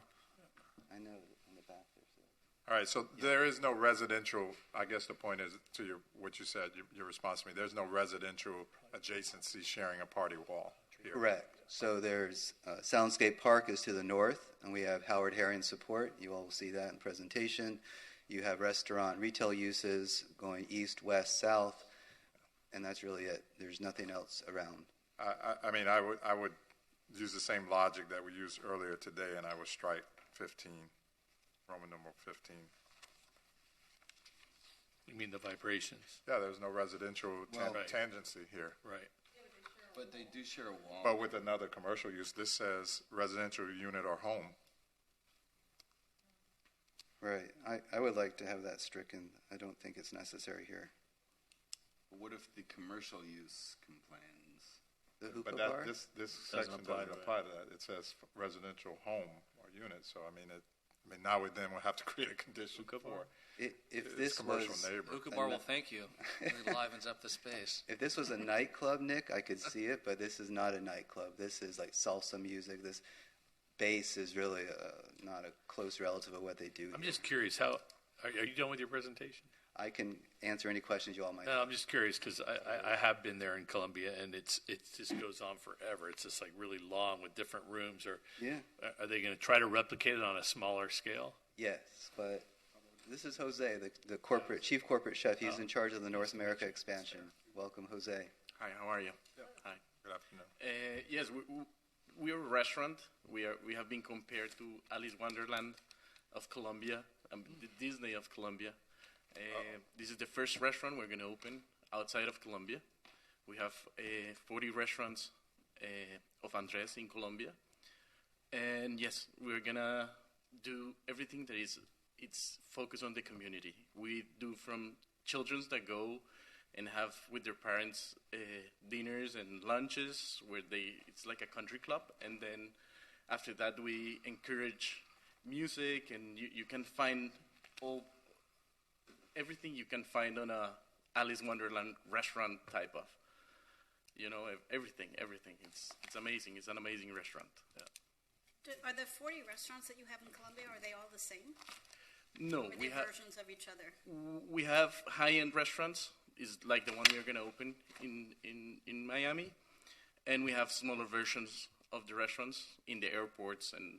But it's all the same concept. It's just It's the same concept. differently. It's the same concept. We do a lot of entertainment with actors. They go to the tables and they do magic tricks, and they sort of do a play. Well, if I remember, you actually bring a grill to the table and they can make the. That's still In some of the restaurants that applies. In certain cities, we cannot do that. Right. But most of the time, we will bring the beef and cut it table side, and Kinda it's like a a show. coat. It's a Have show. you It's been amazing. Oh, all right. I don't get out. So I'm going to come back to you, Gail. Sure. Just give me 1 second and just stay put. Thank you. We have one to speak, and then I'm going to close the opportunity for the public if nobody else. So then that way we don't interrupt the dialogue. We have Lyle Stern online. Lyle, do you swear that the testimony you'll give is the truth, the whole truth, and nothing but the truth? I do. Thank you. So thank you, everyone. I'm the board for your service. While I'm the president of Lincoln Road Bid, I'm not speaking on behalf of the bid. We've already got a resolution from the bid. I'm actually speaking both for myself as a resident and property owner. I'm thrilled that we have the opportunity to welcome this world-famous restaurant, the level of Andre Carne, to our community and to Lincoln Road. And I'm thrilled that we have somebody that's activating for all day parts, for all demographics, for all age groups, for our tourists, for our residents, for our children, for our families. There's an art component to it, but there's a component for children as well. I spent a lot of time looking at this, and I'm particularly excited about our community having the opportunity to announce this tenant. When I mean our community, I mean Miami Beach, and that Andre Carne has chosen Miami Beach to come to. So I thank you for your time. I heavily endorse this project, and I hope we will approve it today. Thank you. Thank you, Mr. Stern. Anyone else to speak on the item? That's it. And I'm sorry, did we do disclosures yet on this? We didn't. Anyone having a disclosure, just pipe up. Two people from the neighborhood wrote me a letter of concern. Anybody else? Just so I can be clarified for Gail's edification, is the disclosure simply the name communications with the applicant? It's with any third party, and it should be the names of the individuals. So if the public reaches out, that has to be disclosed? Yeah, so if you get any written emails, those should be forwarded to staff, made a part of the record. Right. If you had any verbal conversation at the hearing, you're required to disclose the name. So it's with anybody? Any third party. I always thought it was the applicant. It's any ex parte committee. So it could be a neighbor, it could be an objector, it could be the applicant. Great, thanks. Sorry, Gail, go ahead. Oh, you Who said are the they? neighbors. Who were they? Somebody that I don't remember, and another person named Mr. Moore. Will you forward those to staff? I always do. Perfect. I always do. Thank you. Yeah, we get her emails. Nick, you. I had a phone call with Michael Larkin about the project. Okay. Well, I had an email from Michael that I didn't respond to, but I think everybody got that. Yeah, and I spoke to Michael. Phone call with Michael. I ignored Michael. That's one of her best talents. She's good. Really good. I think I responded politely, saying thanks. I think you'll do just fine. Thanks, but no thanks. No, I'll see you on Tuesday. You'll do just fine. All right, fair enough. Anyone in the auditorium want to speak on the item? All right, so we'll close the opportunity for the public to speak on the item. I think we're picking it up. I mean, this is a continuation of something we already did. I think it was a COVID impact. I think, I don't know how much more is there to talk about, but I think I'm in favor of striking, 2A15. And can we my consider comment 14 as well? And I'm not saying that we shouldn't be governed by the noise regulations, I'm sorry, Jonathan, were you going to talk about that as well? No, I'm curious to hear what you have to say on that one. Yeah, it's just that the Which noise. one? I'm sorry. 2814. The noise regulations in the code are already very tough. You know, after 11 p.m., no noise can be plainly audible at 100 feet from the property. So if someone's at the south side of Lincoln Road, we're on the north side. If they hear anything, then code could give us a citation. And at no time can the music be unreasonably loud, which is an amorphous standard. I don't know what that means, but it gives code the ability to, you know, give you a citation. But if you're just looking at the language of 14 as it is written, sound from the interior of the venue at any level should not be audible. I mean, if you're just about to enter, you might hear some faint music coming from inside, and I think that's too harsh of a standard. Is that boilerplate language? It's become, we're trying to be, in responding to complaints that we've received from other establishments, we're trying to respond to these concerns proactively. So it's becoming boilerplate language. I would be inclined to keep this. I mean, I don't think anyone's going to call code that you can hear music as you're walking into a facility. No, not that they will call. Code liberally walks up and down Lincoln Road, Washington Avenue, and they don't need anyone to call them in order to give a citation. Well, let me ask something, though. When you're walking down Lincoln Road at night, I mean, maybe I was in a dream when I walked down Lincoln Road, but I heard plenty of music. So I'm trying to make sure I understand, like, how this is even applicable here. Because there are a lot of restaurants that have kind of no doors, sort of, and they're playing music, and you can audibly hear it as you walk down the mall of Lincoln Road. So I'm just having trouble with this one. I'm not. Can we say like is it that we just not enforcing excessive sound? No, it's not excessive, but it's I'm saying like adding that. I'm sorry. Adding that it says sound from the exterior. I understand what Mr. Larkin is saying. Yeah, and I agree with you. I would say excessive sound. I think excessive is that. I think it's kind of hard to interpret. Yeah, I mean, excessive is too broad a word. Unreasonably loud. If you're inclined in that direction, I would just rely on the noise ordinance. That's fine. And just strike it. You're saying? I agree. While I don't, I understand what staff's trying to do, but you got to tailor a little bit to the location. Yeah. I think it helps because when I have dinner on Lincoln Road, I don't like hearing music from 3 different venues all at the same time. So maybe that's what this solves. But that's not their intent. They're going to have closed doors except for the rooftop, which is going to be ambient noise. And so here it's just, you know, obviously when the door opens and a family walks in, you're going to hear some noise. But if you're sitting at the hookah bar, which I doubt you will be, you might hear a little bit, and it's Lincoln Road, and that's what you get for sitting at a hookah bar. We shouldn't make the rules for them any less than they are for everyone else. I think we should just Which keep is why if you take it out, I then said that the before. noise ordinance applies. So if you just take that out. Well, I did extensive research because when I see rooftop, you know, my alarms go off. And this looks like a really fun place. The place in Bogota is like a place I would want to go, especially on a birthday. And the best part is it's described as a foodie place. And not a lot of places on Lincoln Road have great food. And I love Colombian food. I love Colombian people. My girlfriend's Colombian. But anyway, but the articles... but I never went there. So the articles are titled like intoxicating hours inside Bogota's wildest party, like a cheesecake factory crossed with a nightclub on steroids. I mean, it is pretty wild. So, you know, I like this place. I think it's going to be really great, but I think we should make sure we mitigate any problems. Like, are there double doors and are there hurricane windows? And I prefer 2 a.m. on the rooftop instead of 3 a.m. Because sidewalk cafes on Lincoln Road are restricted to serving alcohol only till 2 a.m. And that's all I was going to say. Don't worry, you're getting a Cheesecake Factory too on Lincoln Road. Yes. Is it open? Is it open? It's not open yet. Not open. I was there last week. All right. All right. Do we decide what we're going to do? I'm going to move it. This was already approved by the board, by the way. I'm going to make I'm going to try. I'm going to make a motion to approve and eliminate 14 and 15. Second.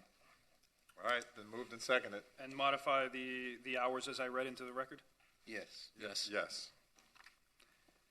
Wait, what were the modified hours?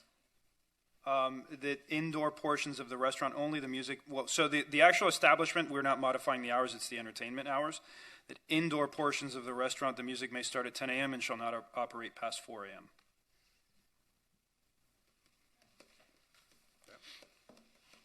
Okay, roll call. Okay, remove 14 and 15, remove. This is 3 of 7. 2 of 7 and 3 of 7 on the order in the CUP. It doesn't have a page number on the. Yeah, on our, it's the bottom of 2 and the. But if you go all the way back to the conditional use permit draft.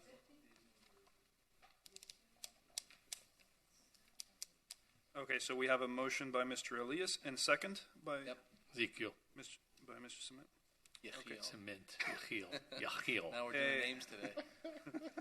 Okay, I roll always call, think of Mr. Ezekiel Elliott. I can't help it. I wish. Are you a Cowboys fan? Yeah. No. Oh, okay. But I Different skill set. He played at Ohio State. Oh. Okay, Ms. Bott? Yes. I figured. Mr. Brantley? Yes. Mr. Cement? Yes. Ms. Jerem? Come back to Gail, please. Yeah, come back to me. Mr. Elias? Yes. Mr. Frieden? Yes. Mr. Jalpi? Yes. Ms. Jerem? No pressure, Gail. All on you. I'm going to vote no because I don't like removing 14 and 15, but I wish you the best of luck. Great. Thank you very much, everybody. Okay. Appreciate Motion it. passes. Take Good luck. care. Happy Thanksgiving. Happy Thanksgiving. Thank you. They did. So with that, we'll bring the November 22nd retained you. Planning Board meeting for the City of Miami Beach to a close, wishing all of Miami Beach a happy Thanksgiving. Thank you. Take care.